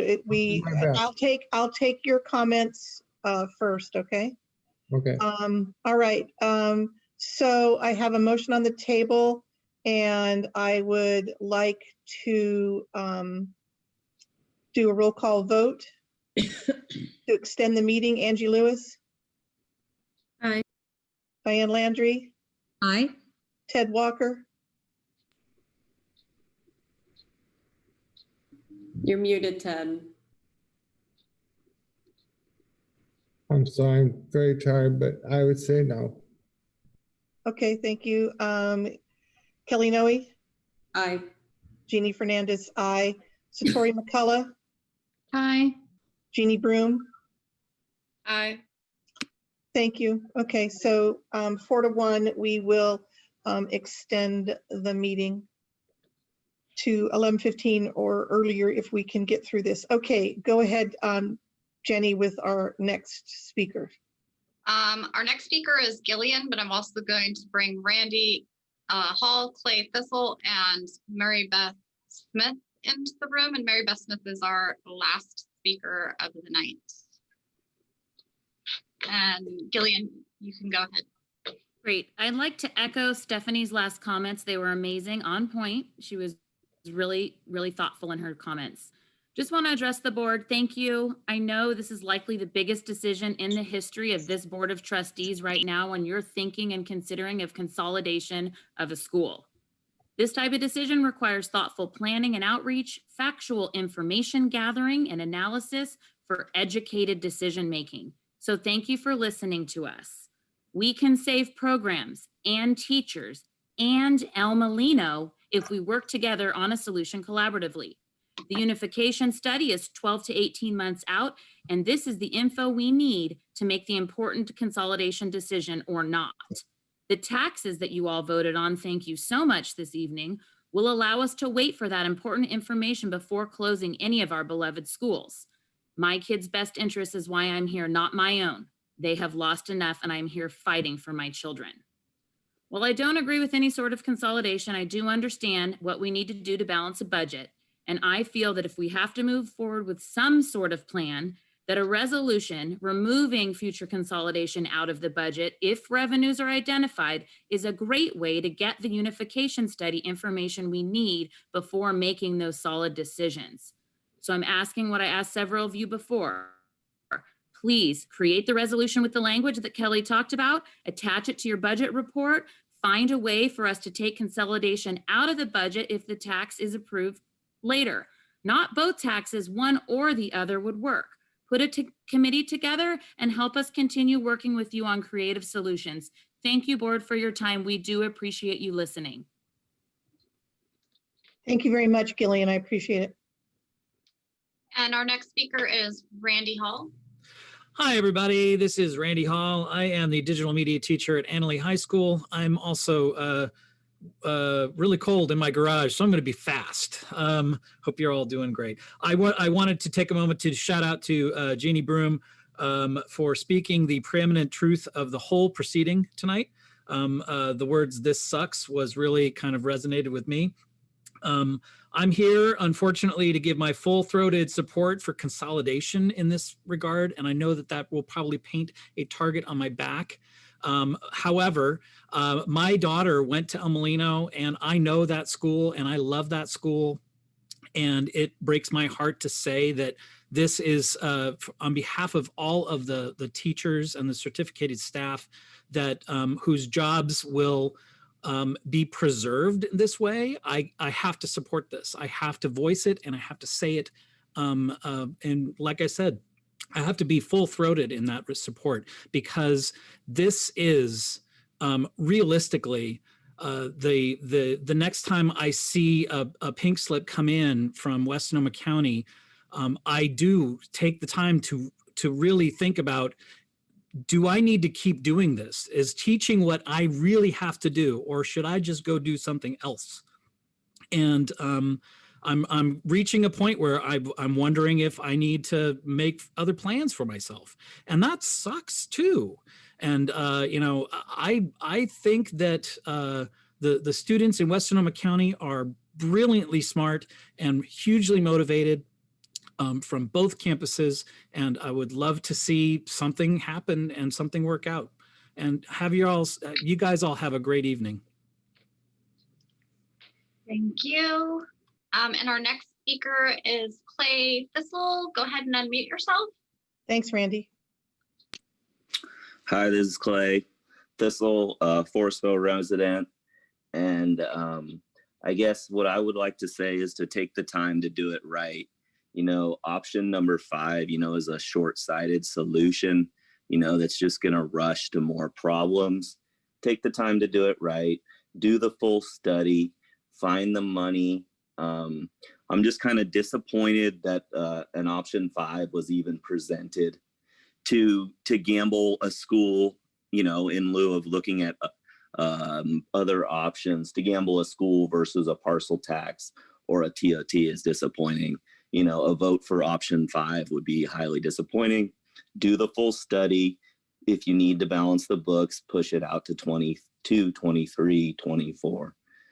Again, option 5, you know, is an embarrassment. Thank you. And Thank our last you, speaker, Claire. sorry, Jeannie. Our last speaker tonight is Mary Beth Smith. Thank you. I'm speaking as a parent of El Molino students and a resident of Guerneville. Full disclosure, I'm also a member of West Sonoma County Teachers Association. I understand our position to support consolidation to save jobs and programs, but it should include the qualifying statement that we would not support actions that reduce access to education for underserved and at-risk students. I want to call out this manipulative policy of debating consolidation without disclosing which site would close. Most of the vocal supporters of consolidation are not okay with their preferred site closing, and it matters which site is closed. Losing a great high school next door would be a setback to any community, but when the community is one of very few resources to begin with, it will do great harm to the community. The site matters.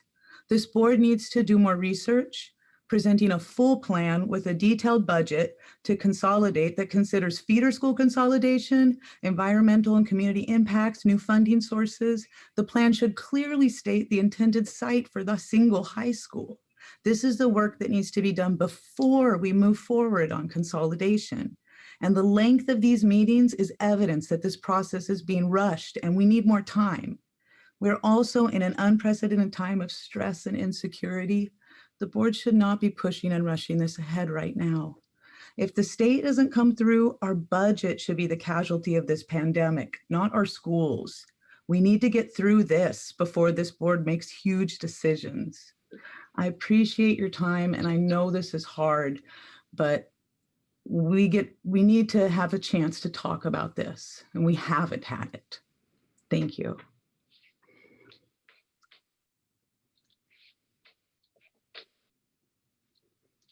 Thank you, Mary Beth. Thank you, Jenny, very much for moderating that for us. I really appreciate it. Okay, thank you guys very much for your comments. I do appreciate it very much. I know the board does. And I want to go back to the board again one more time and get some final thoughts and then some direction. Who would like to lead off? Jeannie, can I say something? You sure can. I think there's a misunderstanding about what we were saying, at least what I think we were saying. What the recommendations from staff was to go with scenario 5 as a procedural option so that we could use that as part of the fiscal recovery plan, which we need to submit by March. And then I think the conversation was, and if the taxes pass, then we could do something else. And I think that's where Kelly was suggesting, and correct me if I'm wrong, Kelly was suggesting that perhaps we talk about a resolution that might say do something different, as in extend that we wouldn't do consolidation in 21, 22, that it could be 22, 23. But I think we didn't get to that part because you were talking about bringing that back for a resolution and having a more detailed conversation. Did I miss that? That's what I heard earlier. That's what I heard. Kelly brought up, but somewhere in the conversation with everyone, certain people just hear certain things. Yeah, I was confused. Yeah, I mean, the challenge is we have our timeline right up against the March 15th timeline. Right. And if we don't have something in our fiscal recovery plan, this is what we did with this is what we did last year. Right. We have to have a placeholder in the fiscal recovery plan so that we don't have to totally decimate and unleash like a flurry of pink slips on March 15th. Exactly. And that's, yeah, I was saying a resolution so that we could detail exactly what would happen if the taxes passed, because we wouldn't have to do this. Right. Okay. Hey, Angie, you have a question? I think it was also, to my knowledge, like the ultimate end game of the phase 3 build out of which facility, like those conversations hasn't been decided either. Like this isn't all, I know it's hard to not, to just start, if we don't want to shuffle kids around, that whole, sorry, my husband's snoring is distracting me. I think it's Chewbacca. It's gonna make me blush. I mean, I have faith in all parties involved. I have faith in this community, and regardless of the outcome, I think there's a lot of things that we haven't. This is going to have to be taken in steps and pieces, and I think I speak for all of us when I say that we want to use the utmost care and strategy. And, we've got to make decisions, but we're trying to also not abandon every other option we have. Uh-oh, somebody fell down. I mean, I've got 2 kids in the mix of this. It makes me want to throw up just thinking about it.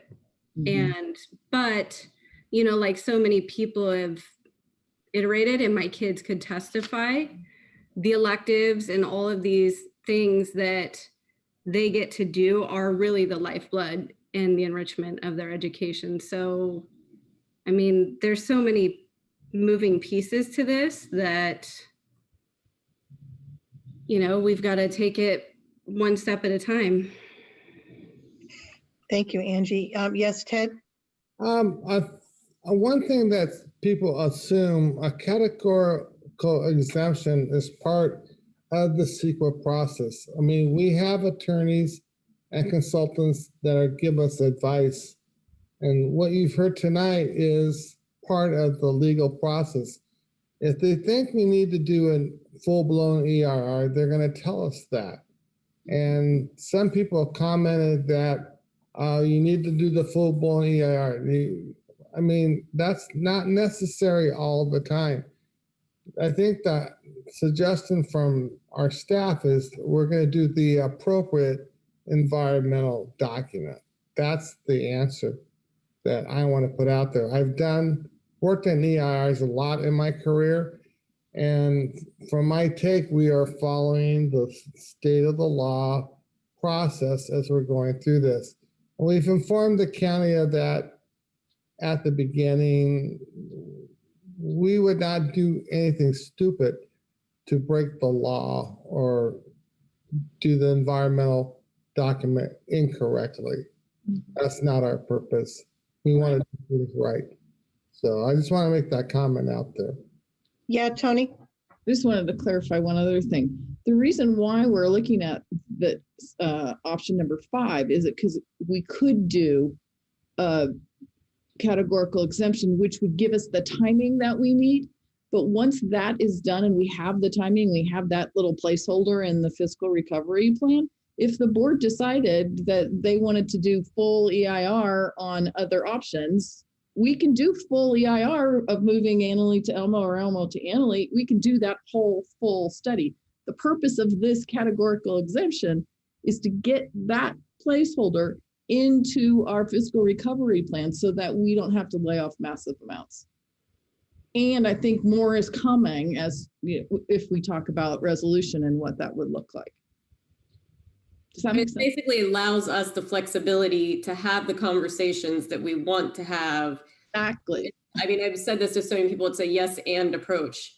We need to keep all options on the table and open right now. And we need to mitigate controversy so that we can pass the parcel tax and the TOT. Because if we don't do that, then I'm sorry, it's getting late. I want to say bad words right now.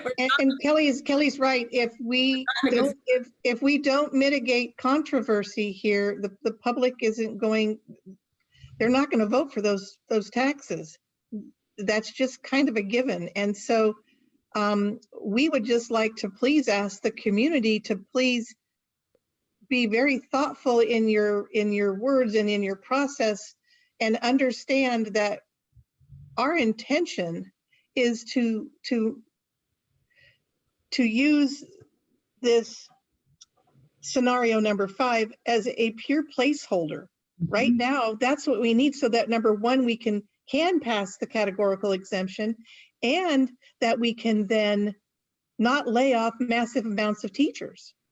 And so we just would like to ask for that patience, and so that then we can have the conversations that we need to have. Just like Angie said, we haven't discussed any of those things, and I know people want to have those discussions. So do we. We just need you all to help us and allow us to bide some time, and allow us the flexibility that we need to just use this as a placeholder. I said it before, I'm going to say it again. It's just a procedural placeholder so that we can fill out the paperwork for SCO that says we're meeting the fiscal recovery plan. And then once the categorical exemption passes, now we can breathe. And at that point, we can decide that we want to still do the full environmental impact study, and we won't have to lay off massive amounts of teachers. Right. Please understand that both sites would stand to lose many teachers over this. 30 sections is nothing to shake a stick at, folks. It's a lot. And I would so appreciate the opportunity to be able to continue these conversations and not have to lay off our teachers. Our teachers are who keep our students active and engaged. And so all I can ask is that you allow us to bide some of that time. And I see Jeannie Broom's hand raised, and then Angie, I'll get to you. Jeannie? So I do not mean to assume with what I'm about to say that people would be malintentioned in doing this. I can see that people from different schools, parents from different schools, and teachers from different schools simply hold a different view of what is best for the kids and what opportunity in education means. So it does not seem out of the realm of possibility to me that with those best intentions in mind, Annalee parents might vote down our parcel tax so that we are forced to just do the consolidation. I don't think that would be I don't think that would be a malicious move on their part. I do believe that they think that that is what is in the best intention of their school and their students. But I have to say, as a representative of El Molino, I can see that happening. And that is scary. And I hate to bring it up because it is such a bummer, as everything is. But I know it would be out of a place of good intentions. I hear these Annalee parents and teachers speaking, and I totally understand. They want robust programs. I want robust programs for them. But I need my community to have a school to go to. And it seems like this might be the perfect opportunity to close that door for El Molino. And I understand that it is reversible, but without those parcel tax funds, right, I don't think it is.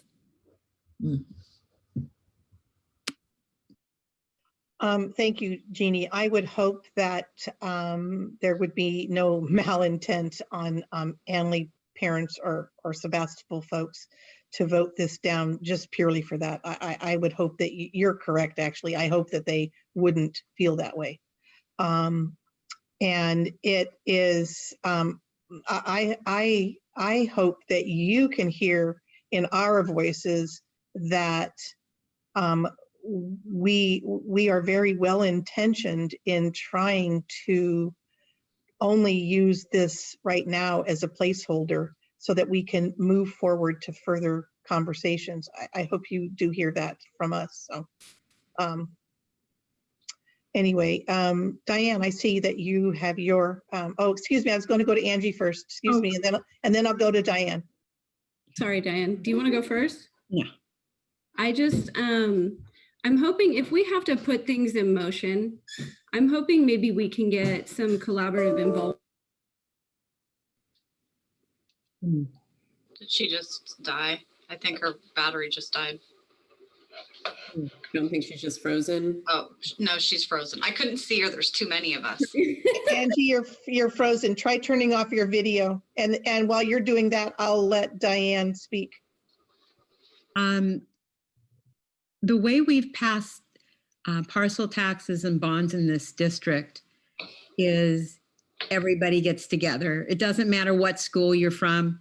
It doesn't matter if you're a student or a parent or a teacher or somebody from Rotary who wants to help out or whatever. You know, that's how we've passed them, is everybody working together.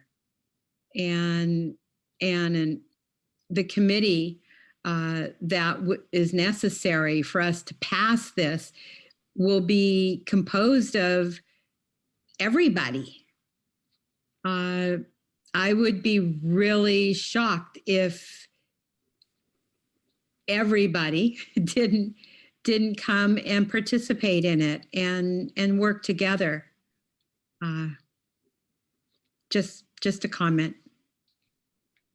Thank you, Diane. Jeannie, you're muted. Angie, are you back with us?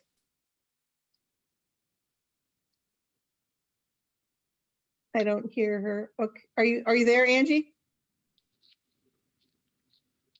Okay, Ted, I see you're unmuted. Do you have something you want to? I would agree with Diane. I mean, when we first met, Jan Belding was the school board president. She lived like 5 blocks from my house. She introduced me to Diane.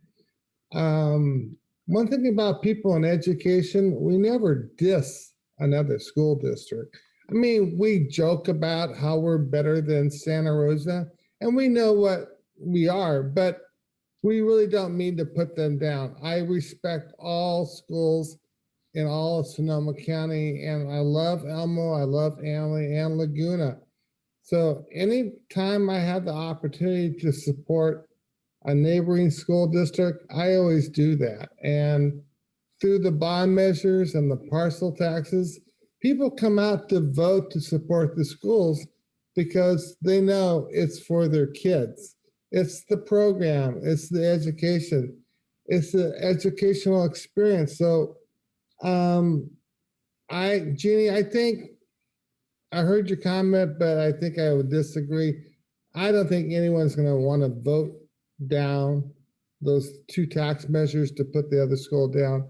It'll be just the opposite. They're there to support all the schools in West County. I'm talking about the feeder schools, you know, even the private schools in West County. I mean, we all support them all. I mean, we're the LEA for the special ed program, and we serve them all. So I'll slightly disagree with you, but what I like is our conversation, and we need to get Jim Walton started to get our parcel tax moving, and people need to donate money to pay for mailings and stuff like that. Stand out on the corner with the sign like Diana Lori did all the time. But you know, I'm excited about this. What Kelly's talking about tonight is covering all the bases. We need to file a fiscal recovery plan. Jeff and Tony are going to do that. We need to have a backup plan. That's what this really is. If they don't pass, they get SCO off our back. And at the last second, we can change it and stuff like that. It's the flexibility of being in education. So I'm excited about Kelly's idea tonight. I think it's a Thank you. beautiful plan. Thank you, Ted, very much. I appreciate it. Angie, I'm sorry we lost you. I know, I'm just apologetic that I didn't have my son to dance me my laptop cord. My laptop died.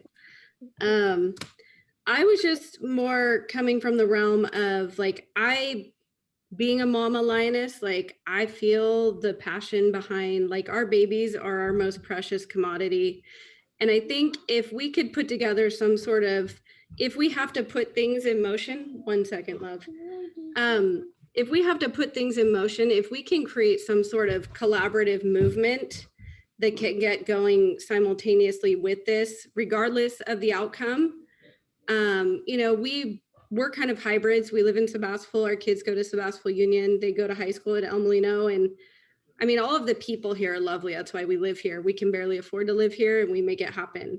I think that the community would kind of simmer down and feel good if, you know, we had parties from both sides that were kind of, you know, coming together. However, I think there's grants and stuff that we can get to kind of help facilitate that. If there was some sort of just good faith effort on both sides, I think, to iron this out as we proceed forward. It sounds like there have been conversations opened up, which really, you know, warms my heart to all of this as well. That would be my only recommendation on top of the resolution. Thank you, Kelly, for, you know, putting that out there. Thank you, Angie. Nicely said. I hear your passion, and I think we hear everybody's passion. So yes, Jeannie Broom. Just one quick clarifying. So would the resolution be, we would remove that from the recovery plan if one or the other passed? Or both? One or the other, or miraculously if both do, which we hope. I feel better about that. Okay, good. Thank you. I will tell you that I think there's people out in the community, Jeannie, that are listening to you. So it warms my heart that you feel better about that, because we want them to feel better about it too. We don't want people to think that, you know, this is just one and done. There's a lot more to do here, but we just need this placeholder.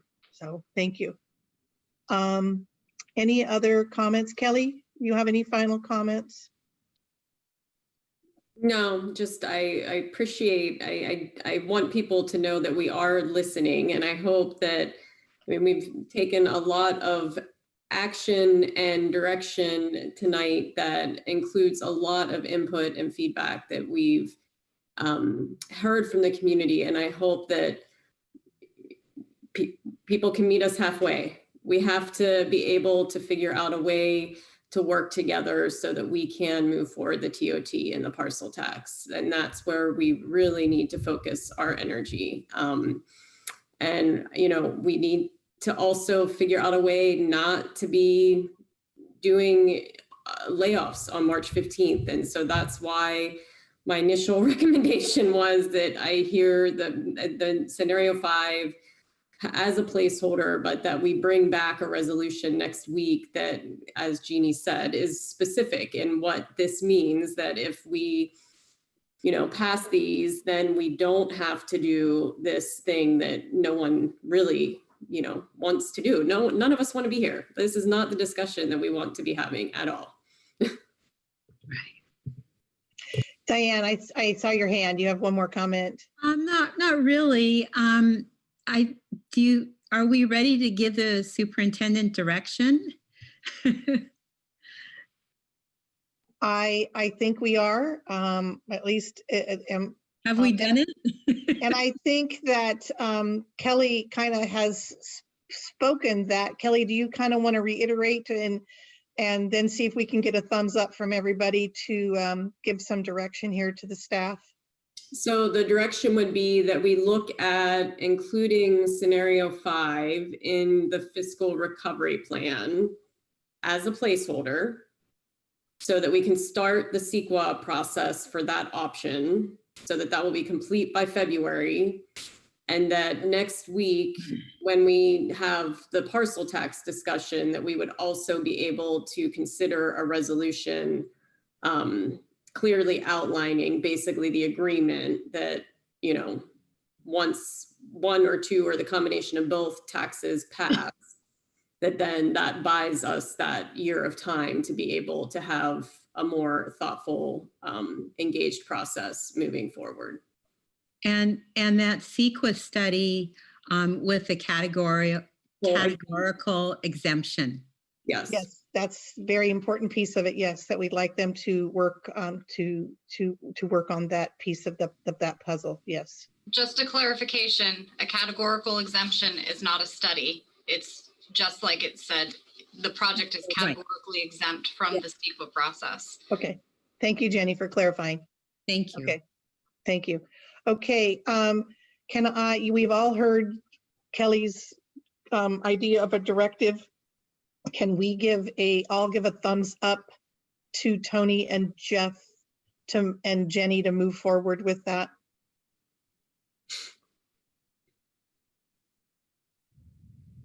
Okay, I see 5 fingers. Our student reps, do you have a directive that you could agree or not?